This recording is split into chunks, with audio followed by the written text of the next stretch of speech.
Get some lights going. What's up, guys? I see Ray. I see Star, I think. Or perhaps it's just Starry. Sander. What's up, guys? Guess what happened? A YouTuber derailed a train, tried to prove that a hold doesn't go a Bible? Doesn't go a Bible? Okay.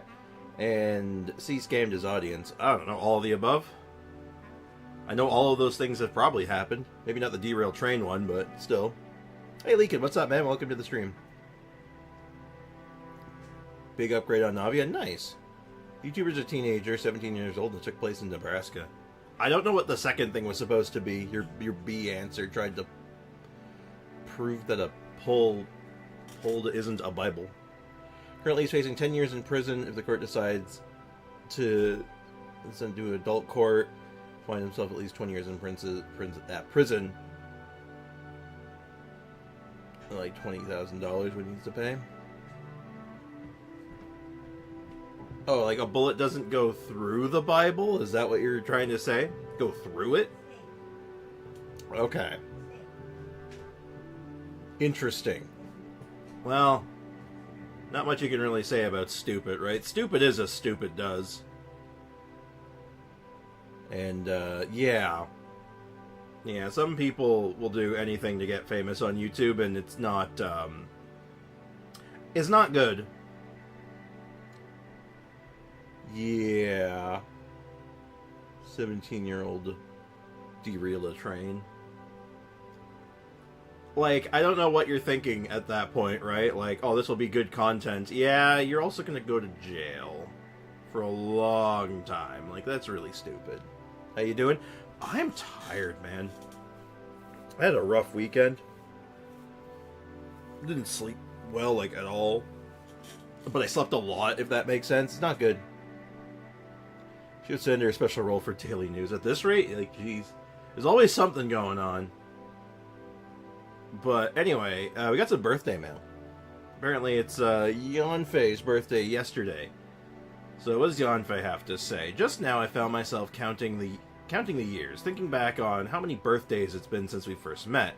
Time really flies, huh?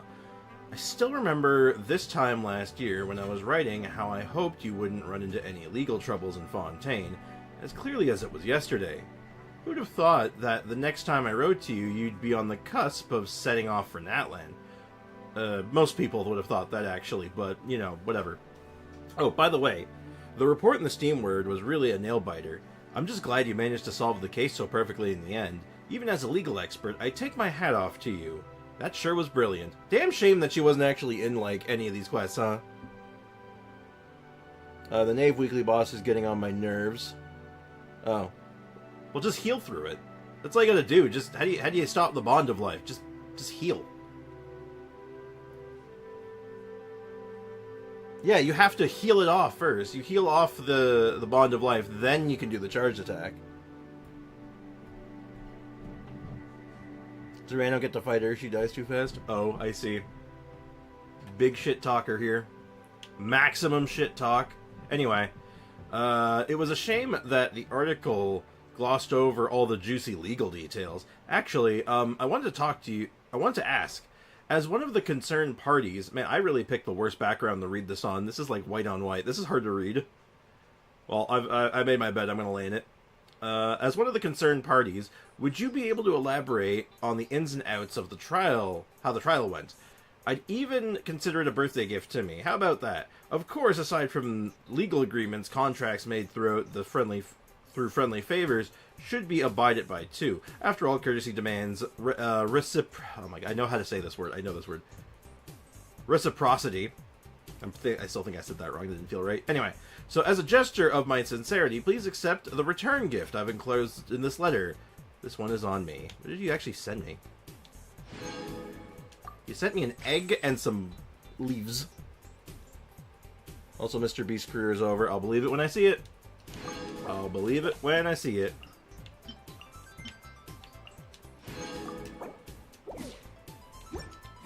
Yeah, highly doubt that. And even if it was over, would he care? Would it even matter? Like, the dude has enough money to retire, like, 10 times over. Like, I don't think he cares. Like, even if that was the case. But yeah, I highly doubt that. That sounds like sensational bullshit, if you ask me. Also, perfect resin! Look at that! It's like Earth is ending in 2026. Well, yeah, well, I already... Look, as far as I'm concerned, I've survived, like, 3, maybe 4 apocalypses now. Like, I'm doing pretty good for myself. Like, I got 4, like, at least 3 apocalypses under my belt. Like, I got the 2012, I got Y2K, I got COVID. Like, I got so many apocalypses under my belt.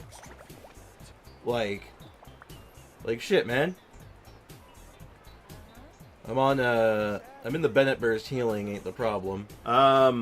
With Bond of Life it might be, because you gotta figure, well, your health is full when the Bond of Life is on you, a lot of the times. So, Bennett's actually not healing you. Because, well, you're already full.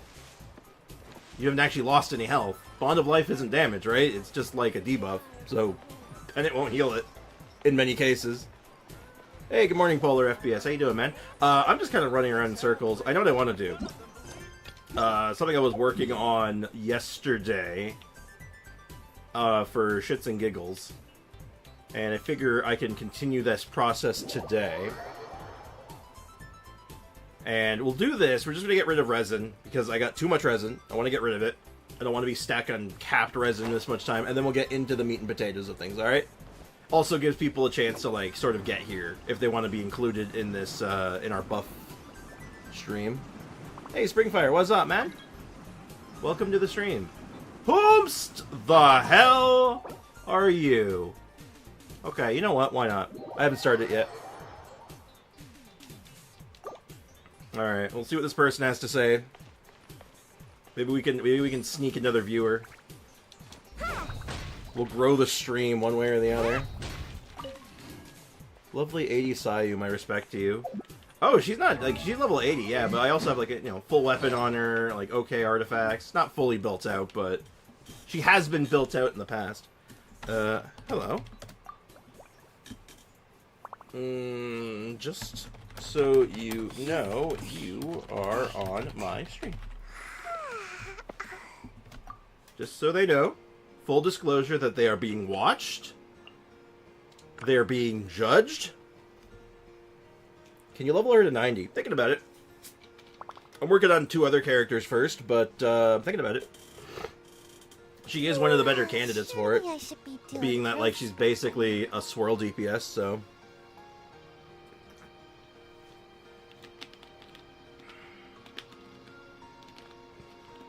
Co-op bosses? Oh. Like world bosses?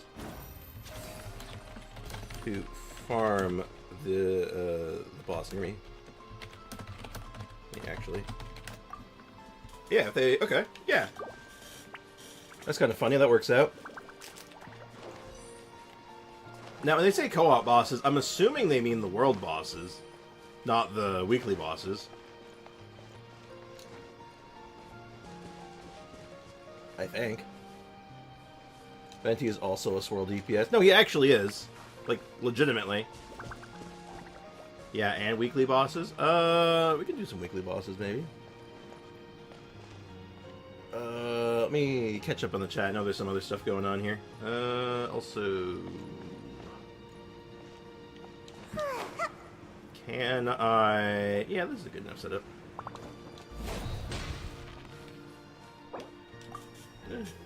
Sure, you can join. Yeah. Yeah, okay, sure.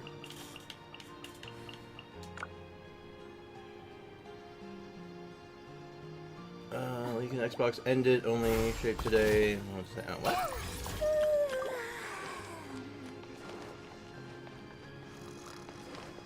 Alright, they have the right kind of character for this. They should be fine. I think I did that a smidge early and in the wrong spot. Hello? There we go. Oh, boo.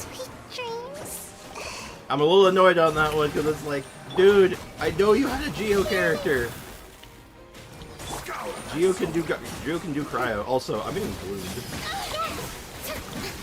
Okay, I have to do this. This feels bad. I hate doing this.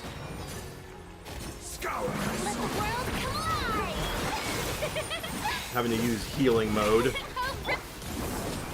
One more sin upon your soul. Committed to memory. Well, this is not going adequately. Grow, grow, grow. The way I go.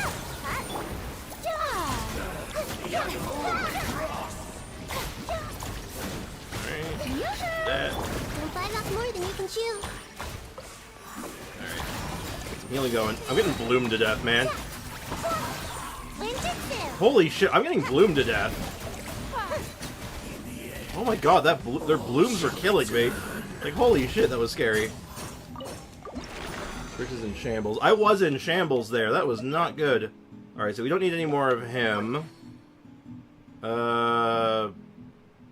Pretty terrible. Okay, let me catch up in the chat, by the way. I missed so much crap there. Talk about ROMhacks and ROMs. How much of the banner is there? Like, 9 days, I think? Worst boss in history, in my opinion. No. I still give that to the Wii Nut. Okay, we can do my weekly bosses. Let's do my weekly bosses. Let's do my weekly bosses. That was all I had to do. I'm like, my mind and my focus is being dragged all over the place.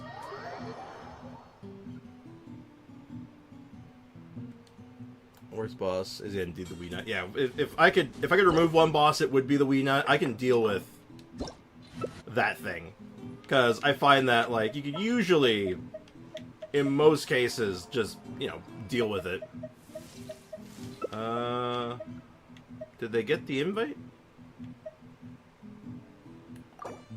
Pending approval. Oh, did it like bug out? Oh, I might have bugged out. Surely I should be due a growth spurt by now. Also, very slow this morning. I have not, like I said, I had a rough weekend.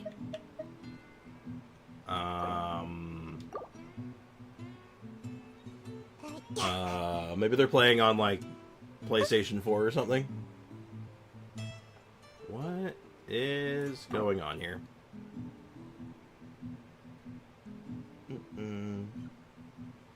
Bill didn't say shit. I guess I'm the weird one. Oh. Sprix, is this too much tack for a Navia 2800? With Bennett? No. Not with Bennett, that's not too much. What is going on? Try again. Third time's the charm, right, chat?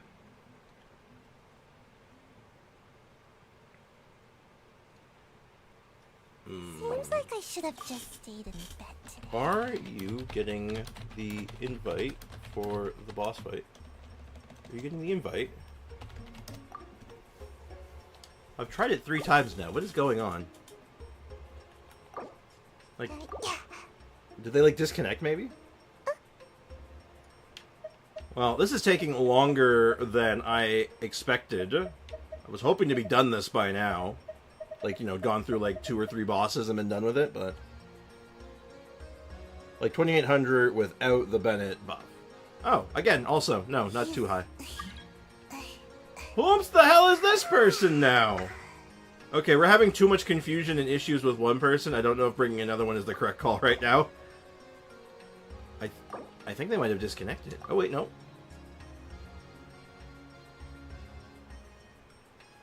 Well, yeah, no, that attack's not too high. She scales very, very, very well with attack, so getting that big number isn't going to be a detriment or anything, Xander. So, you got nothing to worry about. Like, I think mine sits at like 2600 right now, 27 almost, without the Bennett buff.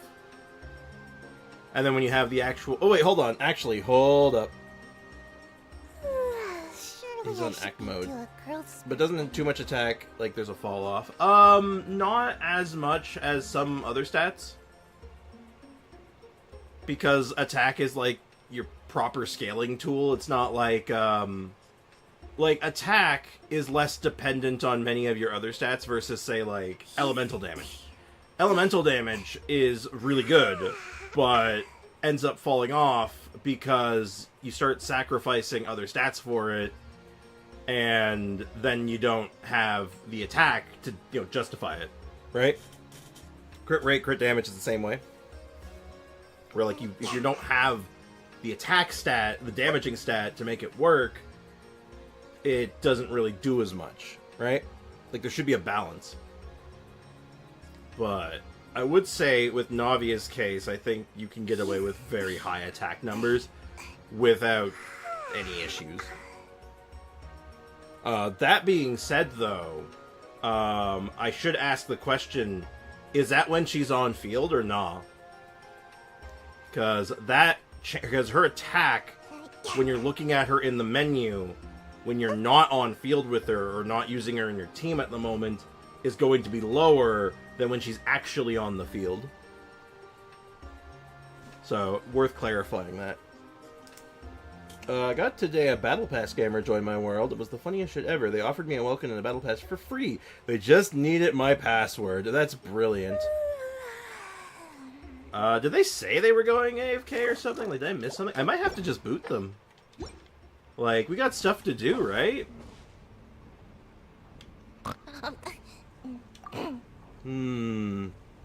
Well, not much for it. Sorry, Lily.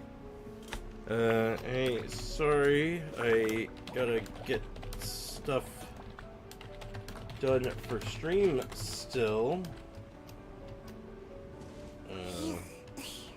Not sure where you went, but have a great day.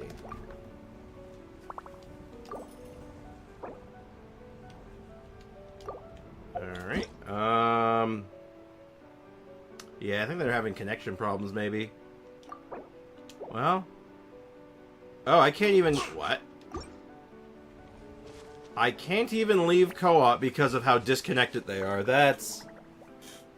2800 is on field. Okay, yeah. No, that's not too high at all. Not even close to too high. Figure mine is like 3k on field.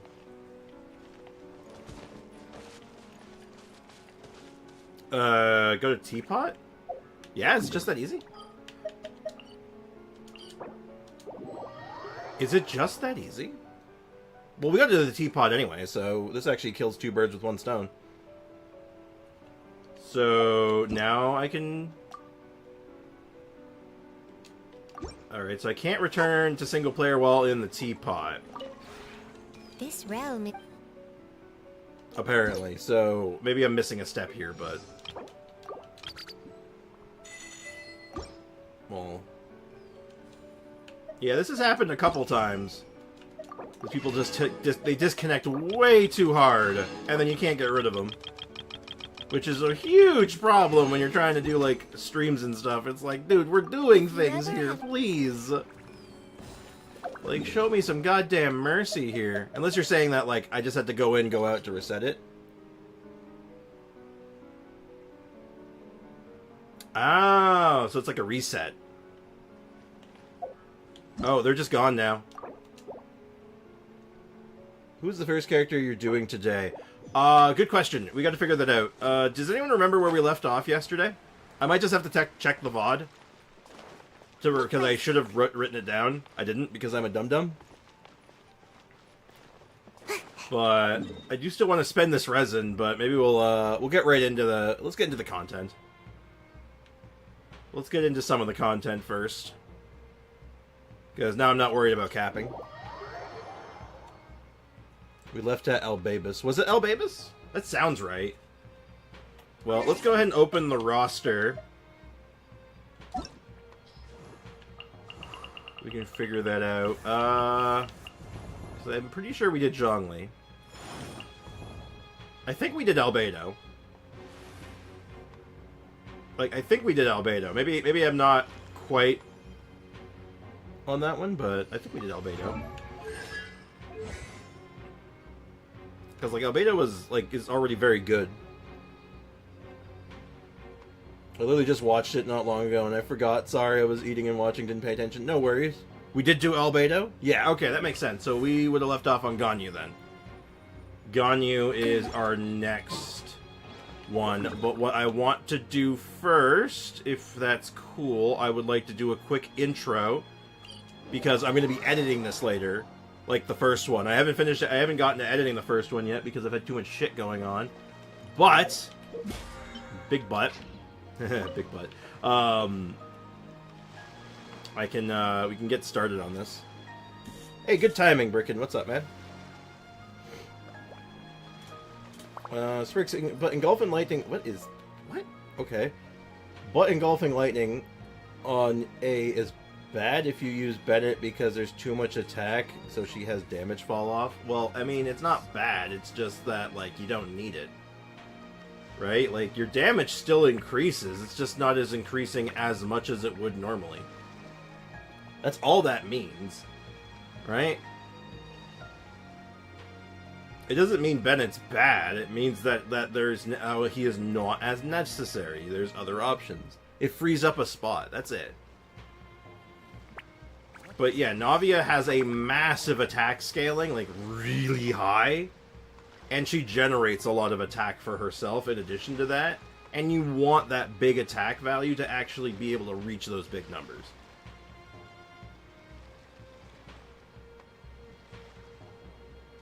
Like, I've been answering Sander, though. I've been answering him. He keeps, like, arguing with me anyway. Hey, Blue Tiger, what's up, man? Alright, I'm going to start recording. I'm going to do a quick, very brief intro.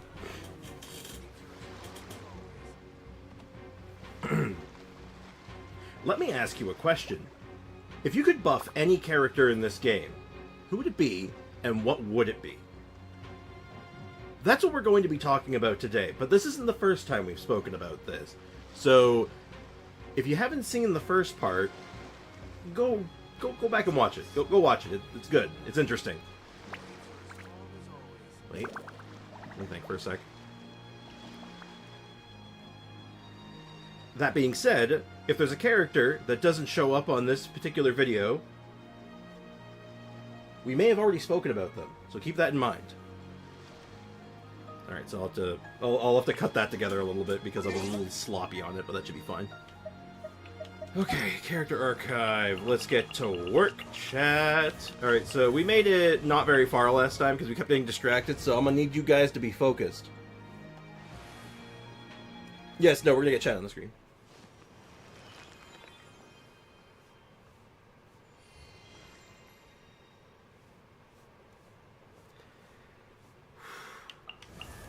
Alright, last time we left off on Albedo, so now we're on to Ganyu.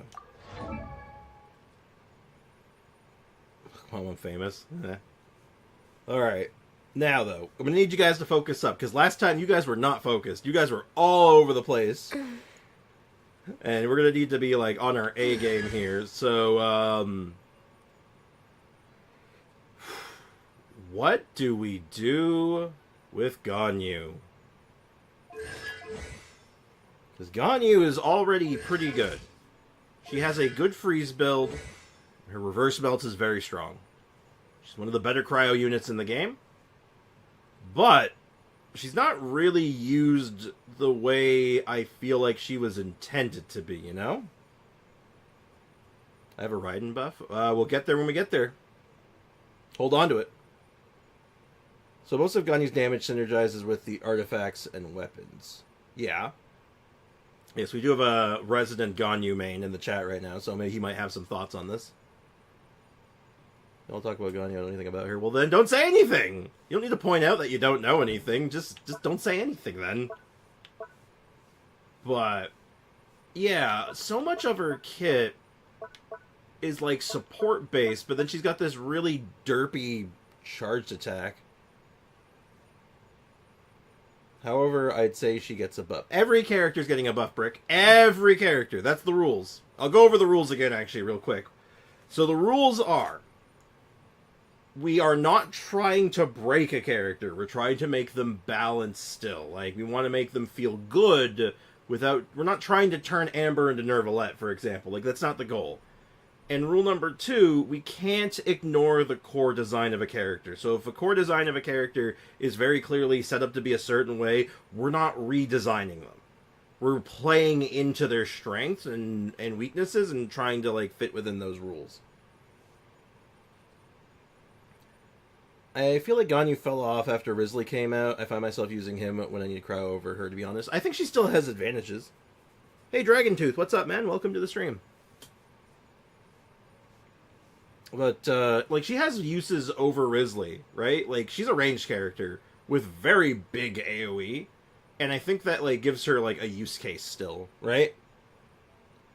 Make your skill give insta-charge. Oh, Foxy. Oh, Foxy. Yeah, she already has that. It's her C6. That's legitimately her C6, Foxy. Like, honestly, like, that would probably be, a buff I would do to her. I just change her constellations, honestly. The hell? Why? Because she's busted. With that C6, she's crazy. Like, it's kind of nutty. She feels slow nowadays. I mean, if you got the C6, you're probably not complaining, but again, that's a C6.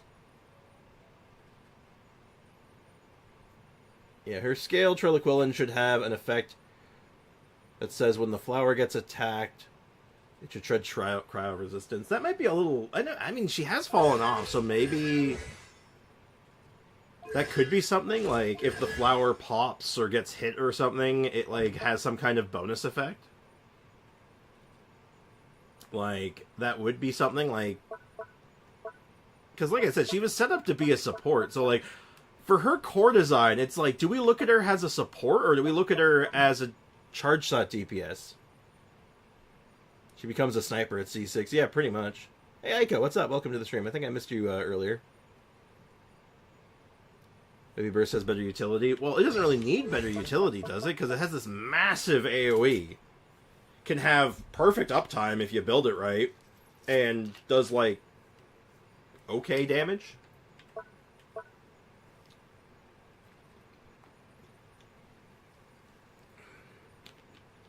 Pseudo DPS support. I've been here for ages. I don't think I greeted you though. Should I save for Capitano? Hard to say. I don't know if he's going to be a playable character. I would save because we're going into Natland and there's lots of cool characters coming out. And keep your ear to the ground and see, and like just keep your ears open if there's any words on Capitano getting like rumored to be actually released or something. Just keep your ears open. Your damage was due to backlash, making Ganyu a 5-star Amber. Yeah, okay. So why don't we make her into, like, a cryo support? I know it kind of, like, goes against the credence of, like, making her, like, going against core design, but I have no idea what her core design even is at this point. Like, right now, she gives cryo bonus to your party during her burst, which is already very good. So... maybe we give her some Cryo Shred, too? Is that broken? Would that be OP? Like, maybe it's just, like, a small amount, like a 10%? Don't forget to like and subscribe, YouTube. Thank you so much, Leakin. I appreciate that. Our Cryo Res Shred plays into her kit. She supports Cryo well, even without the damage. Yeah, so maybe a little bit of Cryo Res. Like, she doesn't need a big buff. It's not even her fault, really, that Cryo's just kind of in a weird state right now. Because a lot of Cryo characters in this era were balanced around freeze. And balanced around the freeze set and like how good Cryo's like just like its built-in like utilities are. So a lot of these Cryo characters just don't have a lot going for them outside of that. Maybe defense shred if burst hits the target. Again, same idea, right?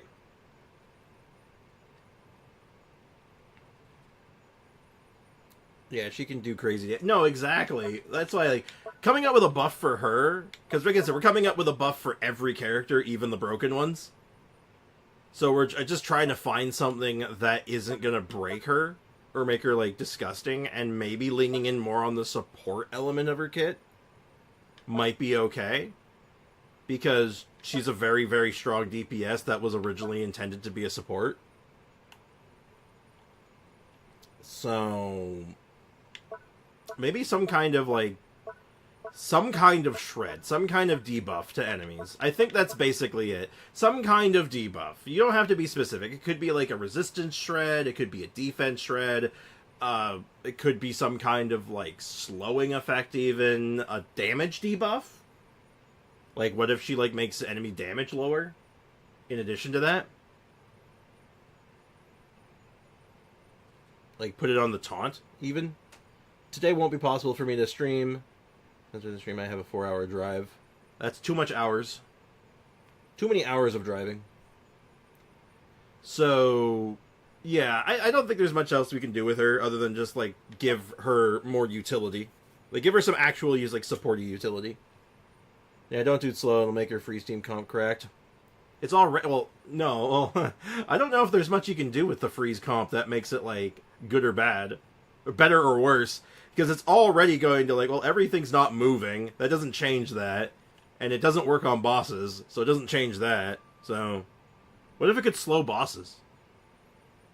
Now, that would be broken. Make her able to freeze bosses, but, like, no, that's too far. Her flower makes sounds, did you notice? I don't have Ganyu. I don't even own her, so, no, I did not know that. Brick might have noticed. Also plays well with Shenhe, true. Reverse Melt is also the most fun team with Ganyu for me, at least. Hey, exactly. Like, that's what. But that's the thing. I don't want to lean in on that because it feels like that wasn't the intention on her release. But more importantly, it's already good. So yeah, I say I like the idea, and I'm inclined to agree with Bricken when it comes to this one because he is the resident main of Ganyu,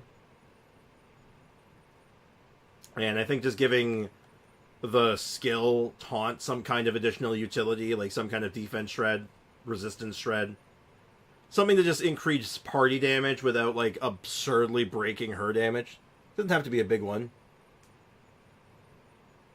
However, her bell noises when she jumps on her. Ooh, I didn't know that one. I saw that one on a YouTube short once. So yeah, that's where we're at with Ganyu. Ganyu's a weird one.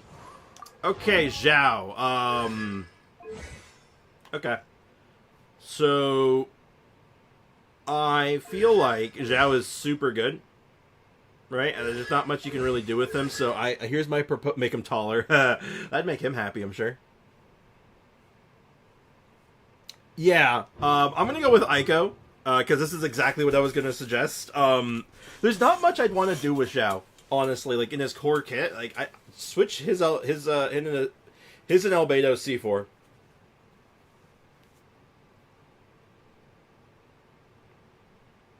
So, yeah, let's just swap Albedo's and Zhao's C4. So, Albedo gets a cool defense bonus, and Zhao gets an additional plunge synergy at C4. There's the buff. That's the official buff, but if we had to find something else in the core kit, I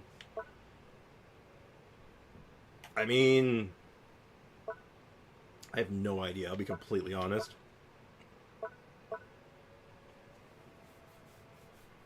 You ever just make it so, like, buff his normal attack, so if you ever find yourself stuck on the ground for whatever reason, they're just not as bad? I don't know. Because, like, that's the thing. His whole kit is so tight. It's a really tight kit. Like, there's not much you can do with it without, like, redesigning it. And there's no, like, nothing here I'd really want to buff. So, like, yeah, I think it really is just a constellation change, which is, like, he's probably the only character who's going to get this. What server are you on right now? I am on NA. North America. North Americano. My friend said more synergy with his dash. Well, he has that, sort of, doesn't he? Isn't that like a constellation, though? Isn't that like, what did he immediately charge of cycling? Use. Yeah. Yeah, he has some synergy with it, but it's like in his constellations, no? Let him have his friends back. That's the buff we all want. What if Ganyu had Superconduct with her kit, and that'd be cool to make her team seem like... Okay, so, like, give her, like, some physical synergies for, like, other characters. I mean, you could probably achieve that by just giving her a defense shred, just raw defense, then you could do anything with her. And then she can work with anybody. Be kind of funny. There's already a blunt damage in his burst. Yeah. Yeah, really the only change I have for Zhao, yeah, fix his C4. His C4 is trash. It's so bad. And if you just swapped his and Albedo's, they A, make sense, and B, are actually pretty good. Like, additional plunge damage when he's using his burst. Easy enough. But what if he needs that defense? He really doesn't. You know he doesn't. You play Zhao. You know he doesn't. He don't need defense where he's going. Yeah, there's no amount of defense that's going to protect you from that trauma. So yeah, nothing to say on that one. Hu Tao's another one that might be really hard because she is really, really strong. And I think I know what the buff could be. If I had to buff her, I think I know what I want to do. An attack buff would be better. It would be, as just a simple one. But it's really funny. If you look at Albedo's C4, and you could literally swap those two, and they're perfect, almost. Just have to change some wording. Make her attack scaling more high? Not sure about that. Make her C1 just normal. Yeah, that's the buff, honestly. Her C1 is so necessary at this point. Like, a lot of people, not everyone, but there's a good percentage of people who stand by. You cannot play Hu Tao without this constellation. I don't think some physical damage boost would make her broken in Superconduct teams, honestly. Well, not broken, no. That's what I'm saying. You can make it more. You can make it more general, though. Why stop at just Superconduct? Zhao C4 is dash CD is faster at lower HP. That could work. That'd be another good one. Like, there you go. Plunge damage increased at half HP. Like, there's so many angles you can take, really. Dash is skill damage increased. Like, just anything, really. I will fight for the death that C0 Linny is more comfy than C0 Hu Tao. That is not a hard fight. That is an easy fight. You win that every time. Hu Tao C1 isn't needed anymore because her damage with plunges now. Yeah, but you need another character. Okay. You know what, Sander? That's stupid. You want to know why that's stupid? Because what do I need to get C1? Well, I need a second Hu Tao. So I need two characters. I need Hu Tao and Hu Tao. Okay, well, if I want to do Plunge to replace this problem, well, now I need two characters still. Hu Tao and Xian Yun. Doesn't fix the problem, though, does it? Hey, Shy Knight, what's up? Welcome to the stream. How you doing? What are plunges? Blunges? They're like plunges, but blah. Sometimes I regret activating Bennett C6. I understand that, but I think you'll be okay, though. Most characters that want Bennett don't care if he has C6. And those that might, there's alternatives. Basically, Sander, what Sprix is trying to say is same shit, different town. Exactly. It is the exact same problem. It changes nothing. I just need a whole ass other character.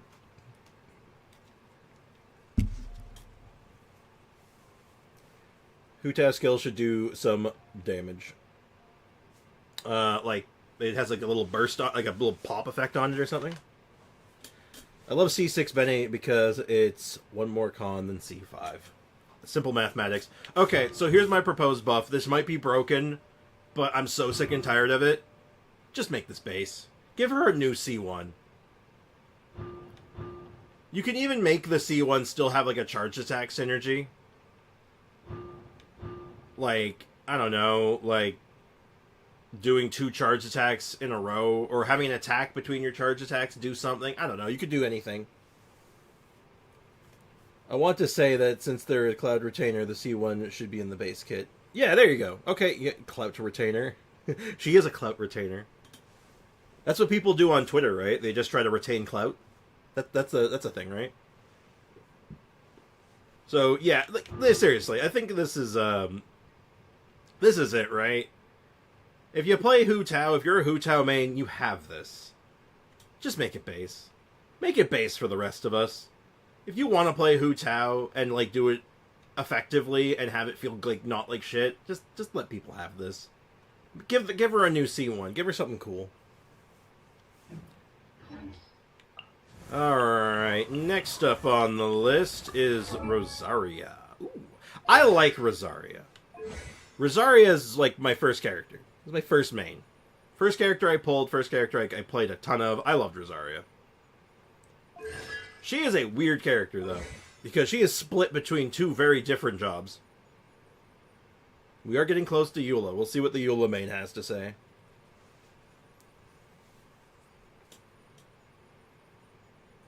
Make her short hair more noticeable. I agree, but that doesn't really buff her, though.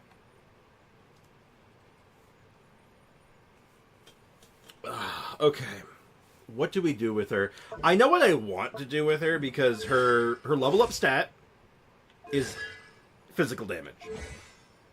Constellations. Many of them give her physical. Her C6 in particular, physical shred. Some of her other stuff, though, is just, like, good stuff. Like, good supporty stuff. This one is more... This is definitely physical attacky.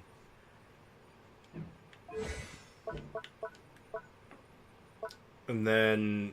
But then she has the crit rate transfer. Lots of crit rate buffs.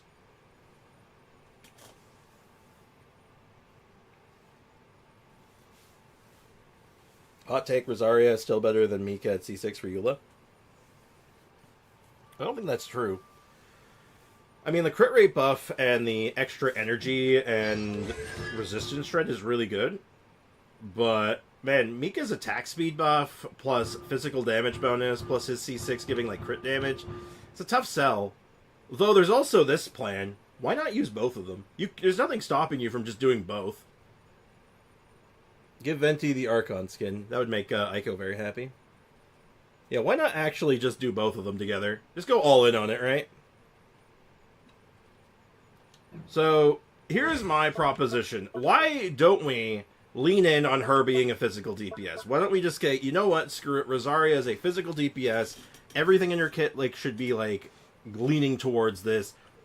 What if Ravaging Confession did physical damage? What if it did cryo and physical? Like, you see how it does 58% plus 136? What if the 58% was cryo, 136%? What if that was physical? What if you really lean in on it? If Venti ever gets a skin, I'm getting it for Aiko. Wow, that's very nice of you. Maid Cat Girl Raiden Shogun. I am judging you. Not harshly, but just a little bit. Regardless. Like, what if she actually... Or hell, don't even, like, change the damage. Like, she keeps that amount of cryo damage, but also does a physical hit. What if her skill applied a physical hit? What if her burst had a physical component to it? What if everything here was leaning in on this physical damage? Because I don't think we have a character that does... Oh, wait, no, that's not true. We do have a character that does physical damage with their skill. So, such a thing exists, so why don't we just lean in on it? Like, she gets all these bonuses to physical damage. Let's use them. I just don't like Mika because he's one of the 4 stars that only gets good at C6 for physical, It's the same problem with Farazan. Well, I mean, they're okay. Like, pre-C6, they're not bad. Like, they're not terrible, but you definitely... the C6 jump is massive. I think that's the issue. It's not that they're terrible pre-C6, it's just the jump is so big, it's, like, unreal. Like, I run C1 Farazan, and I feel the damage difference. Like, it's noticeable. It's decent. Mika still gives attack speed, and attack speed even pre-C6 is... attack speed's good. So, like, there's reasons for it. Like, they're okay. It's just, you know, like I said, the jump is massive. So, yeah, how do we feel about Rosaria? Y'all getting distracted again, but, like, we've got no talk on this so far. What do we do with Rosaria? Do we lean in on the physical stuff? Or do we just decide that she is a support and give her more, like, supporty stuff?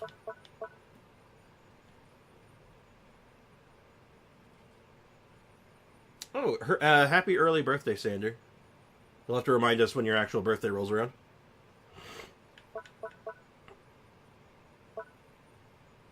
Give her support stuff. I mean, you could do both, honestly. So, like, option 1, lean in on the physical stuff, let her skill and burst to have a physical component to it, and then you don't even change these numbers. You just add a new one. Add a new one. Physical hit damage. Physical damage. Just add an extra line. Don't change anything else. As for if you want to buffer support stuff, uncap this.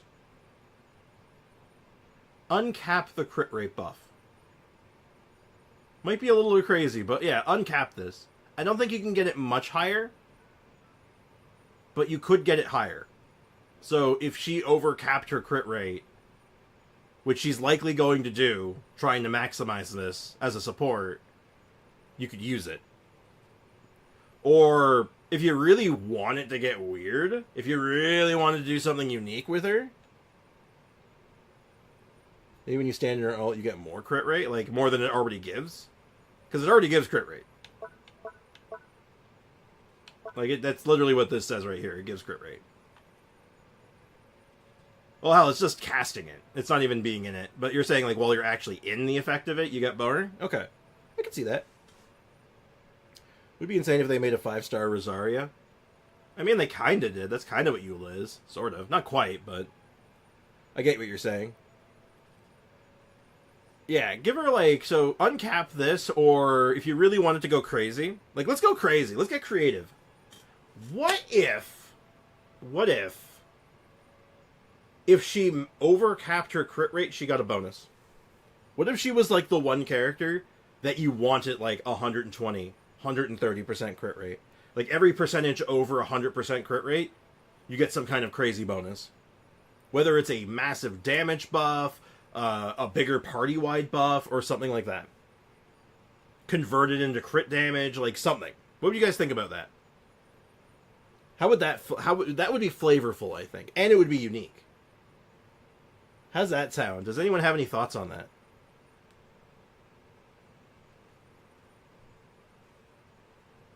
Let her ascend off crit rate. I don't think is there a single 4-star in the game that ascends any crit stat? I don't think so. I don't think 4-stars are allowed to ascend crit stats. I think it's part of their mantra, sadly.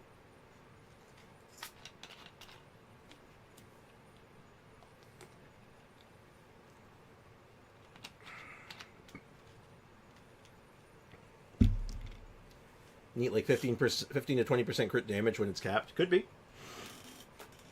Like, what if you go over... I'm saying going over cap, though. Rosaria able to give 100% crit rate to Kokomi. The dream is real. Oh, God. You know, if one character could get her to 100% crit rate, like, I wonder if, like, a DPS health Kokomi could be real.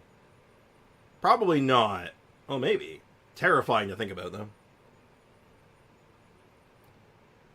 Pretty much scamming C6, but for everyone at that point. You could do that, yeah. Like, a party-wide buff. So, if your crit rate's at least 100%, your party gets 20% crit damage. So, it's a build requirement. You have to have max crit rate. But she has all these tools to help her get there. Like, she actually has tools in her kit to make it easier to get there.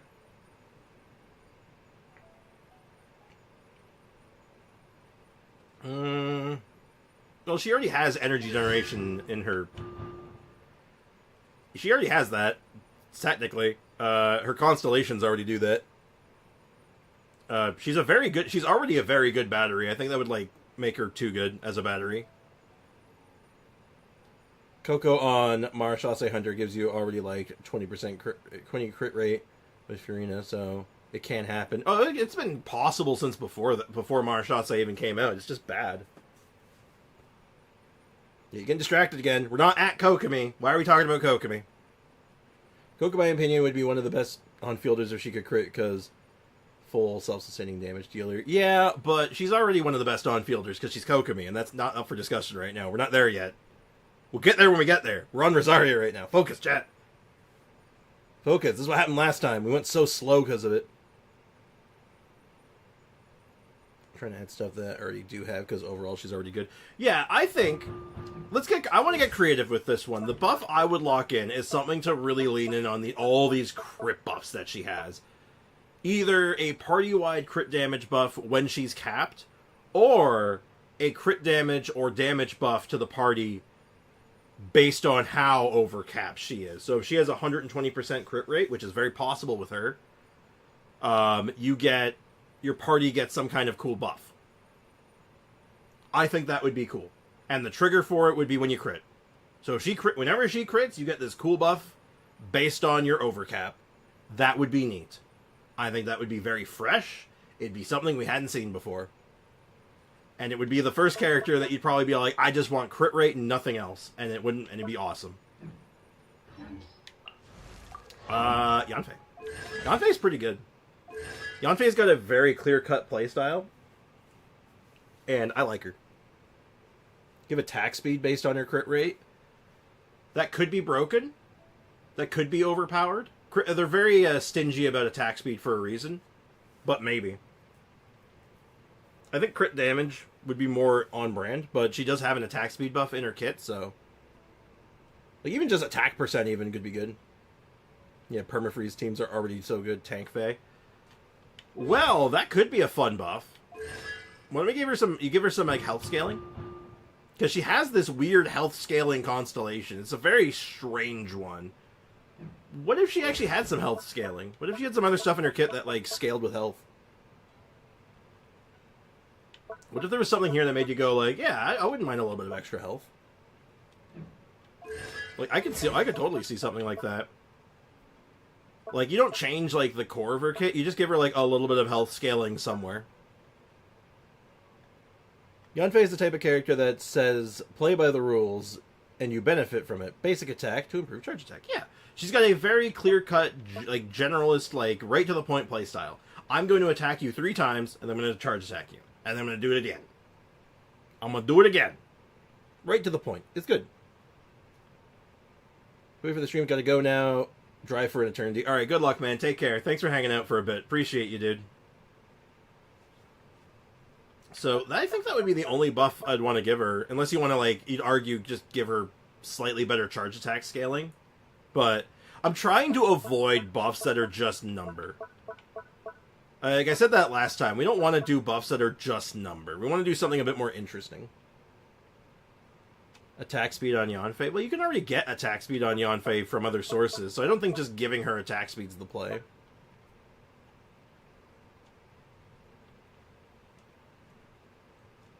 And if I'm going to give anything to give her attack speed, it would be on her burst, because that's the thing that buffs her charge attack, so being able to charge attack more frequently would be better. But, yeah, I don't know. And each stack buffs her separately instead of just using it once. Oh, make her charge CD close to 0. Charge cooldown? Charge CD. Wait, what? I'm not sure I follow. Oh, each... Oh, do you mean like... Okay, so I get the second part there. So each stack... Well, that would change her design. That would be a rework. That would be a redesign. Because that would change how, just like a single skill, that would change multiple constellations. It would change a lot of percentages here. A lot of abilities. So I don't think that's right. Or stamina reduction. She already has that. I believe it's Constellation, though. Yeah, she already has stamina reduction. It's her C1. Make it so when the shield triggers, she gets a new passive that increases attack, speed, or pyro damage. I could see that. Well, she's not on field when she does it, right? Like, this is... Oh, no, it's just when Dundeel is used. It's not when she's off field. Oh. Oh, you know what? That'd be kind of cute.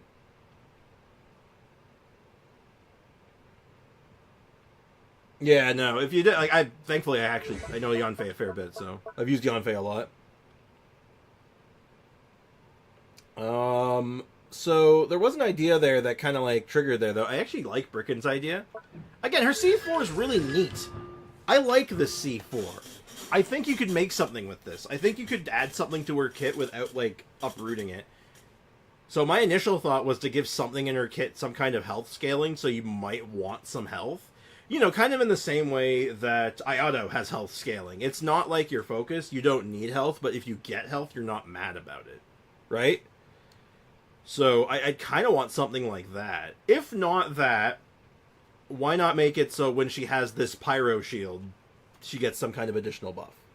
Just to make the Constellation more interesting. Funny thing, I've never used Yanfei unless it was for a meme build. I have her crowned, man. I used her for a little while there. I don't use her that often, but I do like her. So, yeah, you know what? I think it's all really revolving around that C4. Either buff the C4 in general, like making it so it's not just a shield, but also, like, a minor buff to her in addition while she is shielded. Which also gives you a reason that you want your shield to be kind of big so you can, like, it can survive a hit or two. Enable her attacks to debuff the target with evidence so the players can unleash their inner Phoenix Right. That would be kind of funny. And would be on brand. I would see something like that. Wait, are we talking about Aloy? Oh, yeah, we're going to talk about Aloy. She's a character in the game. She's on the list. We're going in chronological order, too, so we will be there sooner than you think. So, yeah, that's a cute idea, too. Something like you throw evidence at them that lets you, like, debuff them. I don't know what that debuff would look like. But, yeah, I think... I like the idea of, like, something, like, thematic like that, but I also, like, I like this shield. I think this would be neat to play around with. So, yeah, let's lock in on the shield buff. Like, give this a more of a purpose. Either health scaling in her kit, like Ayato's, or a additional buff while shielded. Alright, Foxy, you got the floor for a moment. What do you do with Eula? Because Eula's biggest problem isn't Eula. The biggest problem Eula has is her damage type. And remember, we can't change core design, so making her a cryo DPS doesn't count. Can't do that. Because she's actually well designed, honestly. Like, as far as like her actual kit goes, I think this actually makes a lot of sense.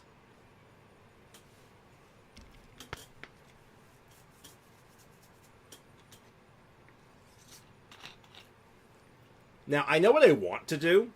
Like, in my mind, like, I already have something in mind. It's a really subtle one. It doesn't change that much, but it gives her another option. And I think this would be very good.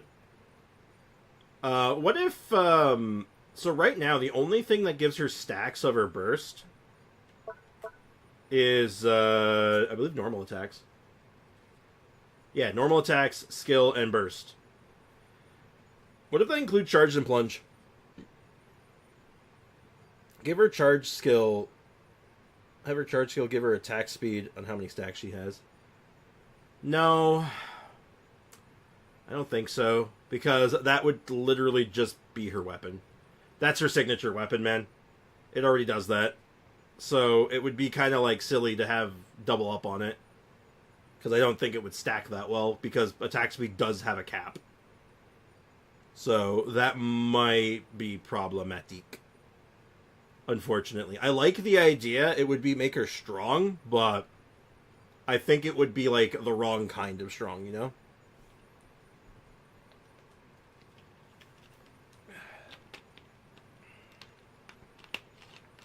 But attack speed's like what she needs, though. Like, realistically. That's the stat that she probably enjoys the most. But, yeah. Foxy, how would you like it if you could charge attack and plunge while also to build stacks on your burst? Would you like that? Worst part about Eula is that she only locked into physical. I wish you could use her with freeze. I mean, you could use her in a freeze team. I mean, she's a Claymore, which is, you know, going to be constantly doing shatters, which is a problem, but you can actually run her in a freeze team pretty convincingly and just have an electro unit in there doing superconducts for you. It's not bad. It's a decent option. Like, it's not the worst. So, okay. Yeah, exactly. Like, she's a physical character, but so is Mika. But Mika's a freeze character. He's a physical DPS, though, but he does freeze just fine. So, I feel like, well, if you tried to lean in on trying to make her a freeze character, then you're just stepping on... You're just literally crushing Fremine. I think I said Mika. I meant Fremine. So, okay. Yeah, I think my buff of choice would be to make charge and plunge work with her burst. Give you an option. Because then you could do some funny Shenyun builds. A physical Shenyun plunge build, I think, would be really funny. And that would open up a couple of doors for her so she can try different things. Give her burst 5 seconds of attack speed. I don't think you can give her attack speed. I think that is, like, the whole thing is that you run her with other characters to give you the attack speed. So if you give her attack speed, it just, like, moots all these characters and items and buffs that were designed for her. Like, her weapon, Mika, like, all these characters just become, like, useless now because they're like, well, why would I use them? I don't need them. I have the attack speed. Like, don't get me wrong. You have the right idea, Foxy. It's just, the problem is I don't think you can put it in the kit. I think it's bad if you do that. Like, Mika's already in a bad place. Let's not kill him more. Let's not kill Mika more than he's already been killed.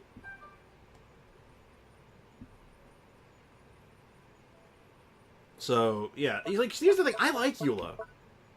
Eula's not, like, a bad character. Like, she's strong. She can do well.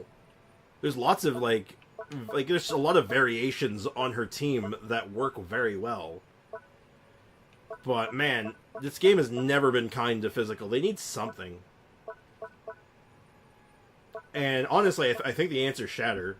If I'm being honest, I think the answer is give physical Shatter. Or some other reaction.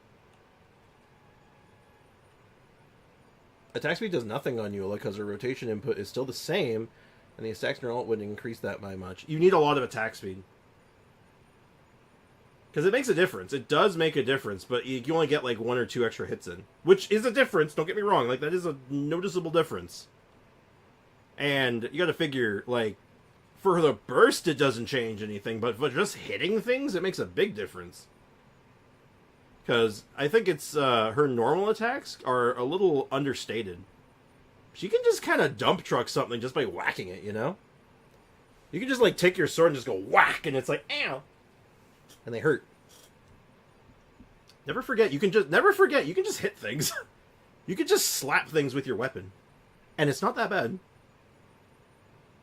That's fair. Yeah, exactly.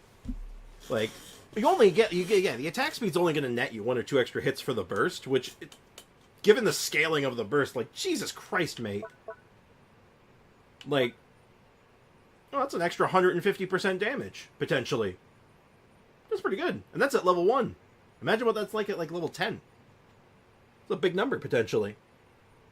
Oh, yeah, that's what if you're running Eula. If you're running Eula, we know why you're running her. Same reason I run her. I like the big dumb number. Big dumb number goes burr. Imagine not having 200k real Mora. Imagine. Couldn't be me. Give her burst more stacks. Foxy, I don't know how to break this to you. That's her C6, my dude. That's literally her C6. And you want to know what happens when she has her C6? She hits in the millions. You can't just give her that. Legit millions. This is how you get the 4 mil crit. Legit her C6. It's like when you overvape with Mona Burst. Yeah. It feels good. It's a good feeling when you see the big dumb number, and the thing just, like, fall over. You're like, hey, you look at their health bar, and you're like, that thing had a health bar a second ago. How about that? Yeah, you know what? I'm gonna go super simple on Eula. Burst says it's only normal attacks. I say it's plunge and charge attacks, too. Let's give her every single tool in her kit can generate you a stack. So whatever situation you find yourself in, whatever kind of damage you have to do and whatever you have to work with, you can get stacks still. Let's superconduct stack. Everyone wants superconduct the stack. And I think that's a bit scary. Because, like, Shred, like, defense resistance Shred is, like, one of the most powerful damage buffs in the game. Because, like, they're just so stupid. I've seen Eula hit damage cap on a Hilichurl in the overworld with the burst. It's funny. I have seen something similar. Like, you just be like, hey, you! And then they're just removed. It's just literally Thanos snapped and they're gone. I don't think you'll let superconduct stack on her. I don't think that's okay. Maybe on a physical support you let it be. You might be trying it, but oh, that's scary. Anything that like shreds resistance that can stack, like ugh, that's scary. That's scary. Like things start getting weird. Yeah, I'm walking in. Plunge and charges work too. Let's move on to another broken character. Let's do Kazuha. What the hell do we do with Kazuha? Because he's so good. He's so strong already. I feel like there's not much you can do with him that doesn't, like, break him in half. Give Eula 2 skills? Oh, she kind of already has that, though, right? Because she has a cooldown reset. Kazu C6 goes crazy. Yeah, he does. If I could have any C6 character, Kazuha's near the top of that list. Reduce skill CD to appreciate DPS build?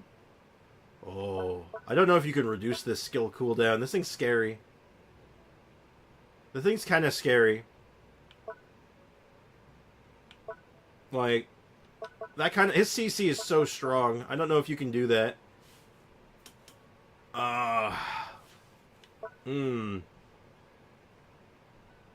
I don't...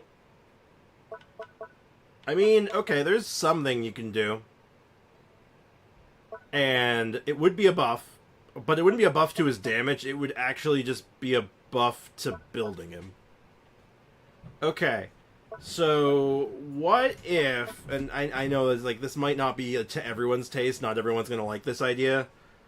So, right now, his skill's damage, the plunge damage, scales with your normal plunge damage. It uses this modifier, not this one. This is a separate thing. Like, this is only referring to the pull damage. So, like, what if this thing, its plunge damage was just in the skill? What if his plunge damage was just in the skill instead? It was still considered plunge damage, but it was in the skill modifier, so you didn't have to level up normal attack. I really wish his weapon wasn't Freedom Sworn, because it doesn't really look good on him. It's a little out of place, isn't it? But I kind of agree. But to be fair, his cannon weapon has changed a couple times now. But, like, before the weapon he has now, it was actually a fillet blade, which is funny.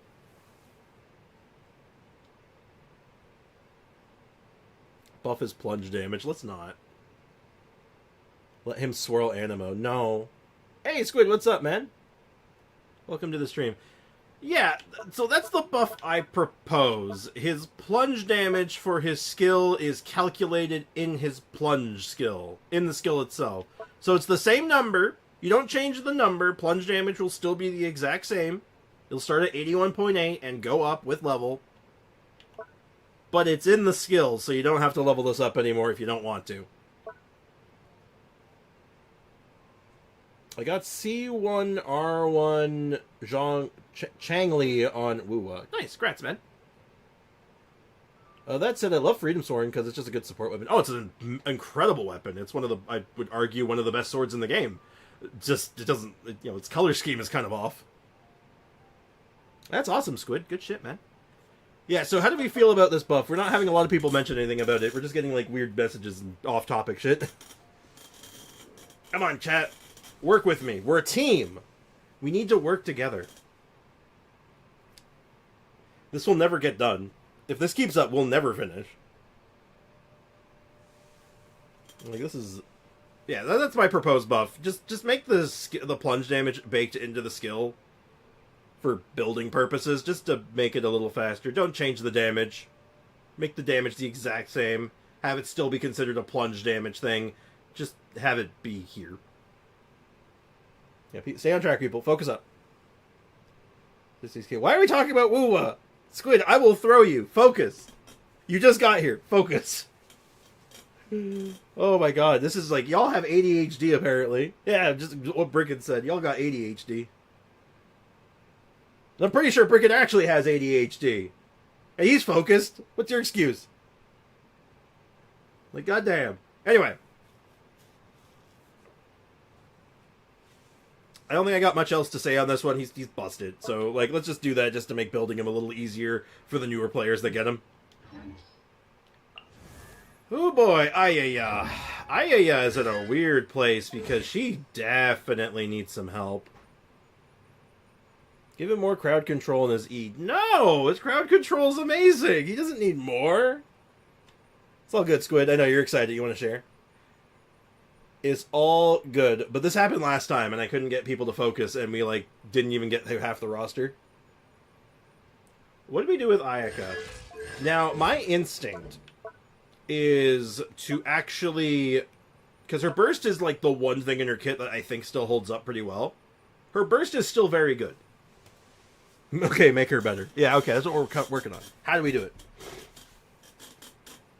Make her kit more fun? Well, fun is subjective, right? Some people think just putting up a Zhongli shield is, like, the funnest thing in the world, right? So, what is fun? Baby, don't hurt me. Don't hurt me. No mo. No, wait, sorry. That's what is love. My bad. Buff Freeze. Let's not buff Freeze. Freeze is scary. As we've seen throughout the game's history, Freeze can be very, very scary. Venti is fun. There you go. See? Make her skill buff last longer. Her skill buff? What's her skill buff? Like...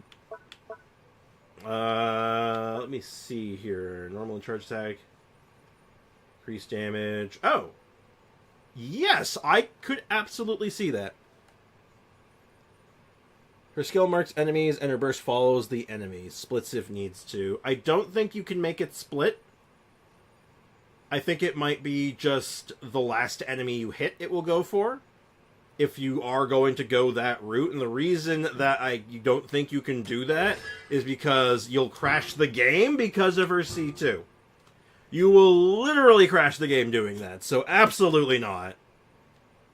Yeah, let's just generate like 6,000 of these things and just barf out like 30 friggin' Ayaka bursts. No thanks.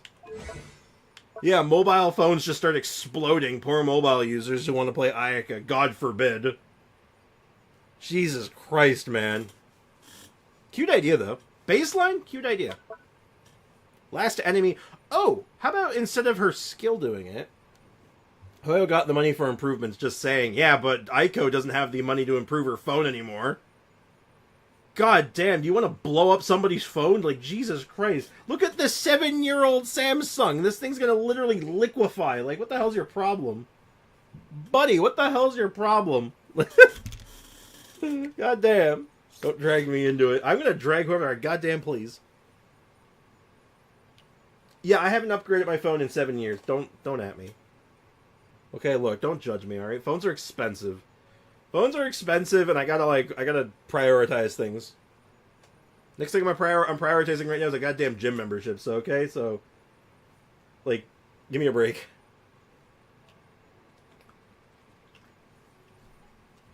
Alright, do what Beta Ayaka did, where she used her sprint to do slash damage after she lets go of the sprint. That could be cool. I don't know how much that buffs her, but... like, having, like, a special attack that comes out of the dash would just make her more playable, right? Maybe this special dash could combo into her normal attack string.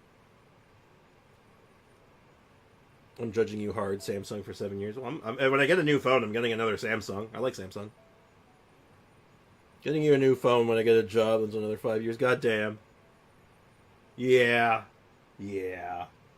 Well, hopefully I might be getting one in the near future. Hopefully. Fingers crossed. Knock on wood. But that's a different conversation for another day. Okay, so we've heard a couple of good ideas. Idea 1 was just make this better. Make it last longer, and maybe even just make it hit a little harder. Because I think her normal and charge attacks could use a little love. Make Ayaka a yandere. Well, we are not listening to Bricken's ideas anymore. Damn, that was sad. Burst should be shorter, not move. Should be shorter or not move. I feel like if you make the burst shorter, it's just worse, right? Oh, I mean, unless you're saying condense the damage, in which case, yeah, I think part of it's moving is part of its charm, like part of what made it good. Like I said, the one thing in her kit that is still good is her burst. Her burst is still very good. It's everything else around it that's like not great. Yandere is like a tsundere, only they want to kill you. Or something like that. Hot take, make her burst last longer. Okay. Weirdly enough, not that hot of a take. So, okay, so idea 1, buff this to make it last, like, longer, so you get more normal and charged attacks in during this time. What's a tsundere? You've watched a lot of anime, so you probably already know, but it's basically like that character archetype that would be like, oh, it's not like I like you or anything like that nonsense. That's tsundere.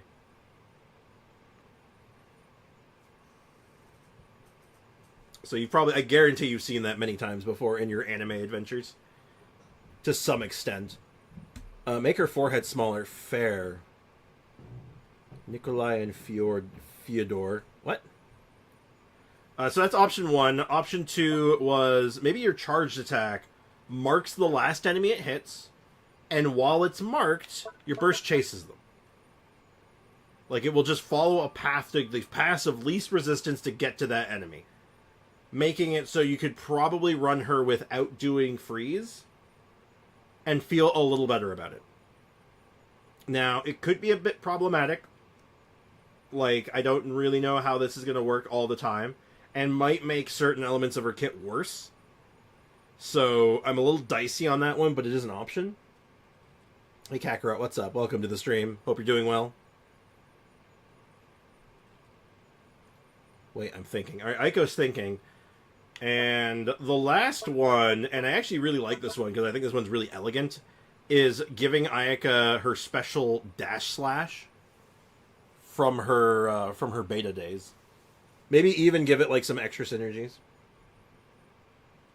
Sprix, read what I sent. Didn't go through. Because the last thing I see is make her skill buff last longer, which I already addressed, and I've said like 3... I actually went through that. That was option 1. If there was anything else, it didn't go through. But I did acknowledge it, dude. You have been acknowledged. I have perceived you. Make her sprint consume stamina? No. You can already sort of do that. And I do think that would, like, grossly disrupt the balance of the game if she just didn't consume stamina with her dash. I think that would be problematic. That's already, yeah, that suggestion was option 1. Though I also included just making the buff better. So, like, make it longer. Maybe just make the buff a little better. Maybe bring it up to 50%. In addition to making it last, like, 10 or 12 seconds. Because, like, I think you should be able to... I'd say 10 seconds. Then you could have perfect uptime. And I think that's what it needs. It just needs perfect uptime. If you have the skill to make the uptime perfect, you get perfect uptime. And I think that's perfect. So, I like that idea. I think, like, the 2 ones I want to go with. I think the marking thing is cool. But it would be a very stark departure from what she's already doing, potentially. So, could be a problem. But, I think giving her back her dash slash from beta is a really cool idea. Make it combo in to her normal attack string for cool bonuses, maybe like have like an extra like bonus damage for doing it, and then finally like this skill buff, but just make it better, make it last 10 seconds, make it have perfect uptime, maybe even give it like an extra 20% damage. Let those charged and normal attacks be as good as they should be. Let them be cool. To make her normals do cryo damage in charge shot, she doesn't already do that. No, she does. Her normals do cryo damage. Yeah, when she charge attacks, they do cryo damage. Of course they do. That's actually like part of her like rotation. You usually weave in her charge attack because it is very good.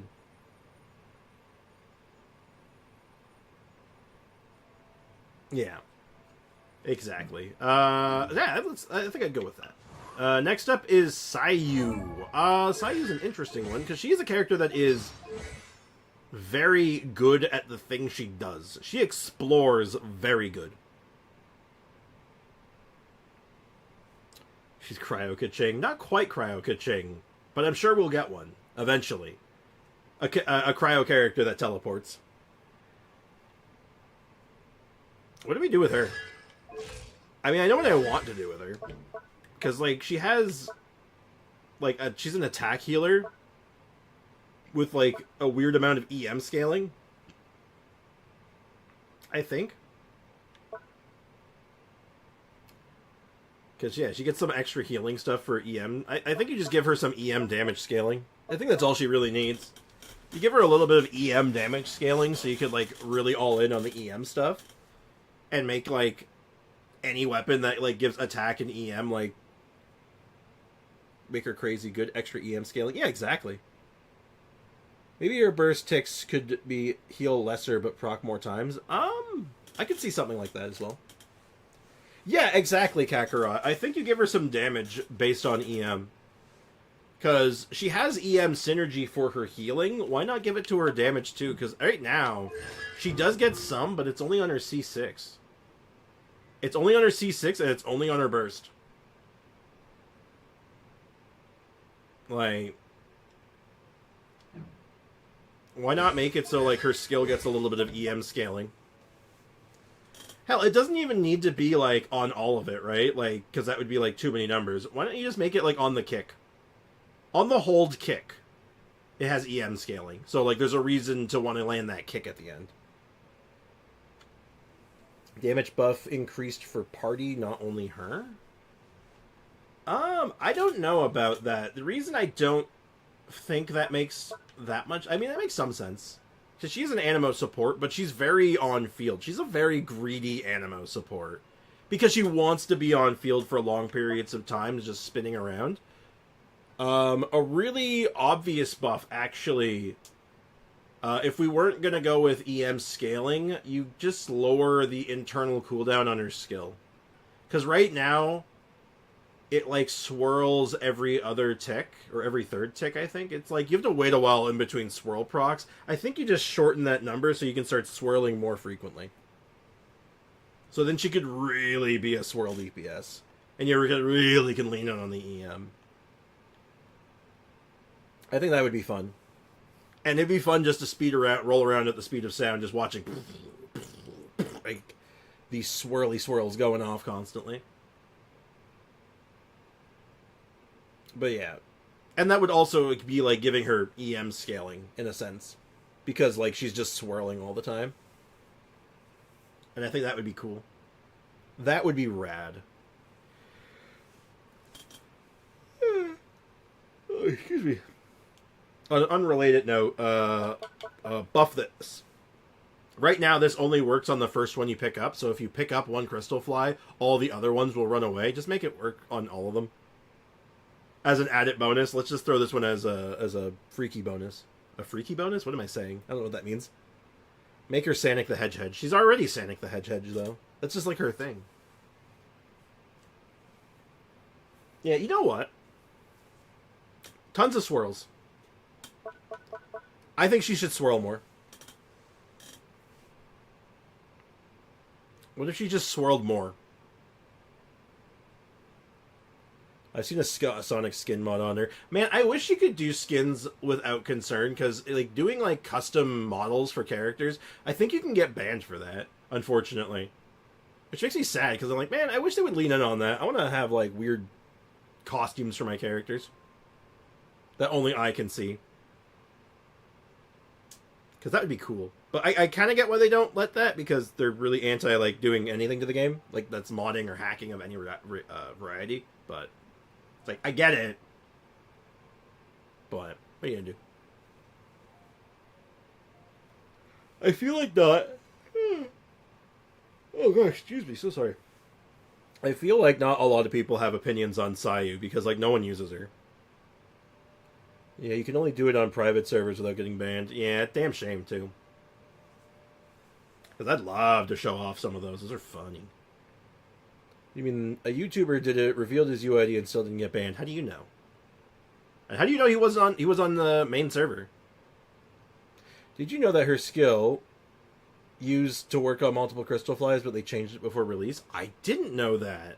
That's wild. Okay, so buff number 1. We're just gonna get this back to how it used to be, because, like, I don't want to be stuck chasing around crystal flies. Like, shit, man. Like, let me just chase. Let me just get them all without having to, like, do it.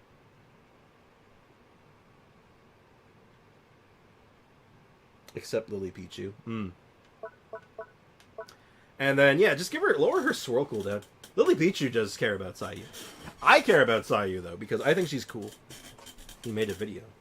Yeah, did this video show him being on a private server or on legit servers? How would you know? That's right, you wouldn't know. That's the magic. Yeah, so that's the buff I want to do. Give her more swirls. Either that or EM scaling on something in her kit, but... Exactly what Kakarot's saying.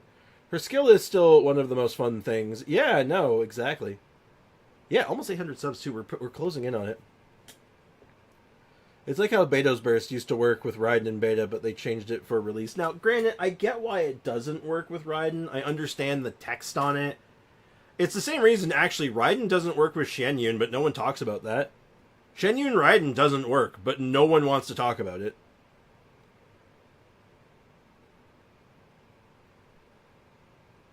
That's another thing, too, what Bricken was saying. So, yeah, I think we're going to move on, though. I know there's a lot to say on this.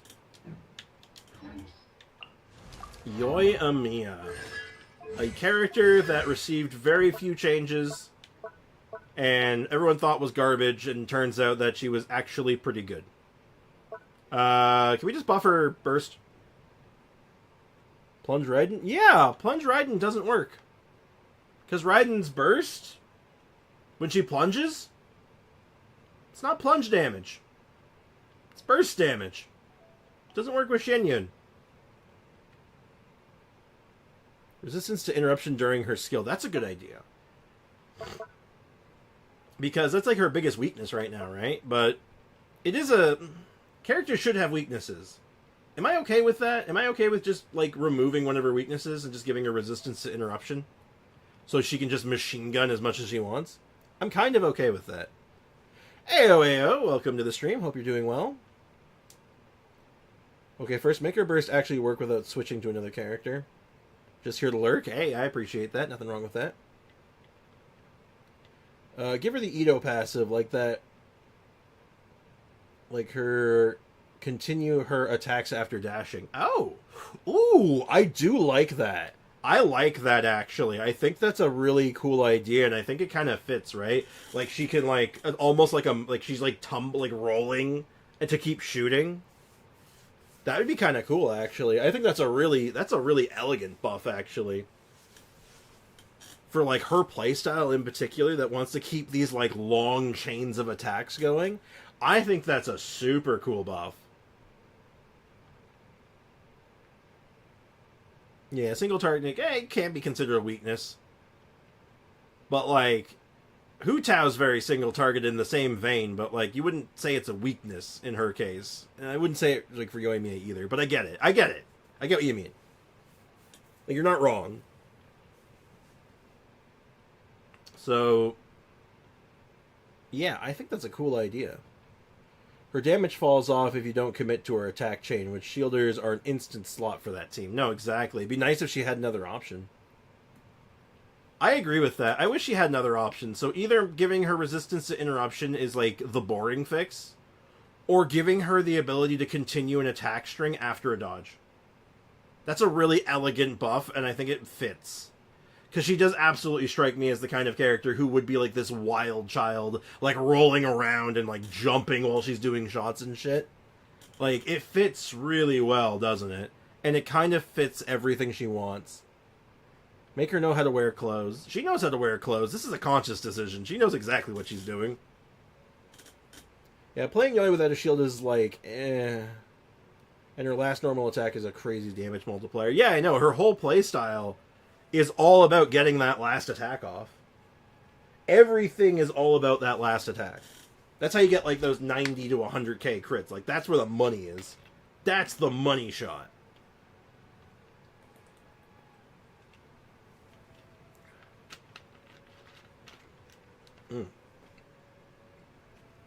Make your normal attacks have a bomb that activates a couple seconds after you use your normal attacks. Bombs could also be like the fireworks. Well, she's already kind of shooting fireworks at people, so I don't know if it, like, aesthetically fits, per se. I kind of like it. I like the idea of, like, you know, you shoot them and then a firework goes up. That's kind of her burst, right? That's the idea of what her burst is supposed to be, in essence, is you shooting fireworks off them, sort of. In fact, actually, why don't we just, like, the Goldfish of Doom? Let's talk about that. What if we, like, also, why don't we do both things? Give her this cool combo extender for her normal attacks during her skill. Only during her skill. And we make these more, like, fireworksy. Bigger splash damage on the burst. Off-field damage triggers it just as fine. Like, I don't think it's fine if she doesn't trigger it herself. Like, I'm okay with that.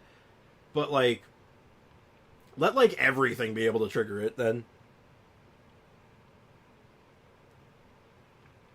Yeah, her burst is weird to land, too, isn't it? It's got, like, a weird range. Increased range. I like that. Your burst give an attack buff. Why? Why would it do that? The answer is not always just have it give an attack buff. Because she already has lots of attack. Maybe stun enemies with her burst? Oh, like, so, because it only hits one target. So, like, if the target's hit by it, they're, like, stunned for, like, a couple seconds.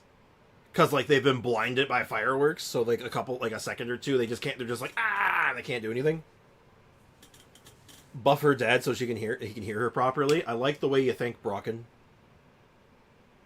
Okay, that's a good idea, too. See, like, these are the kind of buffs I like. I like buffs that aren't, like, completely, like, not rewriting her gameplay style. They're not just adding numbers to make them hit harder. They're adding nuance. And that's, like, I like that. I like the nuance. They're more fun.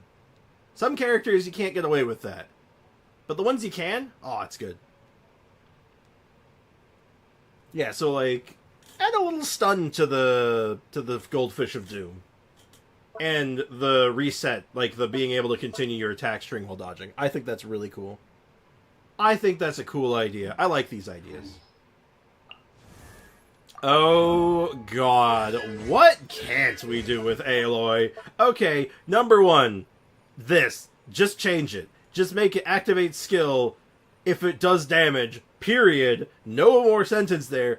If this does damage, infuse. That's it. Game over. No more text. That easy. She's fixed. Literally, that's it. And if you want to make it even more better, make it more better if the burst has the same effect. If the burst does damage, infuse. Give her cons. Good buff. Like, holy shit. Have the stacks still be a thing, but like the infusion, one stack. That's all you need. Just do damage. Like, holy shit. If you don't want to change the cooldown of the skill, also give that effect to the burst. If the burst does damage, infuse. Have the burst give stacks while you're at it. I don't know. Like, holy shit. There's so many things you could do to make her better. Does her cons make her better, at least on paper? No. Maybe. It would be nice. I hope, one day, these are added in, but if they never are, I want to see the design document. Every character, I guarantee, has a design document somewhere. A document that says what they're going to do, what their abilities are going to look like, and it's like a rough draft. And they're probably going to include these. What these would have been.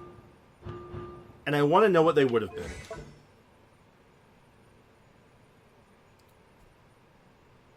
Oh yeah, everyone has ideas. My first and foremost idea is just to fix her infusion. Honestly, getting her a banner, that would do it.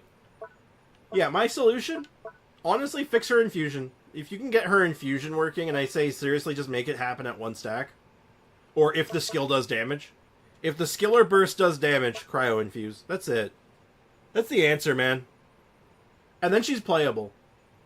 Like, she's legit viable at that point, to some extent. That's all she needs. The worst part about Aloy, her not having constellations gives her no option for quality of life. Until they add them, yeah. As they are right now, that's the case. I don't even know what she does. She's like Cryo Yoimiya. That's what, like, at her core, that's basically what she is. She does cryo damage, and she infuses her normal attacks as a bow user. She's a Cryo Yoi, but she doesn't work. That's the problem. She legit doesn't work. I heard about the Samsung Genshin event. They had C6 of every character. Do you think they might have also had a C6 Aloy? That's a dangerous question. You see, those are the kinds of questions that, like, Hoyo's, like, assassination department, like, go to your house to, like, remove you. Like, that's what happens when you start asking those kind of questions. It's dangerous. Question, if she likes the Traveler, then why does she have a vision? Yeah, Bricken, you're gonna get the assassin department. Remember, Hoyo's assassination department. Seriously, like, come on, pay attention. Cryo Yoimiya with Clee bombs. Yeah, basically. Clee bombs that don't work. She doesn't work. Her kit's broken, and not in, like, the Nervalette overpowered way. Like, legit not functional. So yeah, there's how you fix her. You want to fix her at a base level. Frozen Wilds and Prophecies of Dawn just infuse. That's all they still have the same text on them, but they infuse. You use them, they do damage, you get the infusion for X amount of seconds. That's it. That's it. Oh, no, you're right, Kakarot. That is exactly... You are absolutely correct. Also, Arna Mondal, welcome to the stream. Poutine. How'd you know I was from Canada? I do like me some poutine. Yep, yes. Raiden Shogun soon. So yeah, there's my buff. That's my buff. God damn it, Aloy. Josara. Yeah. I know what I want to do with her. Make this 12 seconds. Just make it 12 seconds. The duration's too low. Just make it 12 seconds. She's already very good. Like, you could make an argument of trying to, like, make her more generic, but I don't think that's what she wants. I think that goes against core design. 12 seconds. Yes, the Raiden simp comes before Raiden herself. Something simp before the fall, or something. I don't know. Give her some love oil. Alright, here's the real question. Who's the worst? Dia, Xinyan, or Aloy? Aloy, and it's not even close. Aloy, and it's not even close. Dia's actually very, very good, and has a lot of legitimate utility. Xinyan is a 4-star, and does need her C6 before she can really pop off, but Spinyan is a viable build, and is actually half decent. Aloy doesn't work, man. It's not even close. Like, it's legit not even close. Yeah, so... Yeah, the only thing I'd want to do for her, because she's very good. She's underutilized, I think, because people only want to use her for Electro Hyper Carry. But if you just made her skill buff just last as long as Bennett's... Like, Bennett's lasts for 12 seconds. Just let hers last for 12 seconds. 6 seconds is, like, nothing. Like, if you want to make it not as good as Bennett's, make it 10. Like, 10 seconds is probably fine. Because then, again, perfect uptime. And I think that's why it's 6 seconds. So just make it 10 seconds, honestly. 12 seconds would make it match Bennett. 10 seconds if you want to match the cooldown. That's it. It's the only reason I don't like using her. I think the buff just doesn't last long enough. I know it's really good, and it's not like... I don't want to break her by accident, but I think just the duration is the only thing I'd mess around with. A little boring, I know, but still. Make Sarah not C6 locked because it's the only way you'll ever use her before C6. See, I disagree with that. Her buff is as good as Bennett's. Like, unironically, her... Like, it's just the duration. And her C6 just makes her an Electro Hyper Carry candidate. It lets her... she enables a whole new team, basically. With her C6. So, I'm kind of fine with it where it's at in that regard. Honestly, though, yeah, just this. Duration. I think duration just makes it a lot better, because then now she can compare with Bennett. Because you get the same level of attack buff, approximately. I know bows don't have as many good options as swords do, but put a half-decent bow on her, with a decent base attack, get her to level 90, you have a half-decent Bennett buff. You don't have the healing, just give her the duration, man. Don't be a coward, Hoyo. Give her the duration she deserves. Also, if you don't have a shielder for Nuvi, you can use Dia's skill and stay inside to get resistance interruption, which is great. Exactly. No, that is a very true thing. And everyone, you also don't forget, 50% damage reduction. 50%! Like, good God, so much damage reduction. It's insane. Like, goddamn. Don't disrespect my girl. Shy Knight, you've seen my Dia, haven't you? Unironic question. You've seen my Dia, right? You've been here before. I'm pretty sure. But we'll get there. We're not at Dia yet. We'll talk about Dia. I have no idea what I'm gonna... I actually know what I think I'd do to her. She'll never be a main DPS in a million years. You have not seen my Dia recently, have you? Someone has not seen my Dia recently. Well, once we're done this section for today... Yeah, you have. You know. Then you know. You know. You haven't seen my Spin Yan, though. So, anyway, yeah, I don't think there's much else I'd really want to do to her. She's solid. She's solid, and you don't want to act... She's a Bennett buff adjacent, so you don't want to go crazy buffing her. So, could give her a heal, I guess, but that might be kind of scary. I think that would be kind of dumb, actually. So, yeah, you know what? Duration. Make this last longer. Alright. Alright. Sander, it's the moment you've been waiting for. How do you buff a character that's already kind of busted? Her burst lasts for only 4 seconds. If you jump between it, it'll get cancelled, which is cringe. It's a good thing that... Okay, that's such a dumb point. I don't get it. Because not only can you jump cancel Nervalet's charged attack, no one mentions that, you can do it. It's really easy to accidentally cancel Nervalet's charge attack with a single press of the jump button. And that's all of his damage! Just kaput, potentially. Because it doesn't stop you from absorbing the orbs, they're just gone! No one cares. Why are you pushing the jump button while you're bursting?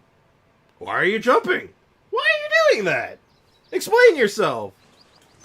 Anyway. Okay. This is the one, though. Raiden gets damage reduction that scales off her ER. Her burst. During her burst, and when her bursts end, Raiden gains HP of 50% of what she lost. She lost 1,000 HP, she gains 500. Okay. Give me A, not Shogun. That's the buff. Okay. Raiden gets damage reduction that scales... Oh, you just typed it twice. Okay. I don't know why you typed it twice. No one mentions it because he has good damage and his charge attack, but Dia doesn't. We're playing Dia today. After we're done, once we're finished this for the day, we're playing Dia today. Mobile players will get why I'm jumping between. Stop pressing the jump button.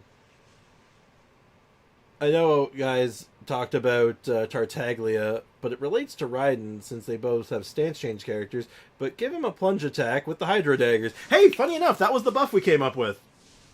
You should check the VOD out for proof, but yeah, that was the buff that we agreed on.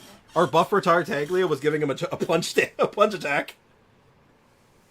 Raiden can't fall below 50% after that. Her burst when she heals for the same percent of HP or ER. So your suggestion is just giving her survivability during her burst. Now, I get where you're coming from. I don't think you give her that much stuff in the burst, because look at the amount of text in this thing. Look at this wall. Like, you have a wall of numbers already, and you have a wall of text, so it's like, you can't put... I would put one of those things. Because right now, as far as defensive measures go in her burst, she is immune to electro damage, or electro charged. Which is good. It's quite nice, actually. And yeah, you don't want to make her invincible. She should be vulnerable. But I think giving her a little bit of damage reduction, just like a flat, like 10-20% or something, during her burst, would probably be okay. I think that would be fine. I don't think it inherently breaks her. It would make her better. Maybe even dangerously so, but I think that would be fine. But I like that you're thinking, though. I like the thought process. I think you're on to something. But like, yeah. She has so much text on her burst. So many numbers, so it's a little dicey. I know what my buff would be. If you want to make A vulnerable, just say Makoto. That'll do it. That'll make her crumple. I can't do many healers for her. There's so many good healers for her, though. Bennett's a good healer for her. Diona's okay. Not the best, but okay.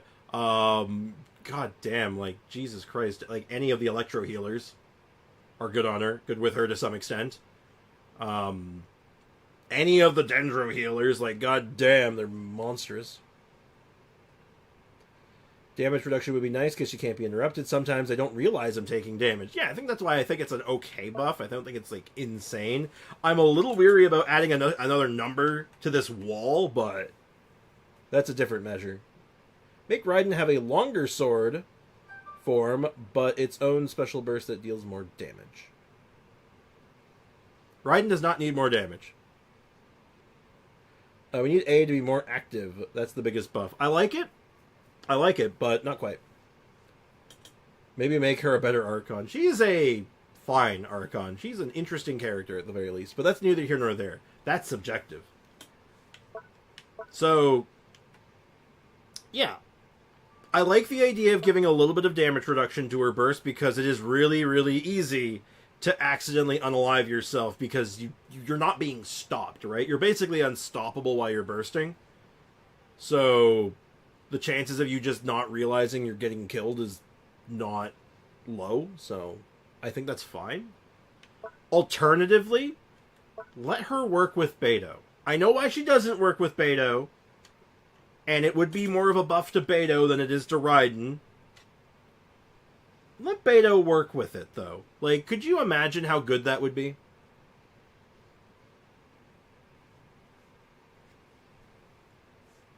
Like, Beto would be... Realistically, if Beto and her work together, Beto would be her best support.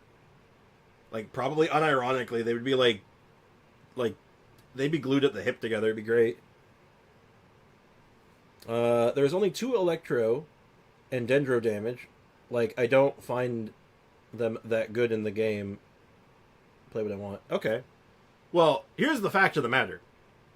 The argument of I play what I want is totally valid, but if you're going to say, I have no healing options when there are 4 very good valid options, and then complain that you have no healing options, I really don't have a lot of sympathy for you. I respect you play what you want, but if you're going to complain about it, I got nothing for you.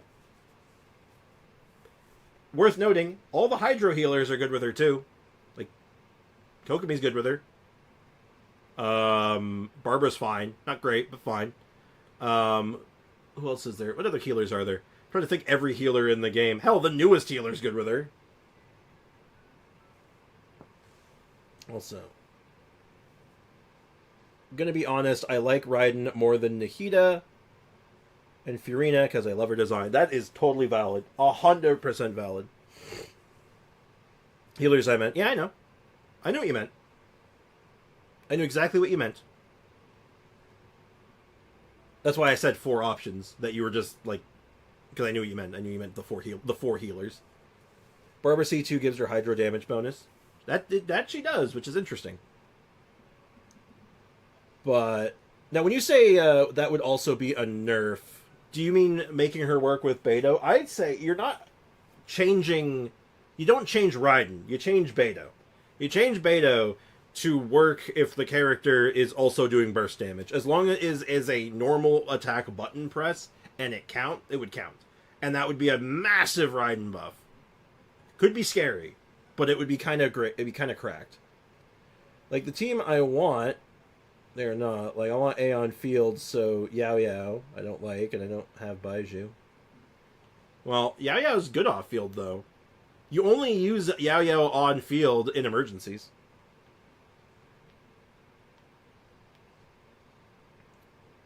Yeah, if you want, just use Yao Yao. Use Yao Yao. You don't need to have Yao Yao on field for long periods of time. It's just in emergencies. Because then you crack the burst, and then you just start running around until everyone's topped up. Make her good in aggravate teams. She is good in aggravate teams. What do you mean? What do you mean? What do you mean? She's great in aggravate teams. Put her with a goddamn Nahida and just go to town. No, we're on task. We're on task still, Foxy. We're just getting hung up on one character. We are on task though, which is good. Not as good as Kaching IMO. I'm inclined to disagree. Because I've done both. I've done both as an aggravate driver, and I've definitely found Raiden to be the better of the two, in my experience. But, you know, your experience may vary. Anyway. I like these buffs, though. I like the idea of giving her a little bit of damage reduction during her burst. I don't feel good about adding any text to this mess, but I think it's fine. Maybe you put it here. Maybe you just jam it here or something. Like, you put, like, you get damage reduction based on energy recharge up to 20% or something. That way, you don't have to put any garbage here. Also, and in Quick Bloom, Yao Yao is not enough Dendro. Then run a second Dendro. Run 2 Dendros. You could do that. That is an option. You could do Electro, Dendro, Hydro. You can double up. It does work. Raiden is way better than Kaching, even if Kaching is at C6. I think that's generally true. Not an aggravate. Again, I don't think you're right on that, Kakarot. I think you might be a little off base on that one. Oh, also, make this girl work with Beidou. Seriously, like, I would love to do Raiden Beidou. I think that'd be a sick combo. Okay, I want to hear what people have to say about Coco Fish. I am morbidly curious. What do you buff with Kokomi? Because a lot of y'all think she's not very good, and I want to know, how do you make her good? Go ahead, try me. I'm morbidly curious, chat.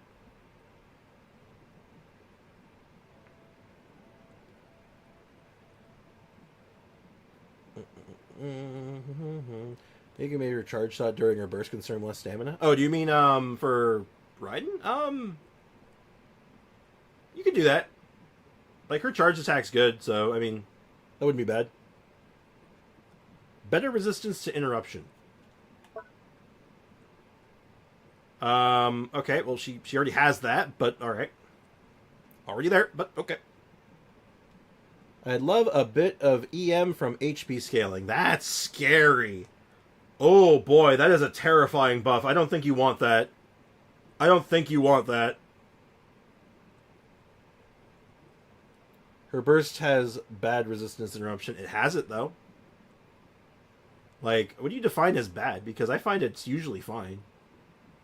I usually don't have an issue with it, and I run on-field Kokomi literally all the time, so... I usually don't find it to be that big of an issue, and I'm also not trying to let myself get clapped by ruin guards punching me in the mouth. It's not really on my list of things to do, so You can aggravate. Just lets Kaching crit with a reaction. Even then, Raiden is just a better kit. Yeah, I think Raiden's is more consistent, right? Of just being able to do it. Against Geo Vishap is bad. Why are you letting yourself get clapped by the Geo Vishap? That thing's bad for everyone. Hey, Sean, what's up, man? Welcome to the stream. Kokomi is broken as is. You want her to be truly scarily, give her crit rate. Give her positive crit rate, best buff. I knew someone was going to say it. But yeah, I'm going to say right now, buffing anything revolving HP or an interaction with Elemental Mastery would break her in half. Like, to a stupendous degree. And I know a lot of y'all aren't ready to have this conversation about how good Kokomi is, but you don't want that. You want to turn this game into Kokomi meta, because that's how you get Kokomi meta. Crit Kokomi. Honestly, if you want to have that as our buff, give her a normal crit rate, I'm willing to let you have it, because I think it'd be funny. On the sake of it being funny, I'll let you have it. Because I'm not letting you have EM scaling. I'm sorry, AO. You can't have that. You're not allowed.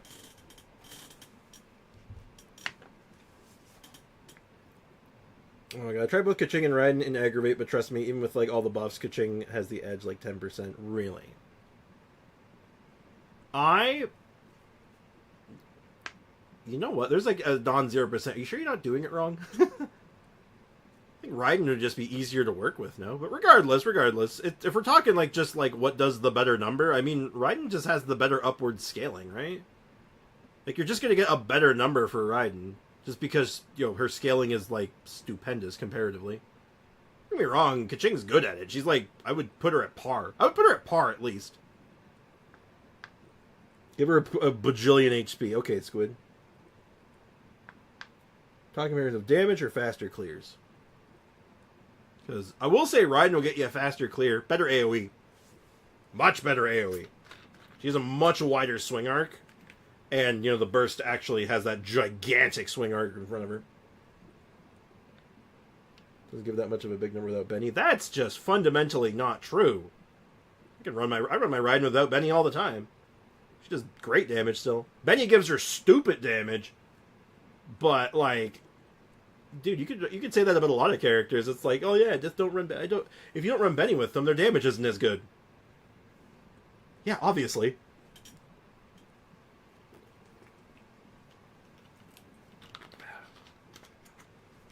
I'll give you par, at least. Anyway, this is off topic. Back on topic. What do you buff with Kokomi? I want to see more opinions. I want to hear more onions, which are what I would refer to as bad opinions. If someone has a shitty opinion, I call it an onion. I have lots of onions. Come on, chat. Give me some onions. Give me onions. Hot take. Let her throw bananas. Okay. Yeah, let's just scrap the Raiden talk for now. We're done with Raiden. We're done with Kaching. They are both very, very good at the things they do right now and interact very favorably with Dendro. And if you like either one of them more than the other, that's cool. Benny is the definition of meta. Exactly. You can put Benny with Kokomi and she does good damage with them. Jesus Christ. Bikini skin. Okay. Okay, buff Kokomi. Go. Chat, give me the best Kokomi buff you got. So far I've heard EM scaling, which I've already said you're not allowed to. I've already said AO's not allowed to have that because that would be ridiculous. Incredible buff. Broken sideways. Oh, excuse me. Y'all are thinking. This is a thought experiment, chat. This is to see what you're all cooking with right now. Because I have a legit buff. I have a real buff that I think would be okay. Make her name harder to pronounce. Okay. Give EM based on HP to be technical. That would be busted! Oh my god, could you imagine? Do you imagine her having free EM, which I would call free M? Free M? God damn it. That'd be bonkers. Have her healing bonus scaling. Only give her a little, just a little bit. Oh my god. Did you say give her a healing bonus buff? You mean that thing she has? You know she scales with healing bonus, right? She legit scales with healing bonus. Just gotta find the thing that says it. Yeah. She actually gets she has a damage buff based on healing bonus. Premier option in Bloom Teams. She's already a premier option in Bloom Teams, goddammit! Make her crit rate not negative. That was the first thing Ray said, and you know what? I'm almost willing to just give it to you at this point, even though I think it would be ridiculous. How about this, though? Here's like a legit buff. Yeah, no, right. Weird, right? I was doing push-ups and I accidentally stretched my legs and joints and cramps my bones, twisted. They got away from each other. Oh. That sounds painful. Are you okay? Hope you're alright there, Springfire. Okay, so what if she could move her jellyfish like Oz? Let's come up with a legit buff. What if she could just move her jellyfish like she does with Oz? Like how Fischl moves Oz. You can just recast it for a replacement. Plus 50% crit rate. So she's only at negative 30% crit rate. Oh. So to make building crit on her more of a possibility? You know what? Sure. Sure. Why not? We'll throw that in there too. Alright, Kakarot. Enjoy your grocery shopping. Pick up spinach. Pick up spinach. Don't forget milk and eggs. And double check and see if you need more shredded cheese. Kokomi rides her jellyfish. Rad. That sounds rad. Not much of a buff, but that would be cool. Like, what if her water walking was on the jellyfish? That'd be cool. Painful. Will have a cut on my legs so they can fix my bone. Did you actually break something? Like, are you good? Like, should you be at the hospital right now? Like, what like, Jesus Christ. Slightly longer on-field time for the jellyfish, making it able to replace would be nice. Yeah, I think just being able to move it would be nice. I think that's the only thing I'd do to it. Like, its duration is 12 seconds, and with the burst, it's 24. Because you could, you refresh its duration when you burst, right? So, I think, like, that could be... I don't know if you make the duration maybe like a second longer. I don't think you need to make it much longer. Or even longer at all, really. Like, it lasts a long time. Make crit Coco. People already do crit Coco, and it's horrendous. What if you could have 2 jellyfishes? No.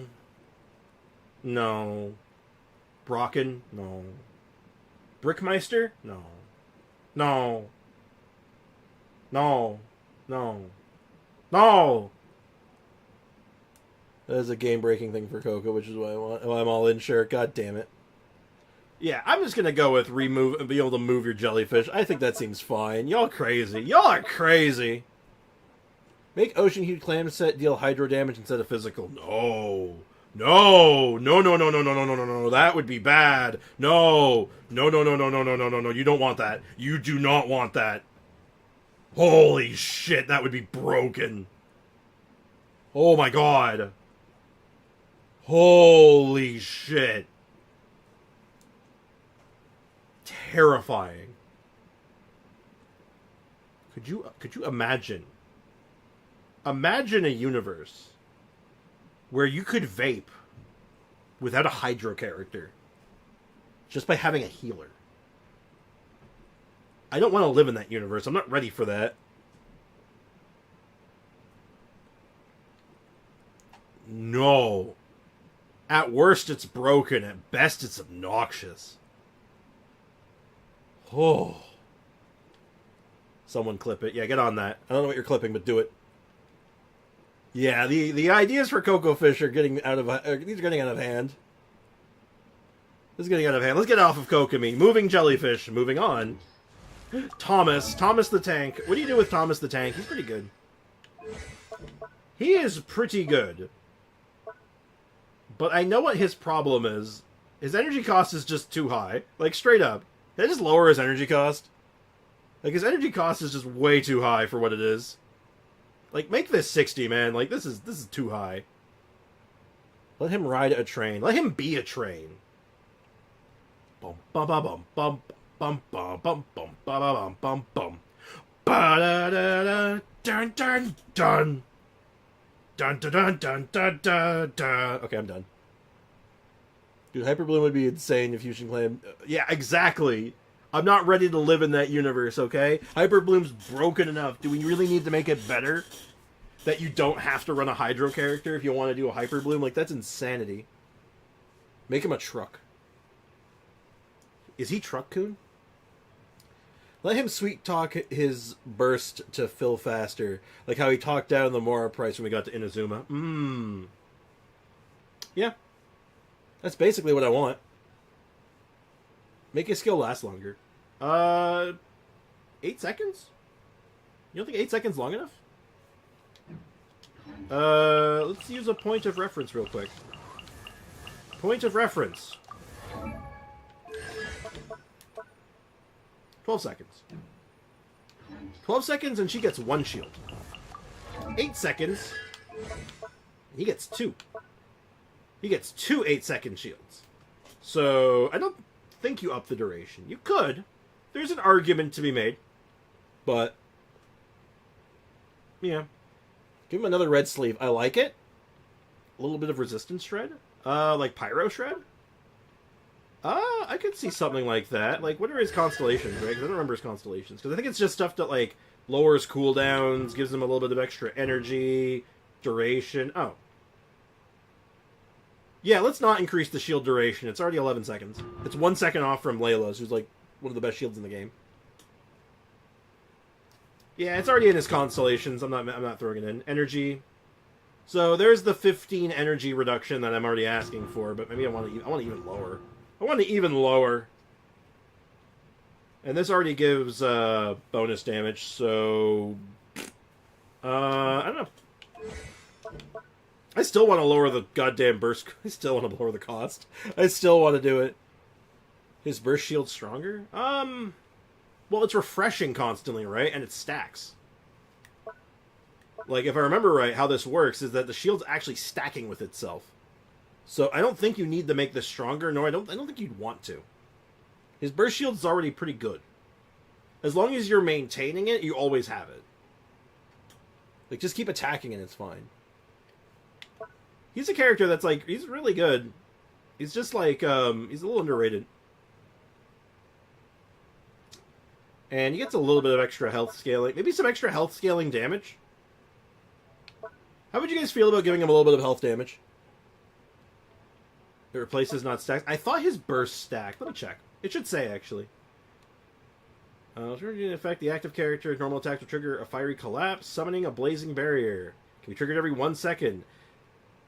Except for the amount of damage they can absorb, the blazing barrier created this way are identical to those created by the elemental skill.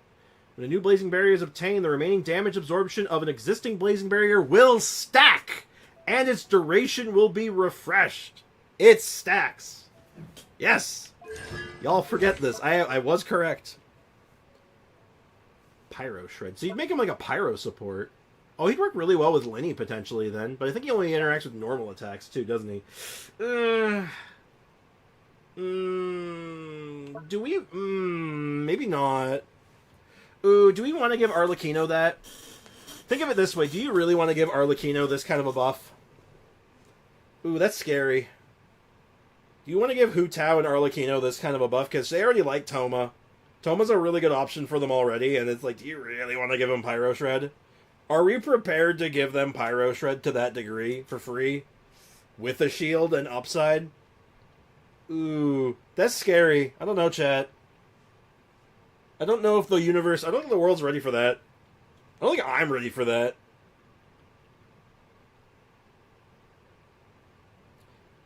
Yes, we are. Oh, God. It's like giving Nervalette Hydro Shred. I don't think I'm ready for that. I just argue for longer shield duration. It's already 11. It's already like 11 seconds. It's like almost as long as Layla's. And Layla's widely considered one of the best shields in the game. So, one man versus the world. I don't think... I think the duration is fine. I think. And he's got 2 shields. Look, if you want to increase it by 1 second to match Layla's, I'm fine with it, but, like, I don't think it's necessary. But yeah, also, he's got 2 shields. Layla's got 1. That's why I think I think the difference between their shields are fine. Also, Pyro is a pretty common damage type for a lot of enemies, I think, so it absorbs it better anyway? I don't know. That's maybe a bit of a stretch, but... how do we feel about giving him damage scaling with health? Would you guys like that? Because I know I saw someone say better HP scaling, but what if we gave him HP damage scaling? Because his damage is potentially pretty decent, so I'd love to see him just be able to do good damage while stacking HP.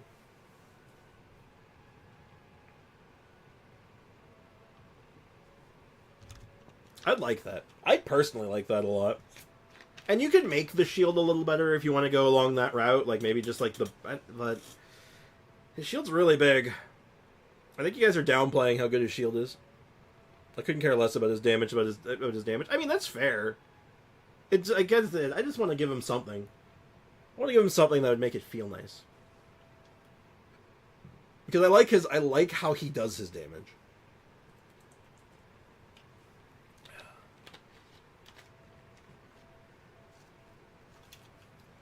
I want application and a thick shield. I'm spending 25% of my team building him. His shield is very thick, though. His shield is quite thick. I don't know, man. His shield is very large. It's bigger than you give it credit for, I think. Like, the stacking shield, like, he definitely had the opinion. I think the opinion of him has changed. Again, the duration is fine. If you want, like I said, add 1 second to it. I'll throw that in there. We'll add 1 second. They found his shield subpar. Okay. Why don't we actually look up the numbers? 7.2 plus 6,973 at a maximum, because it does stack, and you can get it up to maximum. 20% plus 1,800, or almost 1,900. Compare that to the character that has the widely considered the best shield in the game. I've gone too far. Where is my Layla? Well, not my Layla. I'm just looking for Layla. Comparing at level 1.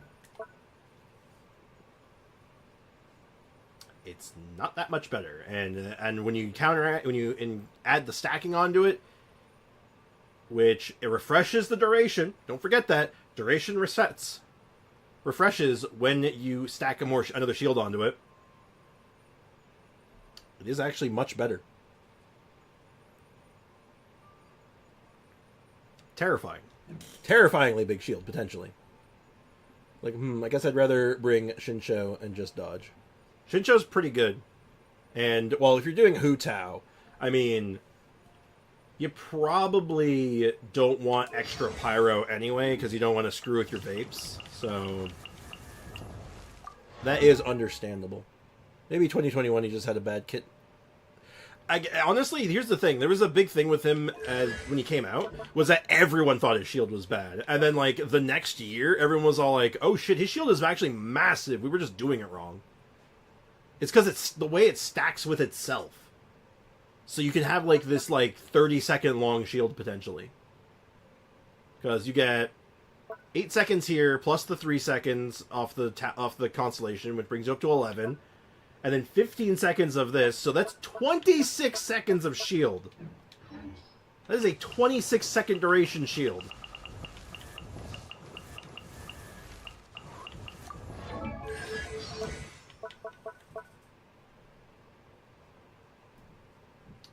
It's longer than Zhongli's.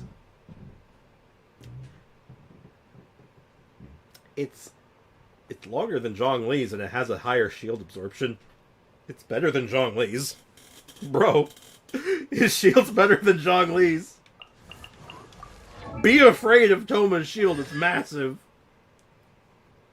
Welcome back, Kakarot. Yeah. You all feel weird now, don't you? You all feel really strange now, don't you? Because I sure as hell did when I learned that. No, we were finding a base shield comparison. That's a terrifying prospect, though, isn't it? That this little man has a bigger shield in theory than Zhongli's. Still in favor of resistance shred. You know what? I'm down with it. Make him a pyro support. Make him a cool pyro support. I don't think I'm ready to give that to Arlecchino, but I'd be okay with giving it to Hu Tao. So, you know what? A little bit of pyro shred. Look at Layla too. I did. It was about the... It was almost... She's worse than Zhongli's. Just by a little bit. Just by a smidge. We checked her first. You get 12 seconds. Hers is just 12. And you get the 10.8 plus 1040. So it's like the same scaling, but the base is lower, I think. Layla's very good. We did do Yanfei. A creature has opened my door. Hi, Zumi. I want to push you. Yeah. Oh, I didn't have to push you. I just put my hand on you and she fell. Oh, the baby. It's the baby. Is it bedtime? Is it nap time? I'm sorry, now I'm distracted. Still Noel's the strongest one, I think, technically. Maybe? Zumi, why are you touching my camera? Let's check point of reference again, just for, like, level 1 base. We checked Noel, and her base shield... Oh, it's hard to calculate this one, because she uses defense over HP, so... calculation is a little rough. It doesn't translate the same. But... defense is already very bonus. Hard to calculate, though. So yeah, I think I'm okay with giving him a little bit of Pyro Shred. Give him 1 second extra on the skill, just so it naturally lines up with Layla's with Constellations. Sure. And... yeah. Thomas. Thomas is good. Thomas is underrated. I just wish he did a little bit more damage. That's what I want. I want to give him some HP scaling on his damage, but that's just me. Goro. Goro. Goro. Well, yeah, I have the problem with this game and me. I know way too much. I have way too much knowledge, and it's not like good. What are you looking at? Why are you looking at me and licking your lips?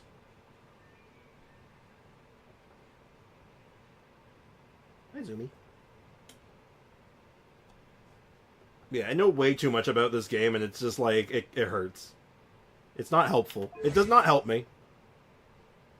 Typical Genshin degenerate. Something like that. I hear a phone. You heard my mother's cell phone. Someone was calling her. Because my cat pushed my door open. What do you want to do with Goro? Goro's super niche. And he's very good in that niche. And I know what I want to do. I know what I kind of want to do, but I don't know if it really fits. It might be... I think it goes against core design. So I don't really know how to implement it. He's a Geo buffer. He buffs Geo. That's all he does. Not much else you need to know about him. Let us summon... Let us pet the dog he summons. Fair. Hi, Zumi. Sorry, Zumi's like right next to my camera and I'm just petting her. Hi, Zumi. Are you here for nap time? Good girl. Maybe his buff of defense could apply to attack too. Yeah, that's kind of what I'm thinking, right? Because right now he doesn't really support the like he does support them with like the generic geo damage and the C6 crit buff. But he doesn't really support the attack scalers. And it would be nice if you could like you could put him with well, reasonably speaking, it's just like Ningguang, right? I think Ningguang's the only one that would make sense. So I'd love to have him be able to buff Ningguang. Maybe Machine Gun Goro would be a thing. That is definitely against core design, but it would be funny. Does his normal attack get infused with Geo during his burst? No. No, he doesn't get any kind of infusion or anything. His whole thing is that he throws down his, like, Geo buff field, and everyone in it gets, like, defense buff, geo damage buff, resistance to interruption. His C6 gives a geo crit damage buff. Much like the other elemental damage supports. Let his war banner resonate with Zhongli. Ooh, you know what? Like, make it a construct? Oh, you know what? I kind of like that idea. You know what? Let's talk about that. That's a real legit idea, actually.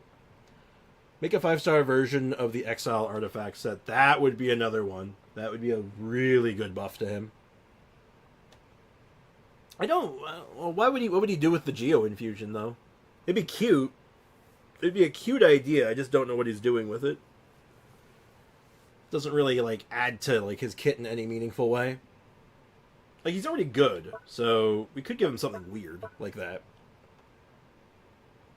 Was the attack buff too broken? No, it's not that it's too broken. I just don't know how it fits. Because even the ability is called all-round defense, right? So it would be weird that the all-round defense is giving you attack. Now, you could argue a good offense is a good defense, but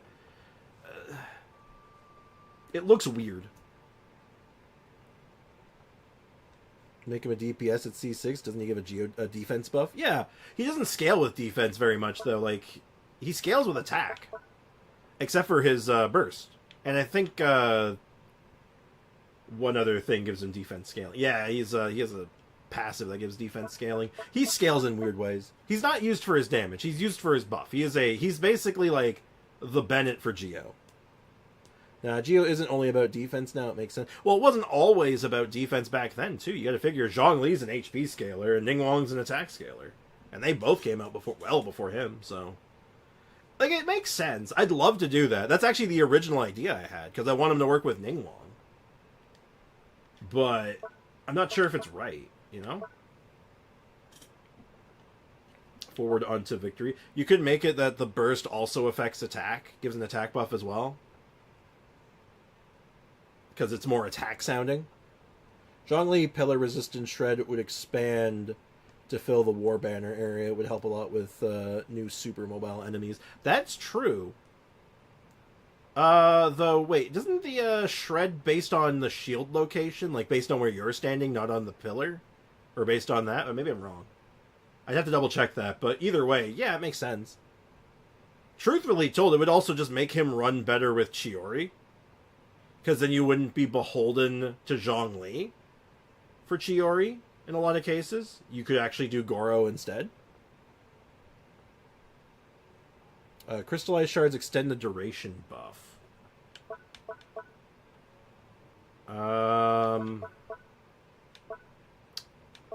So, about that.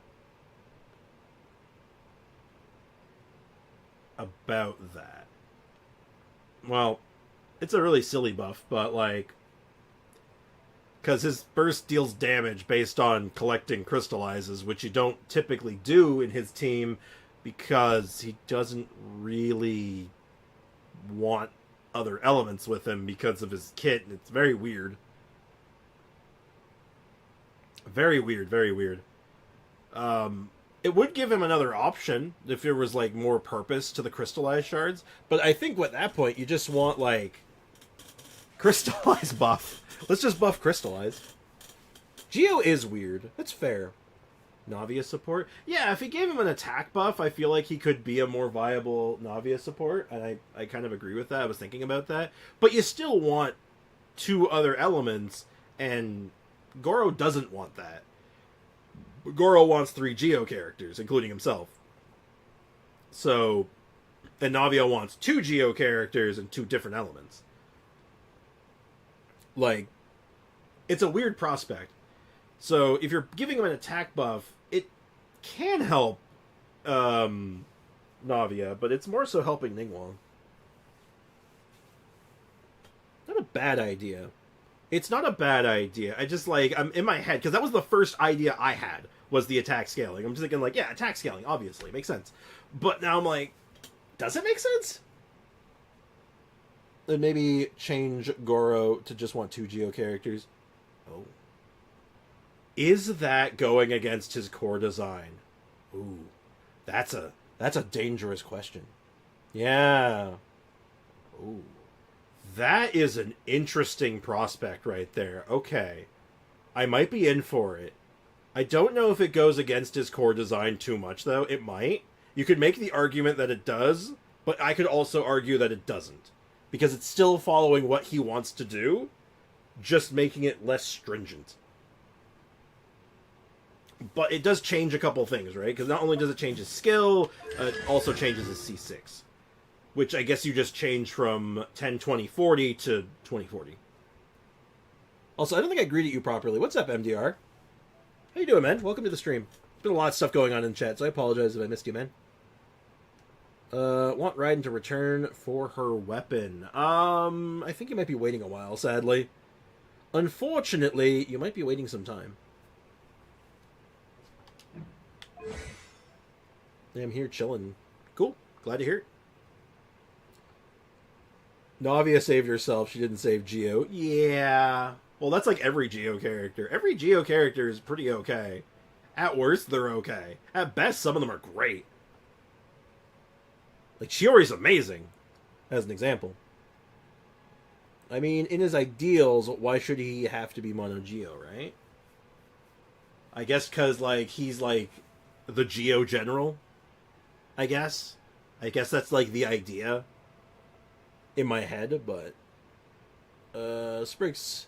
If Goro can have only 2 Geos, then Neos can have an Electro in her. See, now that definitely goes against core design. Because now she's not doing what she's intended to do. Goro is still focused on buffing and supporting Geo characters. Nilou is now not doing what she was intended to do. That's totally different. But like I said, you could make the argument with him. I don't think you can make the argument with Nilou. But we'll get there when we get there. We're not at Nilou yet. So hold on to that. Hold on to your vitriol. Hold on to all of that piss and vinegar. We'll get there when we get there. So we'll throw 2 options out there. We'll come up with 2 options. Option 1, you buff Goro that he only requires 2 Geo characters to maximize his buff instead of 3. It could be a little scary, because all of a sudden that opens up like some weird opportunities with like Chiori and a Goro and a few other characters that could get really weird and really scary, because Chiori is so strong with Goro. So, scary prospect, but could be fun. It would make team building more, I think, interesting for him, because Geo already has all these problems, so why not give them a little bit of wiggle room? Geo's not in the best of places all the time, but she still does what she well, she shouldn't be doing what she's doing then. It goes against the core design. And Hydro and Dendro don't need any more love. Geo does. Like I said, hold on to the piss and vinegar. We're not there yet. Quiet down in the bus. We're not... I'm driving this bus. I'm gonna throw you... Yeah, you're... Stop. Oh, God. Goro is legit the only support for Geo. Yeah, pretty... Oh, and Zhongli to some extent, but he's not Geo-specific. But he's one of the few that actually buffs Geo. No. Make Geo swirlable. Yeah, you see, now that definitely goes against core design. Geo is not meant to do that. Nor does it really make sense, actually, so... How do you swirl... How do you make a rock... You don't really swirl a rock. Doesn't really make that much sense. But... How do you swirl ice? So, whatever. I'm reading too much into this. Option 2 is to give him an attack buff. Let him buff attack in addition to defense. Like, you know what? You'd probably word it in a way, buff attack or defense, whichever's higher. So, if you're running a defense character, you get the defense buff. If you're running an attack character, you get the attack buff.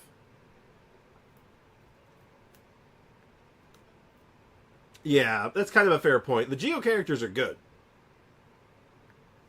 Dust Devil swirl. See, that would almost be like a new reaction, though. It wouldn't be a regular swirl. Call it Dust Devil and have it be like, do something completely different. That'd be cool. I know what you want, Sander. I'm not letting you have it. Also, we're not there yet. Chill. Go do your chores, Ray. Kakarot, I will throw you. Alright, so I think we're good with Goro, though. I feel pretty confident with that. I like that buff. Ito. What do you want to do with Ito? Ito's pretty solid.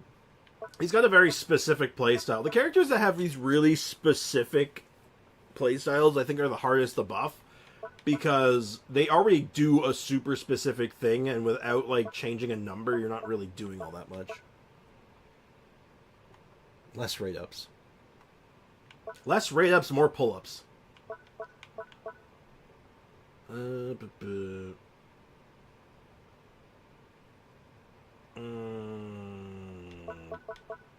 Arataki Kasagiri, which is his special charge attack, right? Yeah, he basically does the exact same thing as Noelle. So, like, what did we come up with Noelle? Was like an energy thing, right? But he can actually generate energy. Like, Ushi gets energy back, right? I'm not well enough versed in it. Yeah, exactly. Like, I don't know Ito as well as I know Noelle, but he can actually get energy, right? 2 Ushis. I'm in for it. Doesn't make any sense, but I'm in for it. Attack buff in addition to defense debuff. Yeah, the reason I don't like giving both is because a lot of the defense characters scale with both. Like, they convert their defense into attack, so it just makes it, like, you double dip, which I find... I don't really like the idea of double dipping, which is why I want it to be one or the other. But, regardless, well, I think we're good with that for now. Unless you're saying, for Ito, give him an attack buff to his Kesagiri as well. Which he kind of already has, but...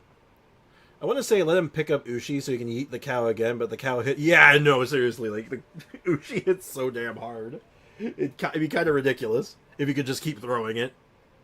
I just picture, like, him picking up Ushi and, like, just going on, like, one enemy on the ground. Check constellations. Yeah, what's up, Kakarot? Give him stacks in geoconstructs like Navia. Give him stacks in geoconstructs like Navia. Oh, like, he does more damage based on the amount of constructs around? More constructs is more damage? Is that kind of what, like, you're thinking here? I can see that. Give him, like, some geoconstruct synergy? Each party member whose element is Geo will decrease skills cooldown and restore energy. Well, it just makes his burst better. Makes his burst better. Makes his burst better. And Ito's charge attack deals 70% additional crit damage.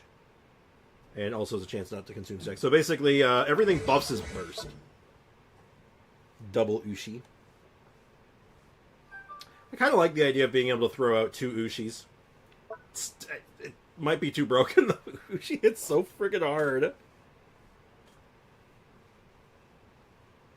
Yeah, I'm pretty sure a lot of people want to... A lot of buff people want are his constellations. No, what people really want in Ito, can we just buff his arms? Can we just, like, say Ito is fine and just buff his arms? Yeah, Ushi hits for, like, 100k on the low end. With, like, no synergy and, like, no bonuses, Ushi's, like, smoking things for, like, 100k. I don't know if we want to buff that. It's kind of scary. Like, bullet things when Navi is a geoconstructs. Oh, when you say geoconstructs, do you mean crystallizes? Because those are from crystallizes, not geoconstructs. Geoconstructs are different. Noodle arm supremacy. Look, just because you have noodle arms doesn't mean we all have to. D's Nuts have been awarded some more... Wait a minute. Hello, D's Nuts. Welcome to the stream. Apparently, the first thing you said got censored by YouTube. That's not a good sign. I hope you're doing well, though. Give Ito a better model. I'm in for it. There's the real buff. Other than that, like... You could give Ushi, like, a second, like... I don't know, lower the cooldown of Ushi a little bit? I don't know. He gets good... I don't know what his energy's like. I think that's, like, the one thing that I'm not sure about, because I would almost say the same buff for Noelle just to give him better burst uptime. He deserves the muscly NPC model for crying out loud. At bare minimum, the muscly NPC model. Like, at the very least. Yeah, crystallized for Navia, but geoconstructs for Ito. Yeah, so kind of like what I was saying. Give him a geoconstruct synergy. So, if there's additional geoconstructs, his Ushi does more damage and generates more energy. No, not a good sign. FBI under my bed. Oh. Don't worry, they're supposed to be there. They're just taking notes. Just don't do anything weird and you're fine. Anyone here good with TikTok? Definitely not me.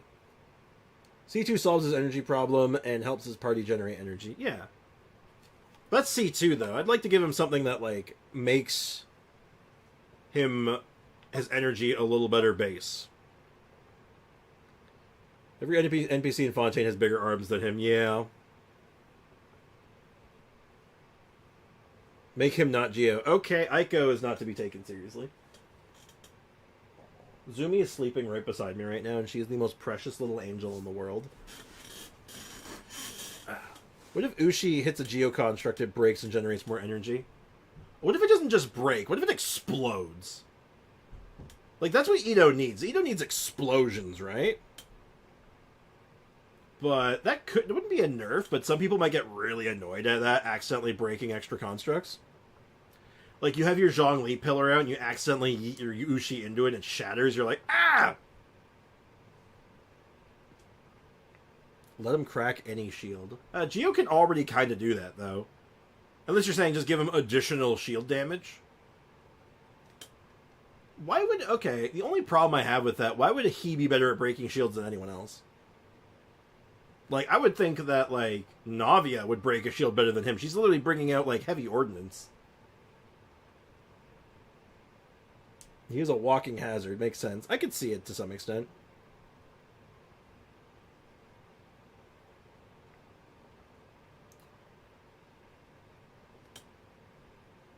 Alco having a stoink. Yeah, don't have stoinks. Yeah, you know what? Let's give him like some kind of like interaction with like other geoconstructs. Whether that's like if Ushi hits a geoconstruct, maybe there's like a resonance that happens. Like an explosion that does like extra geo damage and like some extra energy or something. That'd be cool. It would give him like some really cool synergies that would look cool. And it would make sense too, you know, like a bull ramming into a wall and it makes like a... Maybe he doesn't have to break the geoconstruct. It just has the bonus effect. That'd be cool. Or you can make it so like it's a geoconstruct or a wall.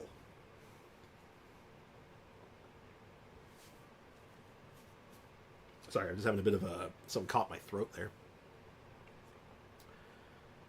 Yeah. So, that's a cool buff, actually. We can bring those two ideas together. So, if Ushi connects when he's thrown out with a geoconstruct or a wall, he does extra damage. Like, it does a geo explosion that generates energy. Maybe let Ushi run around. Yeah, but then we lose Dancing Ushi. That would be a huge nerf. Do we really want to lose Dancing Ushi? He's also a taunt, too, right? That does matter. You probably don't want your taunt running around too much. That might get annoying. Hey, Zito, welcome to the stream. How's it going? The cow absorbs the construct, gets bigger, and does nuke damage. That could be something similar to, similar vein. The only thing is, I don't know, do you want to remove your constructs? And in some cases, you're fine with it. In other cases, you're like, God damn it, I needed that. Like, you probably don't want to, like, absorb your Albedo construct, because that's a lot of damage just gone. So... And then you just have to replace the construct, which is just kind of annoying. And I don't know if people like that, because you can't switch off of Ito when you're bursting, right? So you're probably not wanting to do that. I do like the idea of Ushi doing something bonus when he hits a construct. I think that's a super cool idea. Ushi taunts, and whenever the cow takes damage, it gives Ito a stack of his charge attacks. Doesn't he already have something like that? You'd think he would have something like that. Like, that would make so much sense, but... Yeah. Yeah. I don't know if that makes sense for him, though. Kinda does, I guess. I must protect my friends. I fight for my friends. Etc., etc. I think it could give him more of a niche with characters that make geoconstructs. Fast geoconstructs like GeoMC. GeoMC, Albedo, Zhongli to some extent, because his construct can be fast if you tap it. Chiori's is really long, but she gets 2 of them. So there could be an argument to be made there. So, yeah. I think that's a cute idea. Ningguang, yes. Smashing through the wall would look cool. That would look cool. So yeah, let's go with that. Ushi gets like a cool bonus when he collides with a geoconstruct. And you could balance it in your head however you want. Maybe he absorbs the construct, maybe he breaks it, Maybe he just absorbs some power from it, and he just, while he's near it, he gets buffed. Like, there's 1.5 million ways that you could, like, balance it out there. So, pick your poison on that one. But I think that's good. Those are some good ideas. I like this, though. Yoon Genie. I'll ask Sprix to take that from you, Ayaka. What? I have more than everyone in chat. Yeah, but she's, like, well-behaved with it, though, and it's all legit. It's legitimate Mora. What do we do with Yunjin? Yunjin's an interesting character. She's like a Geo normal attack buffer. She buffs everyone's normal attacks. She likes having lots of elements in her team. More elements is more good. Better variety of elements, the better she gets. Basically, simply put, she has Beto's counter, like on skill, and her burst gives your whole party a big normal attack buff, specifically normal attacks, based on her defense. And the more different variety of elements you have in your team, the better her a normal attack buff gets. Yeah, I would love to give her something more with her parry. Like, right now, it just does more damage, and I think gives more energy, and that's it. But, like, I think it'd be neat if, like, there was more point to the parry. Like, if you, like, kind of like how Beto gets a buff. I believe she gets a bonus when she parries. So I think giving her just, like, some kind of utility on parry would be cool. Like, maybe if you successfully parry, your next burst is better. Like, if you land the parry, your next burst is just better. Make her heal, or does it go against core mechanic? Doesn't really. She doesn't heal already. If she had a heal in her kit, I think I'd be more inclined to do it. But I don't know why she'd be healing. She's kind of a bard, in a sense, because she's an actor. I guess you could say, like, she's, like, inspiring people to be stronger. But I don't know if healing's right for her, though. You could make an argument for it. You could make an argument for it. And I don't think I'd be, like, against it. But given that she's Geo, she already has some shield stuff in her kit, maybe you'd give her a shield instead? Outside of Crystal Edge? Like, you just give her some kind of shield mechanic? In the same vein as, I fight for my friends. How many characters are there that can make use of her normal attack buff? Well, theoretically, everyone. Theoretically, everyone in the game can use it, but, like, only certain characters get, like, a lot out of it. Like, Wanderer gets a fair bit out of it, as an example. Ayato, obviously, super good. Yoimiya, very good. Aloy, if she wasn't trash. Sino, maybe? I'd have to read Sino's interaction specifically, but he might.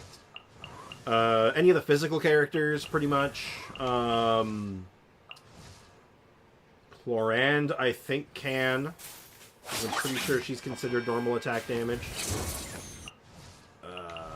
As far as main roster, like, no constellations or nonsense. Noelle to some extent. There's a big list. There's a pretty sizable list of characters that, like, you look at Yunjin and you say, yeah, that'd probably work.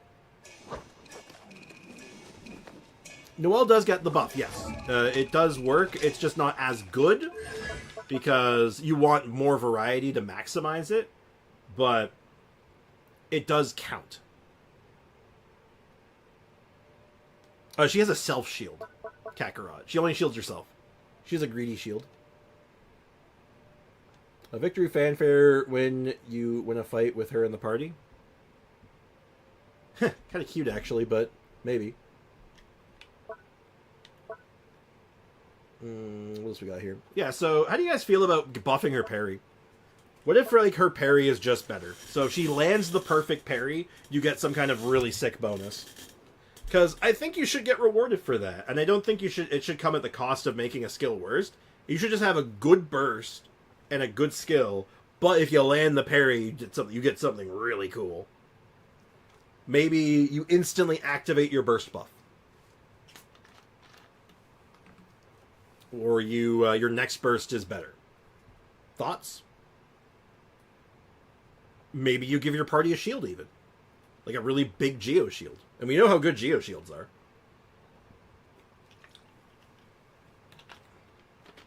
What do we think about that? Any takes? Any takes whatsoever, hot or cold, I don't care. Yeah, unfortunately, Yunjin is one of those characters that not a lot of people mess with. Unfortunately, so I feel like there's not going to be a lot of takes on this. I like the shield idea. I think that could be cool. It's simple. It fits because she's already doing a shield. And if you want to make it so without, like, overcomplicating it, you can make it so the charge level 2 just gives a shield. Because the whole thing with the parry is that if you land the perfect parry, it's automatically a charge level 2. What about insanely good counter that breaks shields almost, if not instantly? Do we have a character in the game that specializes against shields? I don't think so. I don't know why she would be good at breaking shields. Like, you know, block, counter, nut punch is kind of like... could make some sense, but it'd be cute. Her elemental team buff being 2 instead of 3 to make her enable her buff to Geo on other teams. Well, that's the thing. She already does, right? Because the buff that she gives is already 32%. This just makes it better. Like, there's, she's used in Mono Geo. Like, she is actually a viable character in Mono Geo already, so you don't actually have to buff this. This is basically icing on the cake. This is an already delicious cake. This is just icing on it. But I get where you're coming from. Like get rid of the 2.5, and then you start at 5, 7.5, 11.5. For more elements. So you could run a double type, but I think that's fair. I don't think that's unreasonable.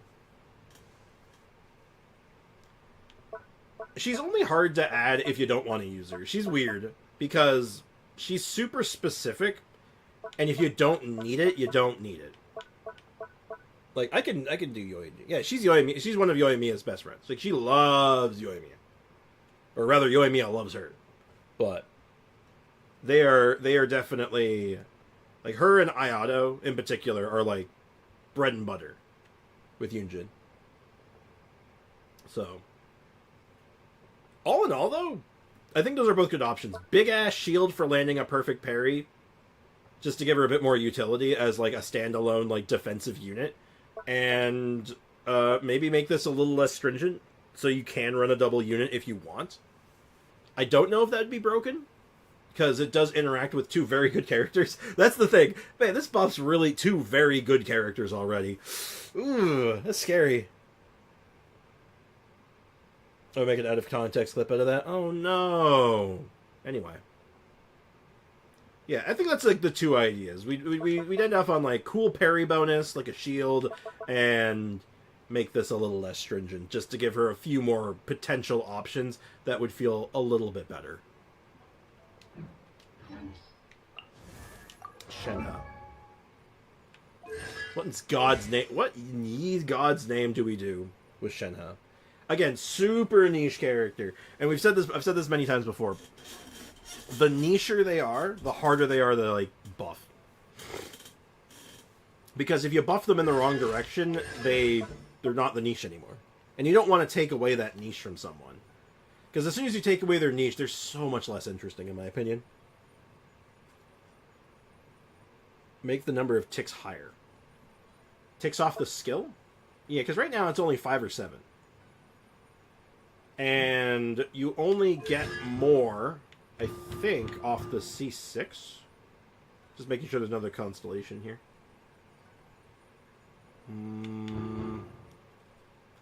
Yeah, because that makes the normal and charged attacks not count. Which can be very good, but... Seeing as, like, her buff is so big. Let the buff last 100% longer. I mean, it lasts 10 to 15 seconds. I don't think the duration's the problem. I think you run out of quills well before you run out of duration.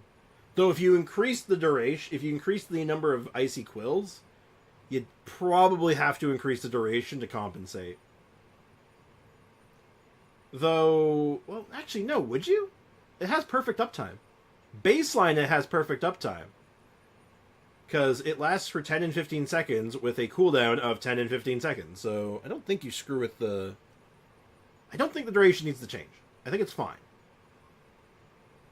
The quills, on the other hand, I think might. I think that's fair. Question, other than Benny, are there any other general buffers? Yes, there are a couple of them. There are a couple of generic attack buffers. In particular, Kujosara comes to mind. She's not as good at it, but she can do it. Oh, the hits is what I'm referring to specifically. So yeah, the quills. You read the quills. Sorry, my bad. Yeah, I think you up the quills. Up them to like 7 and 10. Honestly, like I don't think you up them by that much, because that's a lot of damage. To anyone who's used Shenhe, you know how much damage you get from these things. That's a lot. So you got to ask yourself: are you like what is okay? And I think given the state of Cryo at the moment, thought Kujosara was Electro. Her attack buff is generic. Her attack buff is completely generic. So same with Chevrus, actually. Her attack buff is also completely generic. Even though her resistance shred is not. Make her heal? Nah, that doesn't make any sense. She does not heal. She is the opposite of a healer.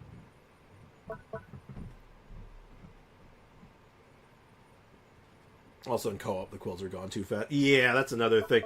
Yeah, the thing with the icy quills is that they can get absorbed by a lot of things really quickly.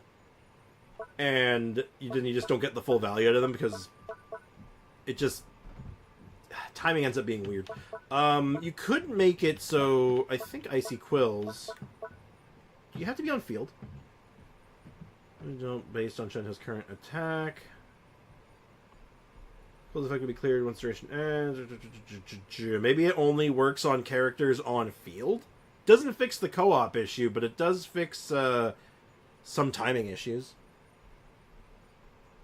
No, you're right, Kakarot. I'm just saying the buff, her attack buff, is actually technically generic. If you actually read the attack buff, it doesn't have any indication that it has any requirements. It's strange, it's weird, but it is true technically. But the character itself is made for Overload, obviously. Yep, the 40k one. That one is completely generic. 100% generic. Very weird, but technically true. Played around with Chevy and Huto. Overload Tau was fun. I was thinking for a while that team would be very good. I think that team is rad. I also am a big fan of Chevrolet, though. I think she's super strong. Also, Shenhe gives 5 quills to everyone, so it isn't that bad. Oh, that's true. Wait, oh yeah, right. We were talking about this the other day. The quills are individually calculated, so each character gets their own stack, right? When one crowd instance, multiple opponents... I just want to read this. The number of times an effect is triggered is calculated independently for each party member. Yes. So, yeah, okay, so it shouldn't matter in co-op. If you have 3 cryo characters, each cryo character has their own stack of quills. I think. Team was Tau, Chevy, Oz, and Beto. Seems pretty good to me. Seems pretty good to me. I'd run that team. It's got Beto on it. I'd definitely run that team. I like Beto. I like Beto-do. It gives only Electro and Pyro characters, if I'm not mistaken. You are, in fact, mistaken, Kakarot. You are, in fact, actually mistaken, unfortunately. So, yeah, honestly, I just upped the number of quills a little bit. Give me a couple extra quills. Because, man, she's such a cool character, and I wish you just get, like, the buff just a little longer. And you didn't have to have C6 if you really wanted to go ham with her. I'm just going to quickly move up the Chevy real quick just to show this. Because it is very strange.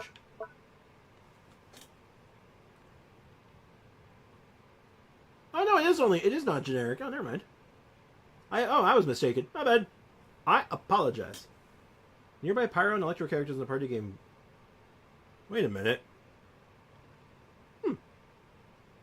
Never mind. I was incorrect. I apologize. You know what it was? I know exactly why I was thinking that, because someone was arguing with me about using Animo characters with her. And that's where I got that in my head from. That's my bad. I apologize. I am absolutely sorry. That was my mistake. So not generic, is specific. There are a few other generic options still, though. There are a couple of other ones still floating around that are generic. For attacks specifically, let me think. I know there's one. I'm pretty sure there's one other one. Let's not get into that right now. We have a job to do because next on the ticket, last one for today. We went slow again because y'all can't focus. Yeah, Miko. I've been recording for 2.5 hours. Man, editing this down is gonna suck. I forgive you. Thank you. It's okay to be mistaken about things, but always remember, if you make a mistake, be ready to apologize. Or, accept the mistake. If you make a mistake, you make an error, you just be like, oh, yep, that's my bad. That's my bad, and you move on. You'll learn from it, right? Okay. Hadoken. What do you do with this lady? Because she's very good. She's already very good. What kind of cool buff do you want to give her? What's a cool buff you can give her? Because I think that's what she needs. Another turret? That might be too good. That might be too good. Because she's already super strong. I don't think I want to just give her more damage. Resistance to interruption. Does she need that? Because she doesn't really hang out on field that much. She's not much of an on-fielder. Some people do, but I don't know... I don't know that many people doing that.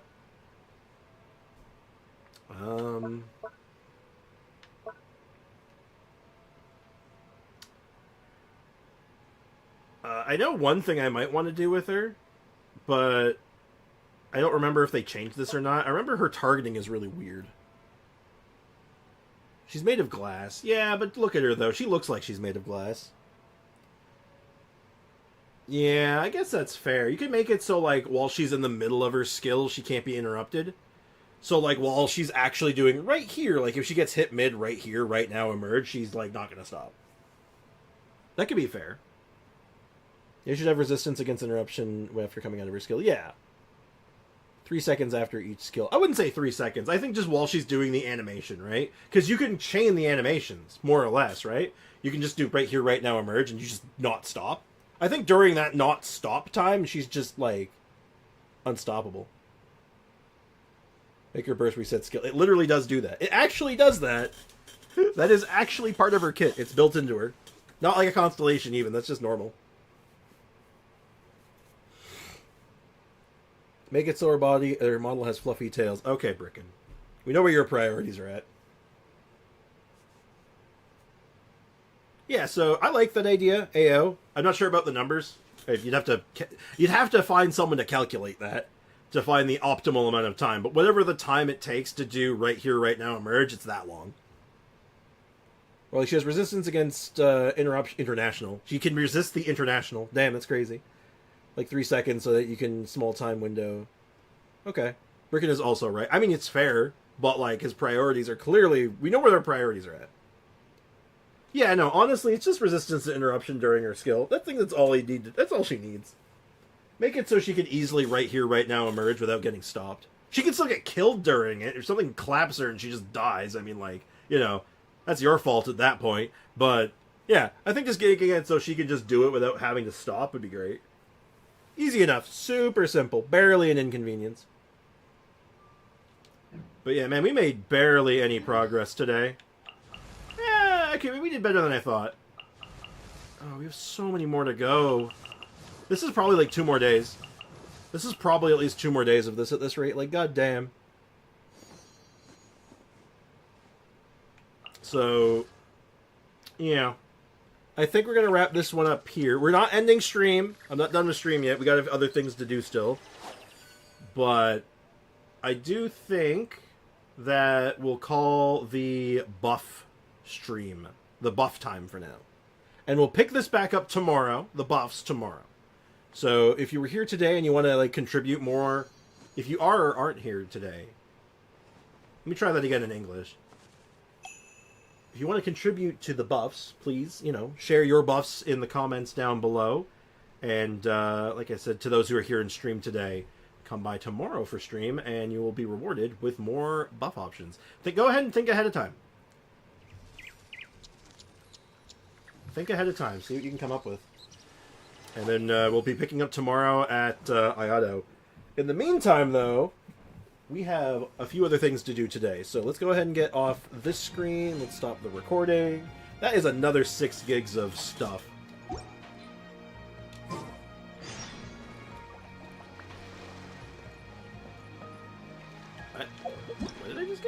Oh, there's another event. Oh. Oh, neat. I don't think we're doing that today, but, that's cool. Yeah, I know. Your stream chat is gone because it's hard to maintain having it there. It gets cluttered. What's that music? It's Final Fantasy X music. I can't tell you the exact track playing because it's a random playlist. And it's playing through Streamlabs, so it doesn't tell me what it's playing at the moment. But yeah. Strixie, tell me what you think of my Navia. I'm sure it's fine. We don't have a lot of time right now. We spent most of the stream on that, so I have to get through things. Like, we got bosses to drop real quick, so we gotta get rolling. We gotta get rolling, dude. If we're gonna get all of our resin done today, so probably not a good time to look at your at a character right now. But I will take some time to do so for you later. We got bosses to do, though. Never knew what happened to that Lily person, though. They joined in and then they evaporated.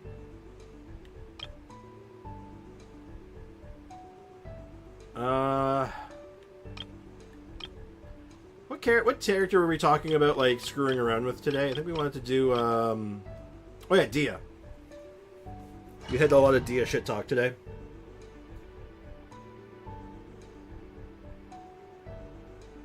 Oh, no, yeah, not from in-game. It is, I put together a playlist for, from Final Fantasy X from a lot of songs I really liked. That I felt fit the mood. I did remove one of them. I thought I was gonna have to, and it turns out I did. I got copyright dinged for it.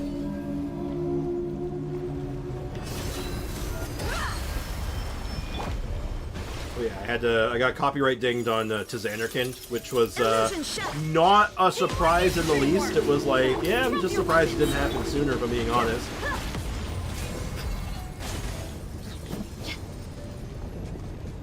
Kaya. Ayaka.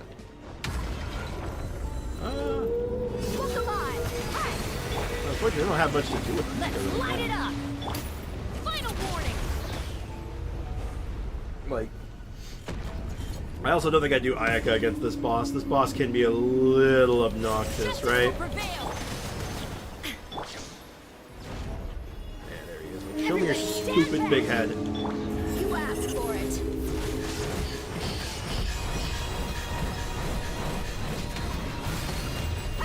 Decent damage. Not bad, not bad. Feeling generally invincible, which always feels nice. Skip to the orb phase, which is funny. I'm gonna make you dance ASAP. Okay, Ray. I should get like the mods to start stealing your Mora, because I could do that.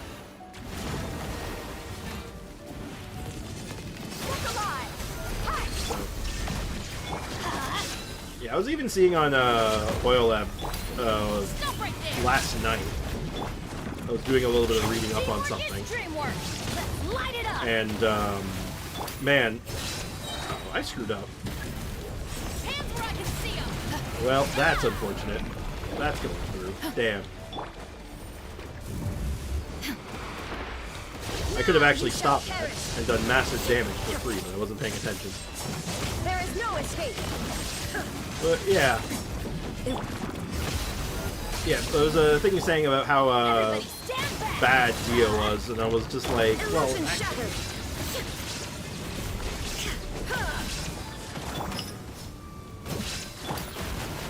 very underrated.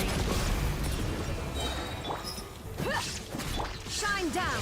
Torn to oblivion. Hey, Lion Lion, what's up? I feel like I haven't seen you in a few minutes. What's up, man? Welcome to the stream. Hope you're doing well. I looked at the chat, and my my girl exploded. She exploded.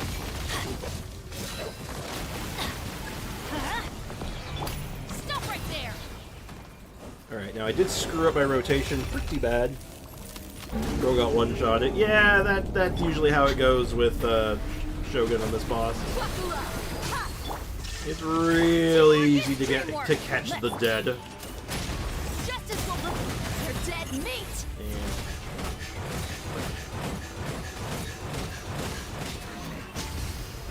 Not bad. Someone say Ayaya? Not really. The problem with Ayaya is that, like, she's not that interesting. She hasn't got that much going on for her right now. Moin.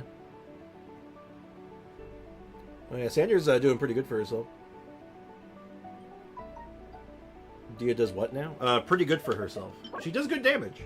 If you build for the damage is there. And if you... Ooh, got another cream solvent. Nope. And her defensive capabilities and her just utility in general is just generally good. Like, it's just solid, right? Does Dia benefit from Bennett's Circle? Very much so. She's a hybrid scaler. She scales with both. He has HP and... HP as well as... words. HP scaling and attack scaling. She does both. And it's not like a conversion. She does both at the same time. Okay, Foxy. Okay, Foxy, I'll remember this. Actually, this boss is probably fine for Ayaka. This is probably a totally reasonable boss for Ayaka. Yeah, my brain just turns off sometimes. It happens.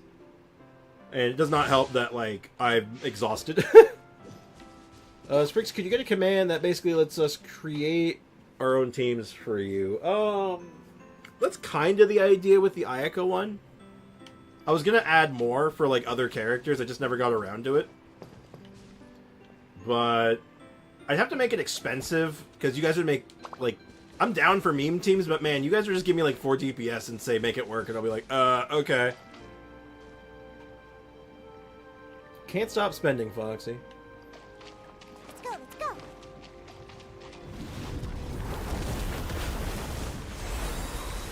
But anyway, it's like... I don't know. Scratch. Think you can bully me? I wouldn't mind having something like that. I just don't know how it would work. As one with wind and cloud. My will and body. My apologies. Man, hitting this guy's hard. His model is so strange. Take flight. Shake it and stir. Can't handle your drink. Wind strike. Unleash. Do your master's bidding. Embrace the ice.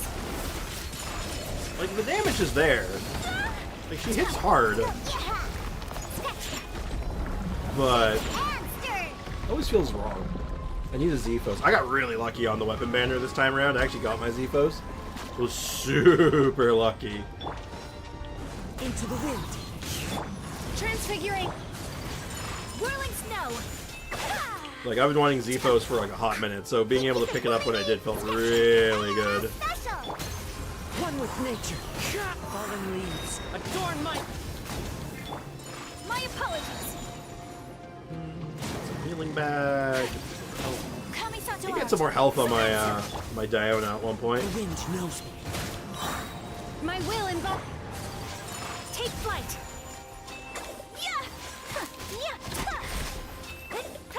Yeah, Foxy's like, I'm gonna save my Mora. Immediately spends most of it. Yep, that. My apologies. Well, at least for once, someone actually picked a half-decent boss or like thing I'm doing that actually makes sense to use Ayaka. So actually, I can actually have a good time while I'm doing it. I don't dread it. I'm like, oh, okay, I can actually have a little bit of fun this time. Like, goddamn. The wind knows me. I'm doing what I'm doing with my Mora. That you are. Yeah, do what you want. Alright, let's finish this fight up.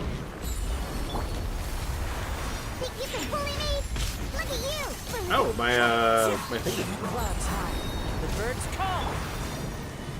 Manifest. Cryo incarnate. Sakura swirl.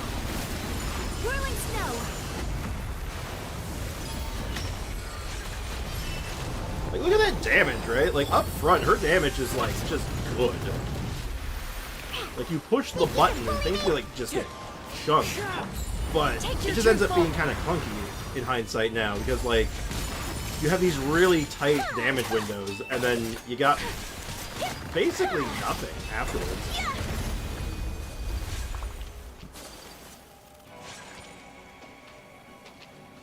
Yeah, Foxy did pretty good. He wasn't spending for a few minutes there. It was nice. Shenhe's doing a lot of heavy lifting there, Kakarot. That's the thing.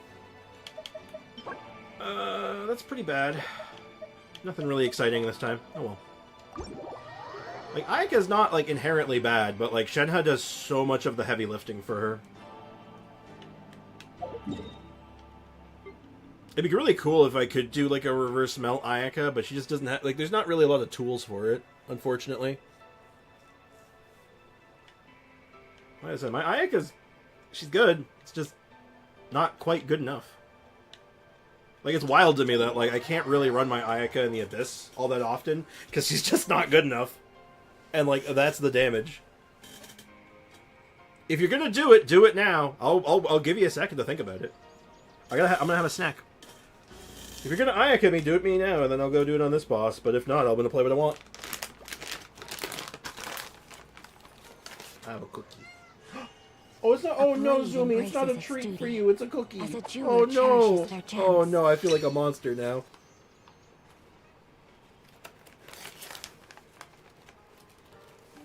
Her treats come in bags like these. Oh no.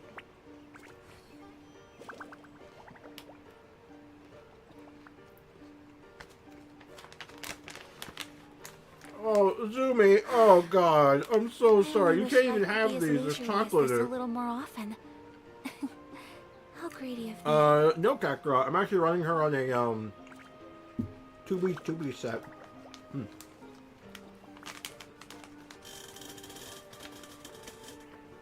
Oh my god. Oh my god. Hey Zumi, I am so sorry. I didn't even think of that. Well, if I give her one of these cookies, she'll die, so I'm not gonna do that. BRB, actually. I'm gonna go get my cat a treat. I feel bad now.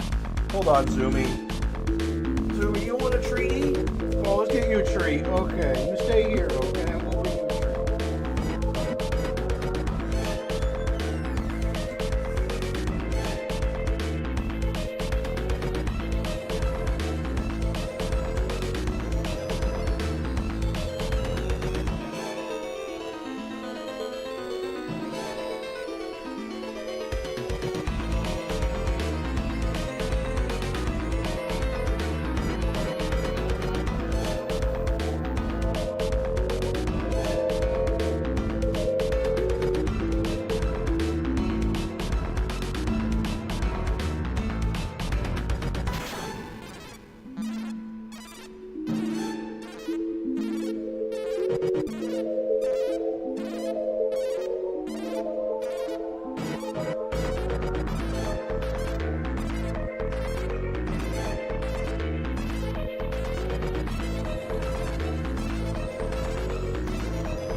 Zumi, let me sit down, please.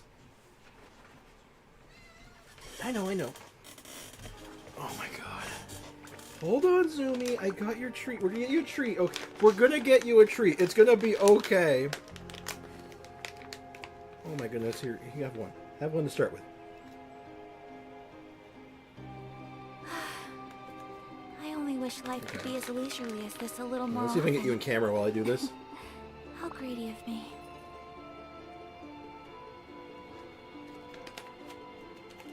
I'm gonna give her a small handful.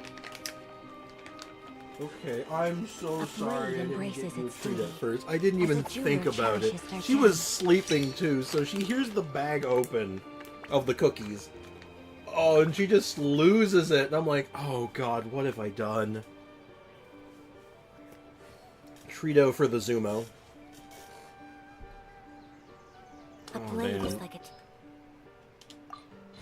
Girl gets her treats, though. Who do we run? Who do we run, actually? I know we were talking about Eula and big dumb damage.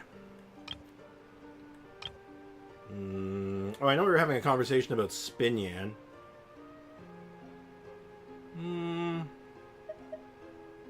It's a little risky, but I could try it. She's gotten her treat, now she must leave.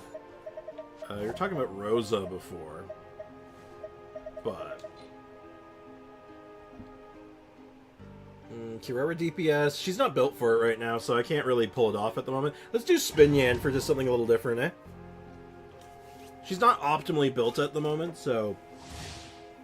It's not, it's probably not going to be, like, as good as I want it to be. But we can mess around with this a little bit. Bow before me, worm. And this is a fun boss to do it on, because we can do some big dumb damage. Stabilize. Shake it and stir. Can't handle your drink. Huh. Power core. Give a second here to... Let's say, where the hell did my Diona burst go? Oh, it went down in the hole. Okay.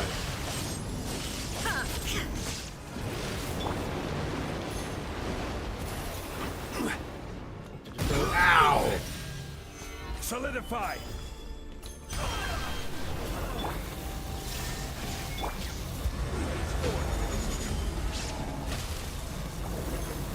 Just want to knock him down just for a little bit of an easier time on this.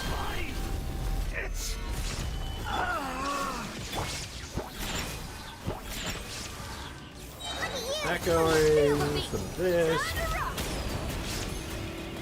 51k, not terrible. Right now, I think I have her on the right weapon. Yeah, this first phase is not great for this because, well, you literally just saw. It's like, oh, You shall fall. you shall fall. Now you shall perish. But you get the thing going on there where you like, I can't hit him. Velvia does stupid damage. Correct. That is, in fact, a fact. Order guide you. We get to do some Shinyan stuff. I didn't even check if her weapon was right, but it looks like it was, so...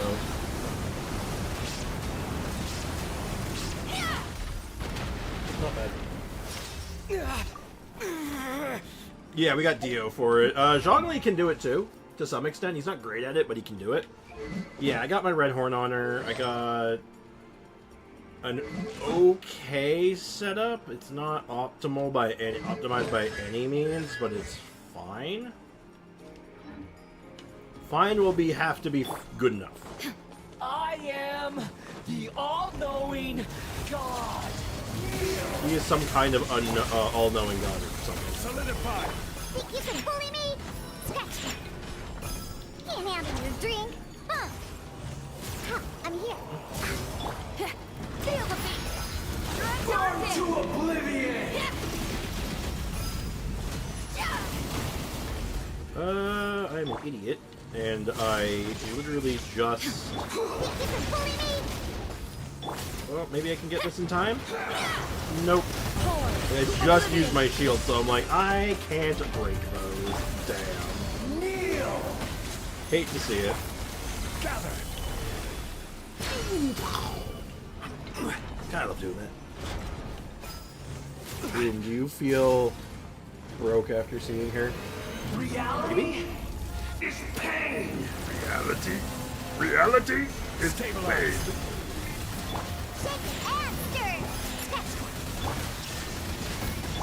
that. Can you stop hovering ominously over me, please? That would be awesome. This should finish it. Kneecap!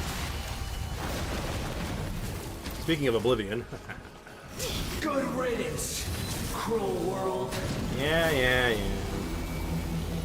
I'll show you what I mean. Solidify. Like I said, he can kind of do it. Think you can bully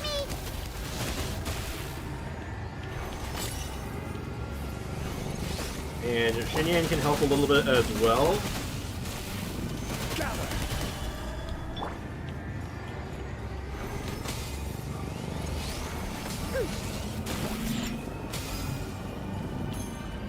Hope I did that fast enough. I'm not gonna lie, that was a little dicey, actually. Yeah, scar you and stupid edgy voice lines. Yeah. Who doesn't love a good edgy voice line every now and again, though? She's kind of funny. There's no escape. Solidify. Diana special. Sketch. Think you can bully me? And 80k. I mean, it's the Skara boss fight, so like, you know, you take what you can get. Is order.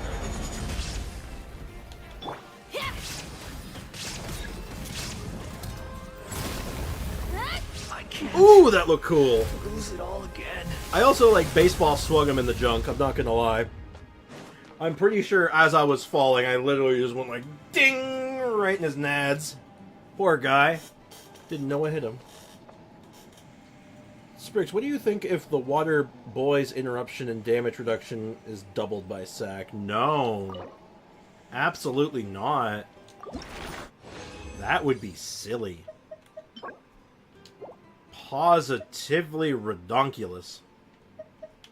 Got a dream solvent. Man, I'm so lucky with dream solvents, it's kind of unreal. That's atrocious, though.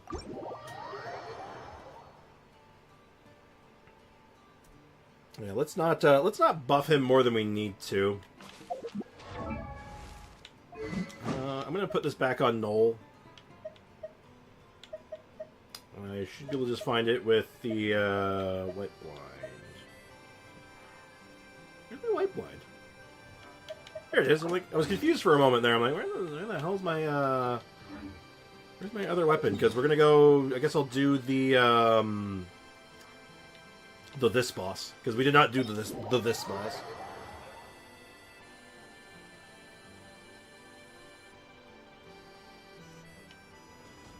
Yeah, no, at C6, he compares to Yelan, which is kind of terrifying when you think about it. He's comparable. They are very much in the same conversation, and that's not okay. That is straight up not okay. Alright, Mono Geo shall get the job done. I guess I could have brought the Furina version instead, but you know what? Afraid? Mono Geo makes me feel Do you sick. not even have the I like courage to be afraid? Is it my turn Leave it all now? to me. With As a these good rising nature. flames. Now that's more like it. Yeah, that's more like it. Beat her up! Beat her up, Tomato! With the Tomato, fall of tomato, let's darkness, go! Destruction shall rise. The countdown has begun. The counter Have a has taste begun. of purgatory. Charge! Hit him? I got careless. And hit.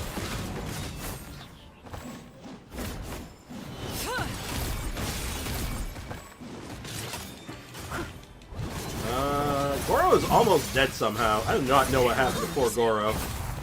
I mean, ironically, for how defensive he is, in theory, he is beta paper. Press the advantage. Look at you. Trapped like a bunch of helpless ants. Steady as stone. Time to clean up. Is it my turn now? Here's that big old charge attack boost.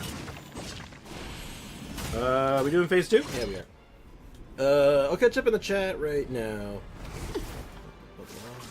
We haven't played Yoiden Century? That's fundamentally not true. We played it recently. Have we done a Zhongling buff? Yes. I believe we thought it was funny if Goba would run around and chase people. Whenever the Archon season is coming, I will put money into the game so I can get Nahida C2. Ah. Which set should I get for my Shinsho? 4-piece emblem or... 4-piece emblem is usually the better choice. The other option you came up with is like the alternate option. Gather. A lot of people use that version. Pull in.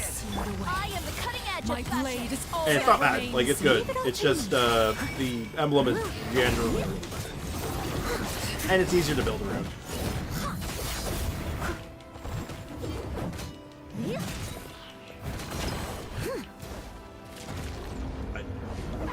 What's up with y'all wanting to break Shinsho? Solidify. It's like, make Shinsho overpowered. He's already overpowered. Why do you want this? Everyone on me. Look, I'm all for putting Yelan out of a job, but like, is this really the way we want to do it? Suntown is only the beginning. Aw, man. The sun and moon have set. Only ruin remains. This is Hope order. has been extinguished. I dodged it by dropping a rock on his head. Let's just leave it all to me. The heat to put on hammering on Water Boy is actually good and sustainable. What? Why do you say actually good? Like, it's not like it's somehow a surprise that that team comp is good. And I'm like, what? That's not surprising at all. Yeah, of course it is. Jesus Christ, we've gotten 3 of these today.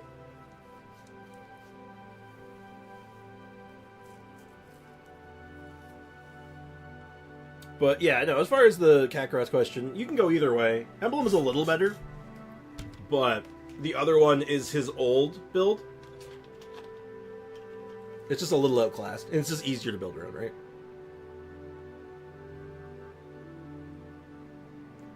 He does like 4k per sword. Well, you gotta figure he's hitting like 5 times. I'm very aware about how broken he is, but I actually think buffing his defense support is, as opposed to his damage, is a more balanced way of doing it. Well, his defensive stuff is already good. Damage reduction, resistance to interruption, healing. I think the buff we ended up coming up with was giving him attack scaling on his healing. I think that's what we ended up like agreeing on, if I remember right, AO. So his healing would be like more, you think he'd more apt to build to his strengths rather than having health scaling for some reason. I'm just doing like 27k with his dolphin flips. I mean, if I build mine strictly for damage, I can get like 100k hit with him total, which is pretty insane. Like 100k, like 50k per swing, and it's like on like first half, second half, it's like, Jesus Christ, mate. But yeah, it's weird that Shinsho has health scaling for his healing. It's like, why? I mean, I kind of get it. Because I think back in the day, they were like, Hydro healers use health. Sprix, I didn't mean that team's damage was surprising, but that my Raiden didn't die. Again, still not surprising. Prototype Amber's healing is actually quite good. Prototype Amber is weirdly good. And I don't just mean like, obviously it's like, oh, it's a decent health scaling weapon, healing, energy regeneration.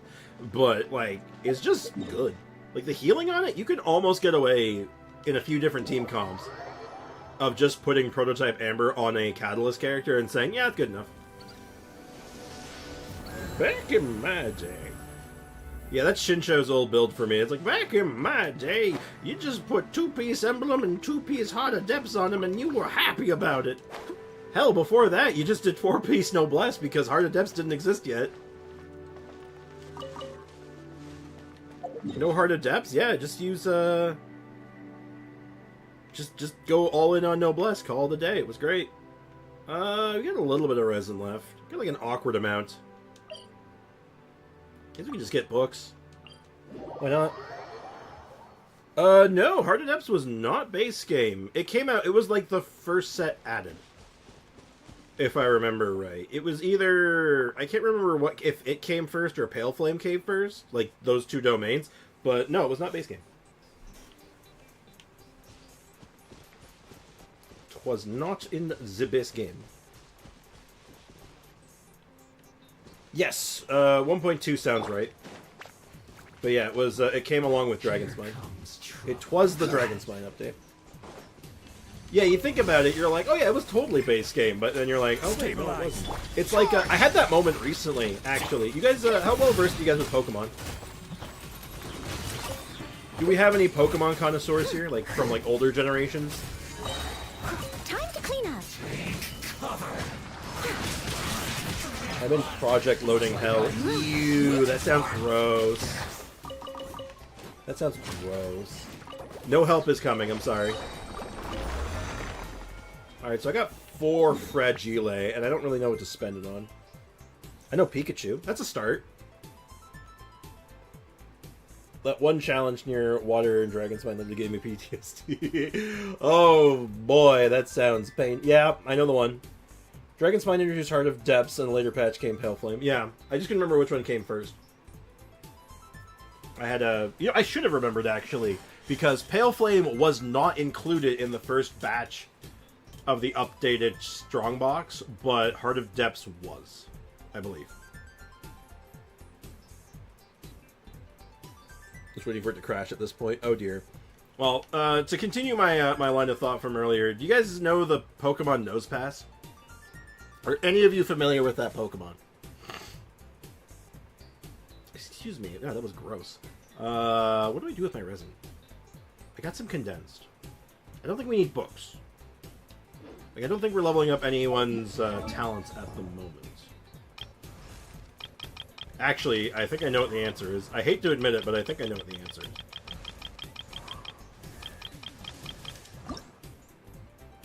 I finally did it, by the way. I think we need Mora. Poke what now?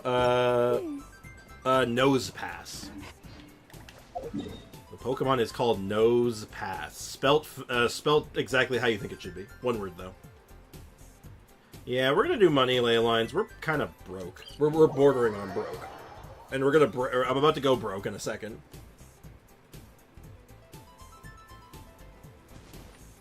But yeah, if anyone... let's change team skins first. But yeah, if anyone knows the Pokemon I'm talking about, I have an example of the thing AO was just talking about. Like, the Mandela effect. Oh yeah, the one that looks like an Easter Island statue with the big nose. Yeah, exactly, that's Nosepass. So, it's Evolution Probopass. Did you know that Probopass, its evolution, was not in the same game Nosepass came out? Nosepass is Generation 3. Its evolution, Probopass, Generation 4. They didn't exist in the same game. I didn't know that. I thought for the longest time, yeah, they came out in the same generation, Generation 3. Nope. Nosepass was just bad in Generation 3. Yeah. So when you had that moment of like, wait, Heart of Depths was in base game? I had the exact same thing with Probopass the other day. I'm like, wait a minute, what? What you talking about? That's impossible. I don't know if they added all of them. I know, I think they added a few of them. I know they added Probopass, that one. Was that the same generation that also added, that might have been the same generation that added Magmortar and Electivire, but no, those were later. No, that was I think Gen 4 added Weavile. Yeah, you know what? I think that one had like Weavile and stuff. I will have order. Let my name echo in song. Hold the line. Covenant of the Deep. I thought that Probopass and Nosepass came out in the same game, but they didn't. They did quite a bit of some mods don't have evolutions got them in later gens. Yeah, like, oh, there was one recently. In the most recent generation, right? Like, Dunsparce got one, which was wild to me. When was the last time we played Chi-Chi? Like 2 weeks ago, actually. Because we were going back and forth between Jean and Chi-Chi as our Hyper Bloom driver. Because we were trying to decide which cosmetic we were going to get. Was it going to be Chi-Chi's cosmetic or Jean's? And I opted for Jean because I thought her healing procs would be more interesting with Furina. An evolution for Dunsparce and called it Dunsparce. Yeah, I was so done with Dunsparce. That was one of the sentences of all time. Foxy, she meant the account, not the concept.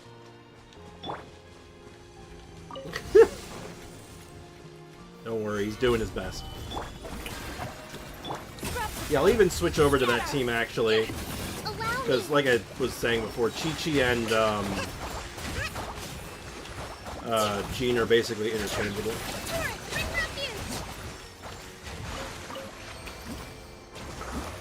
Yo, is anyone here going to be picking up the new Pokemon game that drops next? The Legend Z? Pokemon Legend Z, I think it's called. Anyone picking that up? Anyone looking forward to that? Anyway, yeah, it was this team.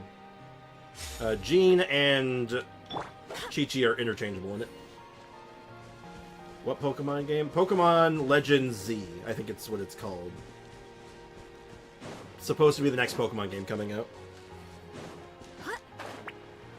Okay, I picked up the last year that came out, but I really gotta save money. I feel ya. I feel ya. Last one I got, because I didn't get Sword and Shield. Like, I stayed away from those ones.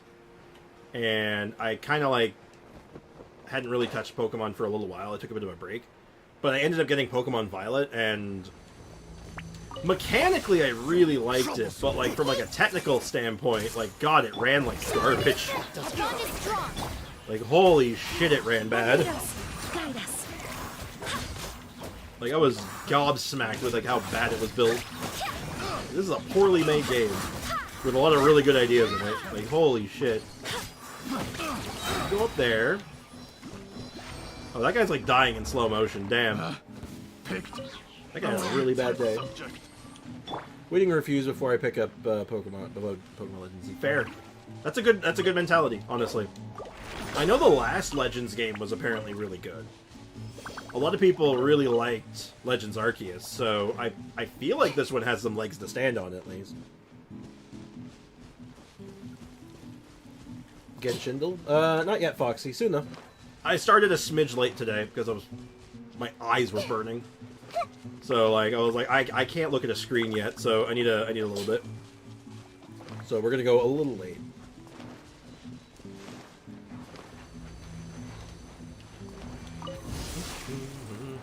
Defeat all opponents. I see everything. I don't know who's involved in this anymore. There's too many crabs. Let the world collide. Yeah, I didn't even. It's funny too. I didn't even touch Legends Arceus. I was like, I didn't know what it was. I didn't understand it at the time. I'm just all like, so is this like a spin-off? Is it a main game? Like, what am I looking at here? I never touched it, but I ended up hearing it was really solid. It was a fun game, so I'm like, maybe I should have given it a shot. So with this sequel coming out, I'm thinking like, oh, you know what? I think I might like take a stab at it, you know? Also, I said y'all focus for like 3 times, y'all didn't focus on the buffs. Neither did you, Foxy! None of y'all focus. All y'all lost your focus. Y'all lost your focus. Why do you think we don't make any progress? I mean, I lost my focus. I'm just as guilty. But like, damn. But damn. Gen 4 was Magmortar, Electivire, and Weavile. And apparently Probopass. I missed that message from earlier from Brick. Ad Astra Abyssosk. Welcome Doesn't to even the have any buffs Adventurers ideas today. Guild. Yeah, you had a couple. Thank you for I couldn't pinpoint exactly which ones were yours, but you know you had a couple. Astra.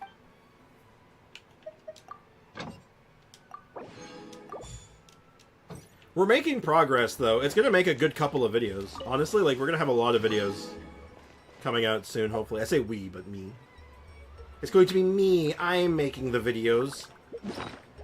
I just have to sit down and edit, like... Oh, God. I now have 5 hours of video to edit through. Oh, God. Oh, ye gods. I'm not looking forward to that. I'm not going to lie. I want to Crystal Fly Trap. Yeah, I know it's not that big of a deal, but you know what? Easy peasy. Better get to it. If I get some time over the next couple of days, I'm going to try to get one of them done. One of the sessions edit it, and upload it. That's the dream. But, anyway. Because that's done. Dailies are done. We still have quite a bit of summer event left to wrap up. There's a new event now, which is good. I can do one thing right now that I've been itching to do. So, I'm going to make 18 of these. 18 is the magic number. Yeah, I did. It was a toss-up between Jean and Chi-Chi at the time, and I ended up going with Jean. And then we need, I think, like 12? 18? Of the, these. I'm just gonna go with 18. Honestly, skip the middleman. I'm not taking any chances. New event is an easy event. I'm not surprised. I mean, we have a really big event going on right now, like a giant event. So you could pretty much expect rest of the patches, or rest of the event this patch are gonna be pretty tame. How did you acquire that? Do you have to be level 90? Yes. To even attempt the challenge, to unlock it, you have to be level 90 with a minimum friendship 8. So my Jean, I had to finish up leveling up Jean to go for it. And I ended up, I'm opting to do like this weird physical build with her. Like I said though, Chi-Chi was the other option. Who is currently 80 out of 90. I didn't go through with it, but she had the friendship obviously. And I would have been doing a very similar build with her. If I had her C1 or C2, I probably might have leaned more towards her, but lacking that, I'm like, you know what, I want the attack speed. Giant event barely. Well, it's giant from like a mechanical standpoint, right? Like a multi-part region with like its own set of treasure chests, characters, quest lines, story, mini events. Like it's a big event. Well, Elbozo, then I can't get anyone's accessory. It is cringe to do that, not gonna lie. Not really. This, you know what it is? This is their way of getting people to be all like, hey, we want to introduce more difficult content into the game, and you need to be ready. This is a warning. No, Kakarot, no, they shouldn't. You wanna know why they shouldn't? Because this is something for people who put in the extra mile. This isn't some, like, casual thing. This is supposed to be for the more hardcore player. This is for like people who earn it. This is a prize. Let it be special. So for anyone who's at like the end, at the point of the game with me where I have these level 90 characters and I have the resources to do this, this is a prize for me. This is something special. And to those who don't, it's a warning that the game's going to probably get harder. And they're going to be introducing more difficult content. Be ready. This is not a gift, Kakarot. This is not a present for us. This is not some kind of nice little bonus. No, this is a threat. Okay? Remember this. Remember these words. Chi-Chi's pretty good, though. Like, unironically, Chi-Chi's pretty good. She's a good driver. She makes for good fridge teams. Now can we do Genshin? You know what? Just because you asked, no. I'm going to stream longer now. Yeah, they're going to add more, obviously. Like, there's no surprise. I imagine they're going to be adding, like, a new set or a couple every patch. If I had to wager. If I was a betting man, I would say they're probably adding a couple every patch. What defines a driver? Very good question. A driver is a character who is on field primarily, who is usually only or mostly using normal attacks to make reactions happen. They're not there necessarily for their damage. They're there because they can help push reactions. So Catalyst characters are often considered to be very good drivers for reactions because they always do their elemental damage. There's no caveat. And even if their damage isn't great, they're still doing their job. So, using Baijuju here as an example, his normal damage for just smacking things isn't very high. Even if you build for pure damage, it's not great. You can, it's not good though. But putting him just on field and just hitting things to trigger like blooms and stuff is very good. So that is what would define a driver. A character that can be on field and help push reactions. Chi-Chi is considered a half-decent driver, even though she only does physical damage with her normal attacks. She does have a cryo application aura, effectively, with her little summon skill thing. And since her healing is really high, she can stay on field pretty much risk-free. And that's the long and short of it. Question, is there too much content for a brand new player? No, yes and no. There's a lot of content for a new player, and it can be overwhelming. But thankfully, Genshin does sort of... like, it's organized content, right? So you always... every area and region that you're pushing through, you're not getting bombarded with content. You're getting, like... it's being, like, given to you in reasonable chunks, for the most part. And a lot of the content can be effectively ignored for an amount of time. So, I don't think it's too much. At least not at once, because you don't have access to all the content right away. So, long story short, that's basically where it's at. Someone's peeking in my room. Treats. They're my treats now. I've stolen them. Oh, okay. There's the treat bag. You're welcome. My mom needed a treat bag for the cat. So, yeah. There's a lot of content. The only content that I think is problematic is Inazuma. Because if you get a character from Inazuma and you're not there yet, then boo on you, I guess. Just can't do anything about it. Sucks to suck. But anyway. Astra said if we added a second Ushi, it would have to have a second name. Yes. Lore-wise, having a second Ushi is problematic because you need to have a second one. And I don't know how you do that. Ushi's child.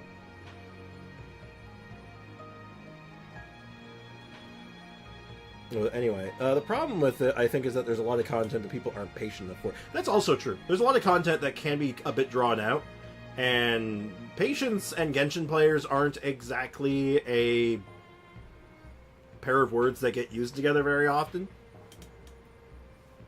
So that's a different matter, I guess. Hear me out. He's named Little Oosh. That reminds me of something I saw in wrestling on like WWE, which I thought was really funny. Usi and Sui. I want a skip button. You're a skip button. I'm sorry. I don't know why I say these things. Sprix, what would you say for a person who has like 27 characters that are all around 70 or 80 and 90 as endgame players? I'd say level up your characters. You're not in any hurry. Like, you don't have to rush. Pick characters you like and start leveling them up. The game is starting to give you some requirements and some goals. Do you want to engage with the end game at a meaningful level? Here are your goals. There's no hurry. They're not required. The end game is just that. It's end game. It's for the end of the game. So if you're not at the end game, then don't worry about it. You'll get there eventually. Just level up your characters, and once you're ready for it, then you can engage with it. Right? Have you done the character survey? No, I haven't, actually. And I think it's only up for one more day, isn't it?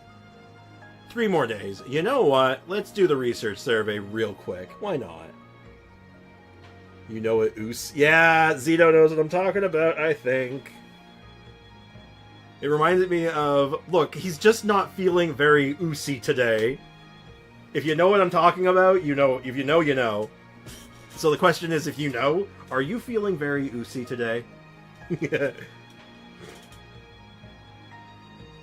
Now, I still only want Unwin Ushi in the game. Yeah, it wouldn't make sense to suddenly have a second Ushi, but being able to reset him and throw him again? Maybe. You can make an argument for that. Today is an Usi day. You know, Zito knows. I like you. I like you. Ah, excellent. I appreciate that. That made me laugh. I'm not old to understand what you're saying, Sprix. It's not an age thing, actually. This happened recently. This was like last year? Maybe like a year and a half? This was something that happened. This was like from WWE SmackDown or Raw. I'm not sure what show it was. But yeah, this was like recently. No, Sprix. The person who has like 27 characters, at least 70 characters as endgame, and 27 who are level 70, but at least 15 are over 90. I'm not sure what you're saying anymore, Sander. I'm kind of confused. It was SmackDown, yeah. Okay. I wasn't sure what show it was. I just know that it was one of the two. It was Sami Zayn talking to Roman Reigns about the Usos, and it was one of the funniest things I'd ever seen in my goddamn life. If you want to see something really funny, just look up Sami Zayn, not very Usy, on YouTube, and it's hilarious. It is like one of the funniest bits they've ever done, because, like, I think half the people involved didn't know he was gonna say what he said, and they look so shook, and they're trying so hard not to laugh, and it's a thing of art. It's beautiful. Sami Zayn is brilliant. I love Sami Zayn. But that's neither here nor there. Let's go ahead and do this. Oh, in the survey, complained about the character guides that came out full patch. Come out a full patch before the character release. I'm not sure I follow what your complaint is there, Sean. I'm confused. Okay, like, I have 27 characters. At least 70 of them are over at least 70 and 15 are at level 90. I'm an endgame player. Okay, so what would I say to you? I don't know. Do the endgame? Like, why am I talking to this person? Why am I talking to this person? That's the better question. What I don't know what I would say because I don't know why I'm talking to them. What year was I born? That's a great question. So I was born in the year... Oh, jeez. The BRB screen bugged out again. Oh, jeez. I'm sorry, chat. I don't know why it keeps doing this. Okay, I fixed it. Sorry about that, guys. My bad. Oh, man. Man, that's so weird. I don't know why that keeps happening. There are a ton of Emily guides right now, and she's not been released. Oh, well, that's not a problem with Hoyo. That's a problem with leakers and... I guess the beta players? Because I'm assuming they're just taking information from the beta. How are you making a guide for characters that are not out yet? I know they make arrangements and deals with YouTubers, like bigger ones, that are like, hey, here's the beta. You could make a video on it. We want you to make a video on it, but you can't do it until this date. Sprix is an old uncle. I am an uncle, but I'm the youngest of the uncles. With his characters at those levels, would call the account ready for endgame? Oh, yeah. For the most part, yeah, I'd say so. 15 level 90 characters? For the most part, yeah. Like, the account is an endgame account, but I don't like the theater. Oh, if you don't like the theater, I mean, like, that's just, like, a personal preference thing, right? I can't say, like, oh, you're just not enjoying it correctly, because, like, you know, it's just your preference. If you don't like the theater, then you don't like the theater. You always have the Abyss, and you can, like, interact with the theater as limited as you want. If you just want to get the primos, you just go and do easy mode. Get a couple primos out of it and call it a day. Right? Like, there's nothing to... You just play the game, enjoy the content you want to enjoy. I'm gonna take out the trash. Alright, you're taking out the trash. Are you taking me out? What are you talking about? The character restriction is bad in my opinion. We've had this conversation so many times before, and I completely disagree with you. I think the character restriction is totally reasonable and fine. They give you a third of the characters you need, basically. Like, they give you characters to fill in those slots, to help out. You can borrow a friend's character. I think you should be able to borrow maybe, like, 2 characters instead of just 1, maybe, if you want to help alleviate it a little more. But the whole point is, like, yeah, they want you to have these characters, like, properly built. They're trying to push you in a direction of, like, hey, finish the characters, make sure they're good. By the way, you have a month. So if you don't have all the characters you need, you have a month to get someone up to snuff. And it doesn't take a month to get a character online. They give bad characters? No, they don't. We've only seen one. We've seen one theater so far. How do we know if they only give bad characters? And the characters they gave us last time were fine. What do you mean?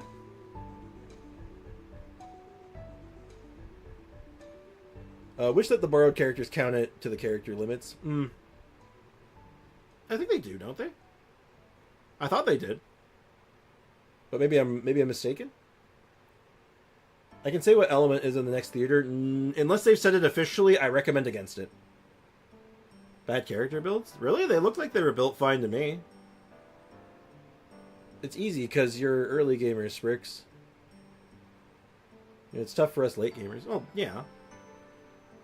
I know people who started playing late though, and they're thriving right now. They're fine. Like, it just means you're not ready for the end game.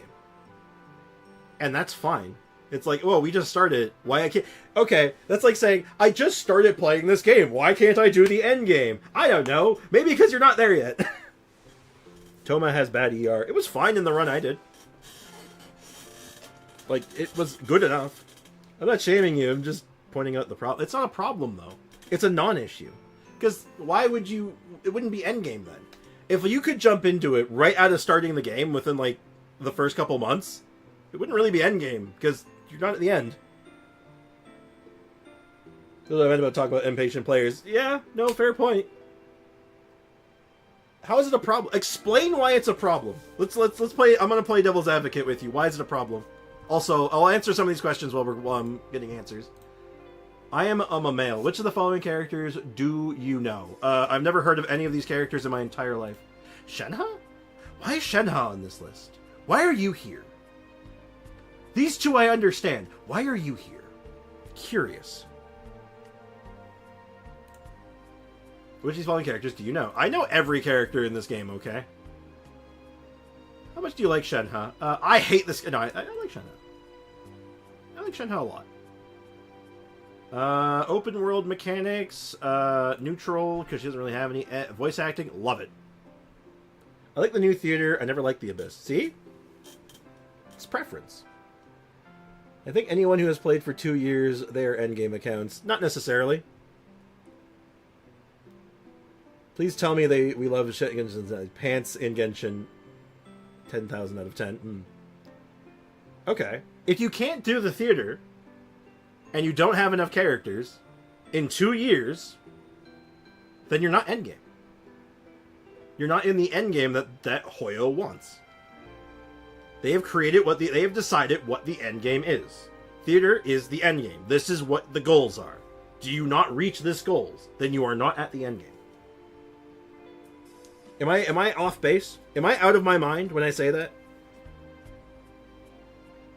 Playing for a good 10 months now, and I got like 4 5 stars.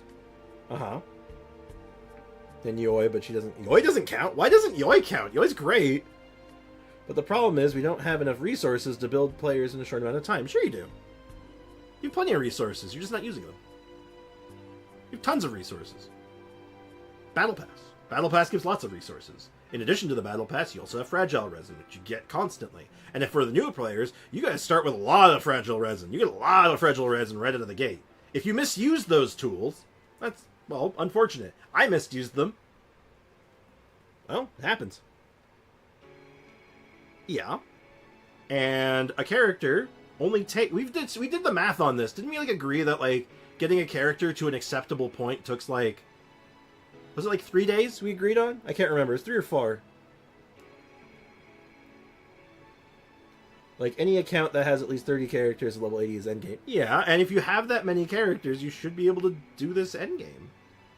And if you don't have all the characters to do it at the maximum difficulty, remember that, maximum difficulty, you are doing the hardest mode. You can do the easy mode and the medium mode without too much hassle, I think. Especially with that amount of characters. You don't need that much.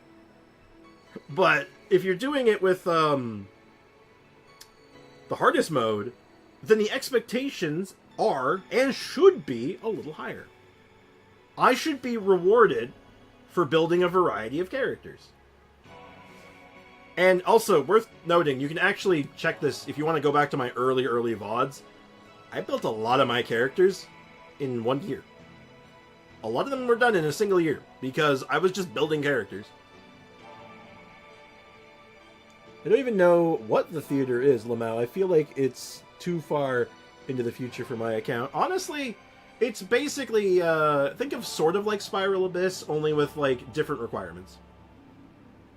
Let's be honest, upgrading characters, talents, weapons, and especially artifacts take a lot of resin. Sure. But there's a lot of options of stuff that you can do that don't take as long. 3-star weapons and 4-star weapons don't take as long as 5-star weapons. 4-star characters are faster and cheaper to level up than 5-star characters. Many characters don't need good artifacts to run efficiently. Cookie does not need a good artifact set to run well. A character like, who's a really good example of this? Barbruh, Kokomi. They don't need good artifact sets to do their job. And artifacts are RNG. Do I need to go back to the example of I ran an attempt of theater with Yoimiya with a level 1-star bow, and I was fine? Do we need to talk about that again? Cookie needs a good team? Not really. You can run all the 4-star options for each spot. You just run a taser team and it's probably fine even.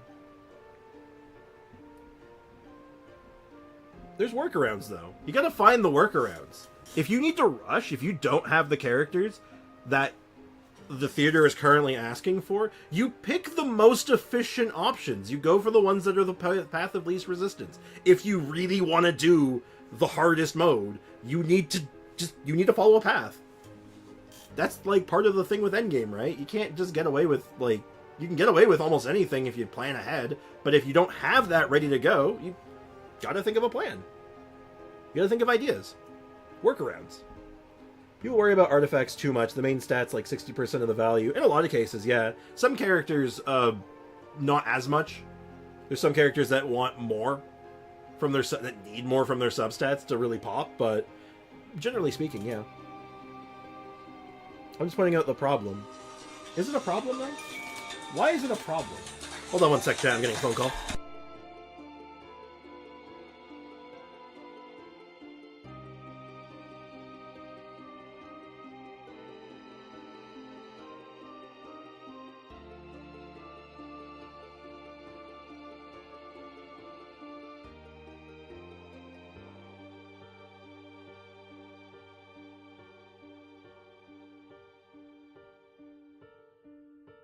It twas me mum. I need to go release the Kraken. I'll be right back. BRB.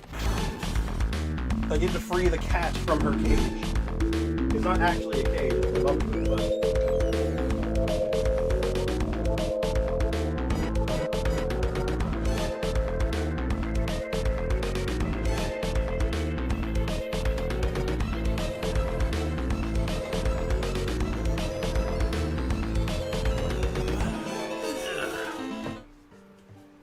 Let me catch up here. Even late game players want to enjoy the end game if they spend enough time, if they're hardcore gamers. Yeah. I like feeling rewarded for my hard work. And I feel like this is exactly what this game mode does. I've put in a lot of time and effort into a lot of variety of characters. And I get to enjoy that now. And I get to feel like it was worth it. Back on this, though. I'm going to get through this, if I can. Characterization and storyline. Yeah, I liked it. Art and visual elements, very good. Combat strength, somewhat satisfied. We were just talking about giving her a little bit of a buff, so like, maybe... I think it's more of a cryo thing. Yeah, I gotcha now. I like the characters, characterization, character entering skill mechanics. I like the mechanics. It was for a party comp at the time, and... yeah, those three. Wait. Open-ended for Shenhe. Big fan of thigh windows. Sorry. For like for Elden Ring, you can get through so much content with decent amount of time. Elden Ring is a bad example. Elden Ring is the prime example of the game devs saying, if you're not good enough, get out. Oh my god, that's a horrid example. Oh my god, you get up to like DTS and you're just all like, yeah, you're now being shown the door. Are you not good enough? You may leave now. You are restricted by your physical skill at that point. And it absolutely shuts people out. Like, damn. I missed a message from Sean, I think, that looked interesting. I would like to see a YouTube content that helps people figure out which characters they might like. This was something I struggled with in the beginning of the game. That is a very cool idea. I would love to make that kind of content. I don't know where to begin with it, though. Genshin has time gate issues. It's a gacha game, man. That is the nature of the game. Unfortunately, this is true for a lot of style of this nature of game, sadly. Even though I don't like that necessarily. Though... because you can't freely grind. If you could freely grind, it's still kind of time-gated then, but it's grind-gated, I guess. And, well... would I rather be guaranteed something in an X amount of time, or would I rather have to, like, RNG my way 100% through it? I don't know. That's a different question, though, for a different day. Yeah, exactly, Sean. That's just, like, again, nature of the game. Okay, I love Chiori. Incredible voice acting. Beautiful story. Incredibly strong. Beautiful design. Open world mechanics. Very cool. Oh, yeah, I already own Chiori. I was all about combat abilities. Well, actually, it wasn't just the strong combat abilities. It was more the, Geo is rad.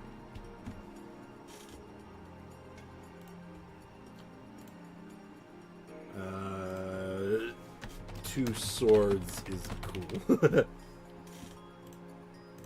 I should just have, like, a stream where we just argue about the theater. I'm pretty sure I could probably get like 8 hours of content out of that, unironically. Because people like fighting me. People want to throw hands with me for some reason. I don't know why.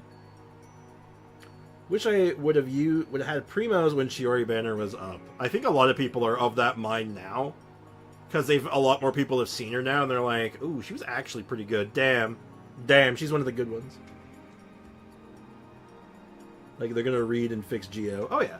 Well, Geo doesn't need to be fixed per se. Geo needs something. Something to give it a bit more option than just power overwhelming.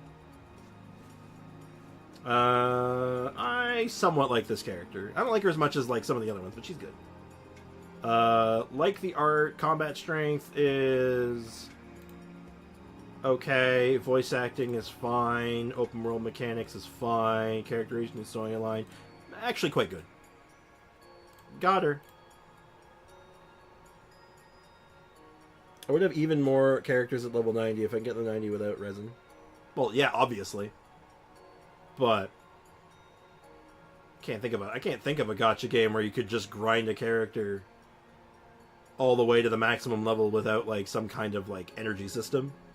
And well, technically speaking, in Genshin, you can sort of, but it's not viable in any stretch of the imagination. Most of my resin going to artifacts and resin. Well, yeah, if you're at that point, that makes sense. But, you know, if that's the case, then if you need more characters for this content, then you switch gears. I do it all the time. I switch gears to rebuilding and building characters from the ground up all the time.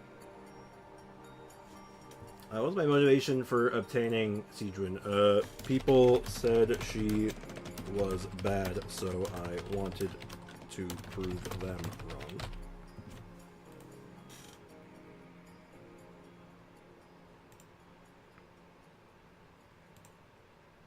Yanfei. Super random. Why is Yanfei in here? Well, let's see what the Dia 2.0 brings to the Geo table. Probably going to be good. Just got a feeling. I like her. Open world mechanics, neutral, art visual elements. She's alright. Combat strength. Could wish she was a little stronger, but voice acting, love it. Characterization, great. I got nothing to say about her. How'd you like the Lynette? Neutral. I have no strong feelings on Lynette. Carried me through the early game. I have a soft spot for Yanfei. I didn't get Yanfei until like my 3rd year of Genshin. I wanted her for a long time, and I just never got her, and I finally got her, and I was like, oh boy, I'm building her. And she's pretty good. I like her. With that, ladies and gentlemen, we know what Sprix's type is now. No, you don't. No, you don't. You actually don't. There's only one person in this chat that actually knows my type. It's Bricken. Because he actually knows me in real life. But, that ain't my type. Other than, like, I guess intelligent. But that's neither here nor there. I'm not sure if you'd say that's a type. Like, a days of resin doesn't give you even 90 to 80. Yeah. But you don't need your characters at 90. To do the theater? You don't need 90. Hell, you don't even need 80. You need 70. Like, that's much easier. 70 is easy. And most of them and many characters are fine at 70. You can do it A-okay with that. If you're talking about, like, the special, like, cosmetic reward that they added as well, then, like, yeah. You're getting that because you absolutely adore a character. Like, obviously they should be 90. Also, put the ley lines should give you more books. They give you little books. Well, that's the thing. There's other sources of books. It's not just ley lines. Events give books. Battle Pass gives books. Treasure Chests give books. Teapot gives books. Ley lines aren't the only way to get books, and many of the things I just listed, though they are technically limited, don't cost resin. So, yeah, there's many resources. Many resources. What I'm trying to say is finish your Battle Pass. I like her design. I like her voice acting. Combat strength is... Honestly, I was very underwhelmed with her C6. Open world mechanics, phenomenal. And, yeah, I like her characterization. Wish her C6 was better.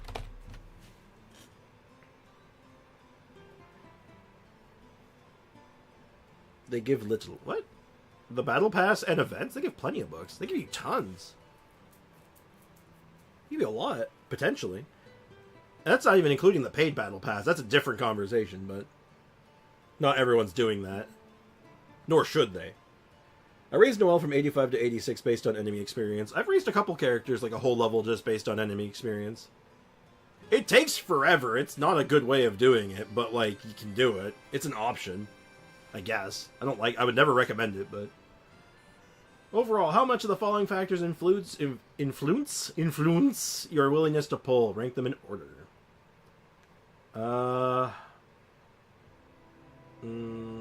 I think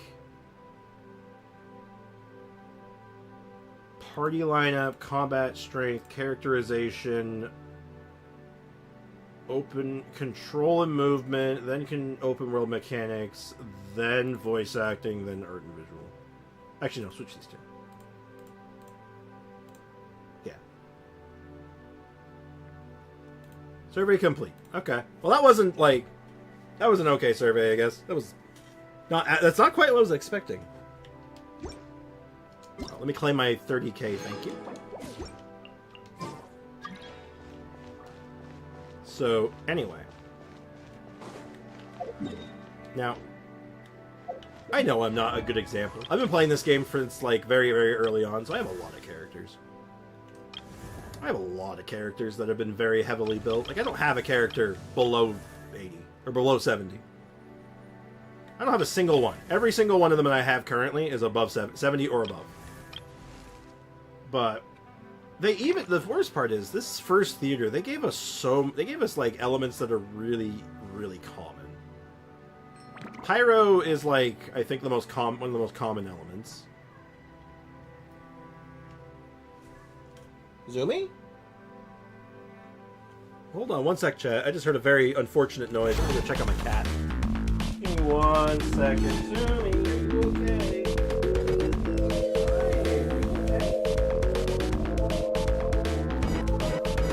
Are you sad?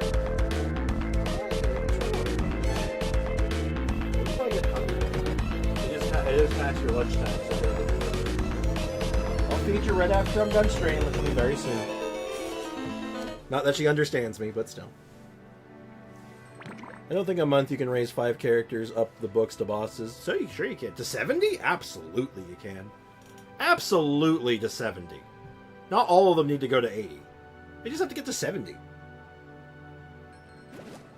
I'm concerned about the Dendro Theater. I'm very weak in Dendro. Well, if you're worried about Dendro, they did just give us a free Dendro character.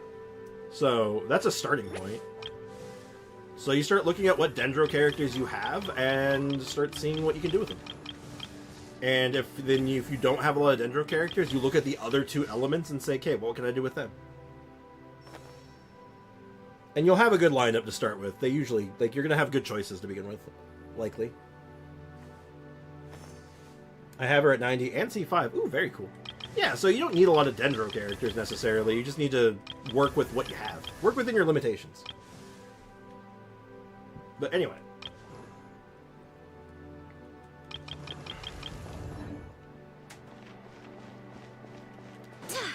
I hope they don't change the theater. I think the theater is what it needs to be, and what it needs to be is an incentive for people to build a variety of characters, because that's what Genshin and what Hoyo wants right now. That's what they want. And I think they should stick to their guns. That's my opinion. I am totally... Your opinions are valid. If you don't like the theater and you think it's too much, I think that's fine. But, like, you know, I will absolutely give you the numbers, right? Like, I'll absolutely defend my stance. In addition, like, give every plausible amount of extra resources and options that you could possibly have to make it easier for you. Because obviously something's not clicking. Because it's just like you don't have enough resources. It's like, let me try to give you every tool you can have. That's my goal. I want to help you out as much as I can.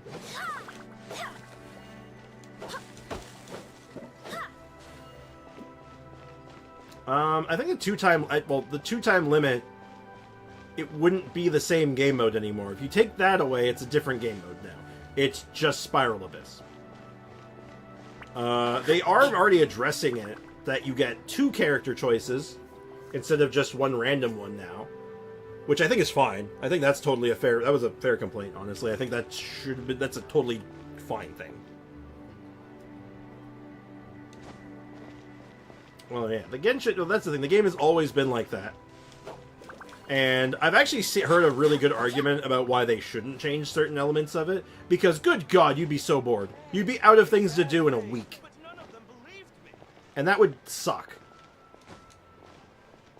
You could blast this whole game away in like a month, and that would just not be cohesive to the type of game this is. I like that because I just like being knowledgeable about stuff. So you only need level 70 characters. Oh, weapons and artifacts. It depends on the character, depends on the weapon. Like, 70 is the minimum, I believe, and someone can correct me if I'm wrong on that. Certain characters are way more beneficial at higher levels. Like, a good example of a character that is fine at, like, 70, like Shinsho. Shinsho's very good at higher levels, but he does his job at 70. He can totally handle the job at 70, as an example. But, like, like a Wanderer? Oh, this boy's got to be higher level. You got to invest in him, because he's a hyper carry. Weapons, you want to try to take as many of them to 90 or 80. Some of them, again, a lot of the supporty ones work fine at lower level, but higher is better. I'd say 80 is a good cutoff for pretty much any support weapon. And then for, like, the big-time DPS weapons, try to get those to 90.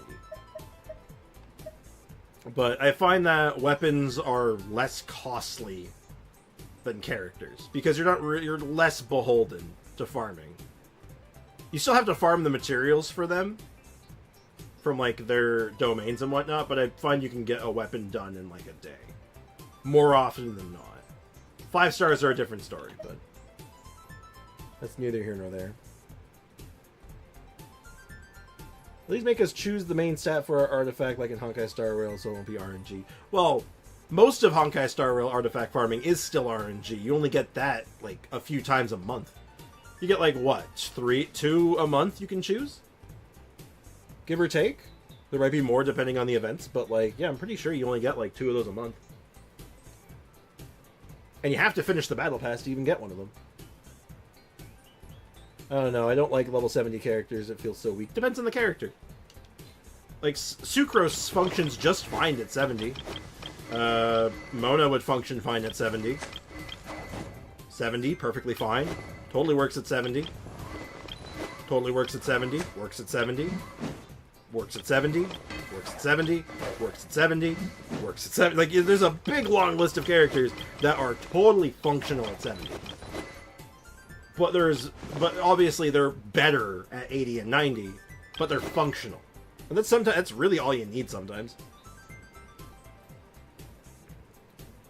But when I can spend 5,000 resin and still get, like, can get artifacts that I want, that's really tough to accept. Man, as someone who plays ARPGs, like, who played a lot of Diablo 2, I have farmed a single boss for, like, 12 hours and not gotten a single drop, okay? So, like, I get it. I get it. I'm just used to it. Yeah, 3 on-set goblets are so good compared to nothing. Sure. And, like, I don't know what you're specifically talking about, but yeah. How much do you have on Furina? Or, sorry, how much do we have? How much do you have? How much How much HP? 38k? I'm guessing that was HP, but it could have been any other. So, like, the stats are... She's good. I farmed a long time for her. This is, like, multiple months of just Furina farming. ER, not we. Oh, ER, 145? Should be a little higher. Like, I should try to get this higher, but I'm doing a more DPS build on her right now, so, yeah. Like, at least a pity system. I mean, I would like that. I would. I want them to do something with artifacts. I just don't know what I want it to look like yet. I think like a pity system, something like they do in Star Rail would probably be the best. Like an item that lets you lock in a main stat. Or something, or lets you re-roll an artifact. Like, that would be nice. Would make artifact farming a lot cleaner. If I was doing like mono hydro, this is fine. But like I said, I do a DPS build. Like my health is high, my crit stats are really high, a little bit of ER. I'm just running her for just raw damage. She's usually fine though. I'm usually not like hurting. Yeah, we got into a big long conversation there, so let's go ahead and wrap this up. I gotta have lunch anyway. I'm starving. Those 2 cookies did not tide me over. I'll start setting up Genshin. And you go ahead and ask me your question, Kakarot.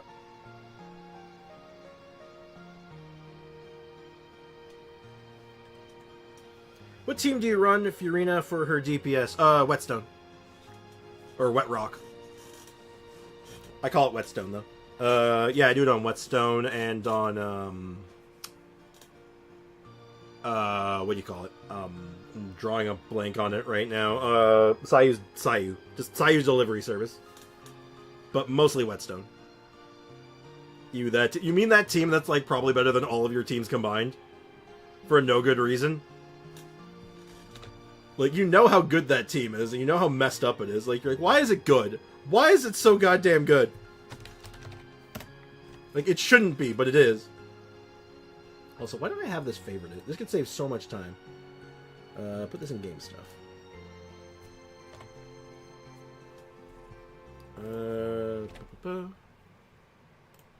Wait, hold on.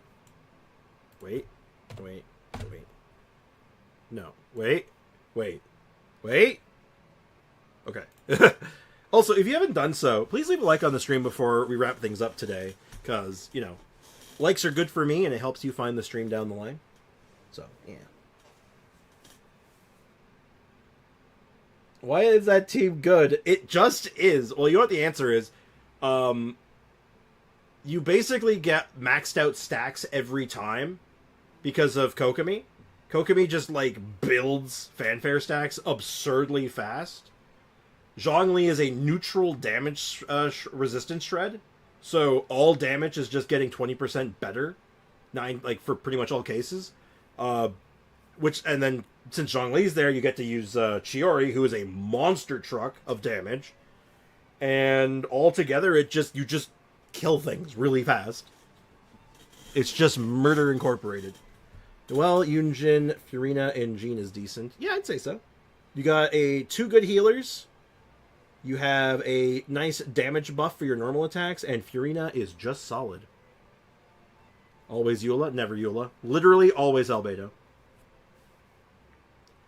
It's a crime that team is so good. I know. It's beautiful. It's a thing of art. I love it. It makes me happy. And I invented it. I actually am pretty sure I'm the first one to come up with it. It's my claim to fame right now. I made Whetstone. Venti? Yes. Venti is a very valid guess. Venti is a super good guess. Could be a few other ones still. There's lots of other options open still. Venti's a good place to start. We got the patch. We got the region. So we still know it's a Mondstadt character that was in the game day 1. Lisa? Do we like Lisa here? Yeah, no Kaya. How do we feel about Lisa? D-Luke. Could be D-Luke. One sec. Someone's calling me again. Never mind. Yeah, I feel Lisa. Could be D-Luke. D-Luke's a fair guess as well, but I'm just going to go with the one that came to my head first. Where is the one that calls me cutie? It is, I believe, D-Luke then. I think we've gone down like the whole roster. Oh, your question? I missed your question. Can you tell me a team to check Furina's max damage? Oh.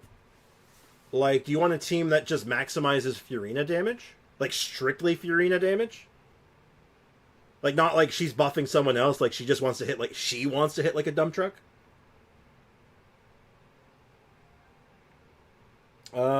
Mona? No, it can't be Monene now. It could have been Monene, but it is not. Yes, D-Luke. So the person who said D-Luke first, good call. Yeah, I just want to check how much she can hit. You're gonna want to run her with a Dia, because Dia does a lot of health shifting constantly, and she does an okay amount of pyro application off-field and on-field potentially. You're gonna want a really fast healer that doesn't need to be on-field necessarily, but can be. You know what? If you want to just do Furina damage, try something like a Dia Sunfire. So it'd be Dia, Jean, and Bennett, and then Furina bringing up the rear. Because then you have 3 healers, or 2 healers and a self-healer that can change your health really rapidly, while also applying pyro for vapes. So that way you can see what her vape damage is going to look like, in addition to maxing out her fanfare stacks really quickly. As well as just having the cool Sunfire effect, which is fun. I have the team Raiden, Barbruh, Furina, and Sucrose. Don't have Jean. Haven't built Dia. Well, at least for that team, you wouldn't need a fully built Dia, since you just want to see the Furina damage anyway. So, but no Jean kind of makes it a no-go anyway. Do it with Mono Hydro might be just a good place. So you do like a Sucrose, and then like just a bunch of Hydro buffers. So you could do Barbruh, you could do Candace, you can do Kokomi, Mona. Like, your options are pretty wide then. So just like an Anemo character, 2 other Hydros, and Furina. Sucrose, Shincho, Barbruh, and Furina then works just fine. Works absolutely just fine. I mean, because Barbruh has a Hydro buff, Sucrose does Anemo stuff, and Shincho is just generically just good. And gives you some damage sponging. So, yeah, solid. Okay, it's lunch time. See you later. Alright, catch you later, man. We'll be finishing up this Genshin, and we'll be done for the day. Also, to everyone who stuck around for not just the buff session, but for our whole, like, aftermath, I appreciate you guys. Just as a reminder. Now, what the hell is this thing? Oh, this thing has a lot of moving... This thing has a lot of parts. What am I looking at? Is it a music note? That might be a music note. You think that's actually a music note? It might be. It could be Furina. Furina has a lot of moving parts in her kit, and would probably have a music note. Yeah, just stayed here to argue with you. Yeah, the thing is, though, you know I'm right. You know I'm right. Ooh, I definitely... It's funny now. I see even more Furina-looking thing. Or maybe it's a flower. Oh! Oh, could that be, Nilou? Sucrose? Oh, could be Sucrose. I kind of see it. I'm feeling Nilou, though. Yeah, somehow we picked Furina. Furina was wrong, and now it looks even more like Furina. Ayato? Maybe? I'm not sure if I see Ayato. What do you mean? I thought we came to an even ground with an argument. No. Not really. Yeah, I'm joking. I am joking. Like, ultimately, it just comes down to preference, right? That's really what it comes down to, is, like, it's preference, right? Like, would you rather have something that, like, lets me focus in on a couple of core characters I really like, or something broader like the theater, where I get to show off all the characters I built? Like, look at this roster I got. Yeah, my thought was Nilou, because I see, like, the flower, and I'm like, yeah, that's, like, the Nilou thing, right? Oh. Somehow I'm more confused now. Could that be Ayato? It is kind of looks like it's raining. Or do you look at it this way and it's actually a funny hat? How are you supposed to look at this one? My brain's not comprehending. Could be not. Navia? I'm not sure if I see the Navia here. How is it Navia? What in this says Navia to you? Because I see, like, either a funny-looking hat that looks kind of like Hu Tao's hat, actually, or, like, a flower cup. Like a buttercup. Or, like, maybe a teacup? Foxy, what is... Do we have I'm sorry, Foxy. That was rude.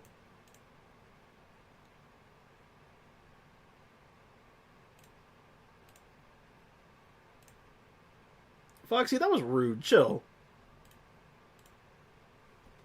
That's the wrong button. Why are you doing that? Could be Navia's umbrella? Well, I see, like, the top of the umbrella, but I don't see, like, the handle. It would have a handle, right?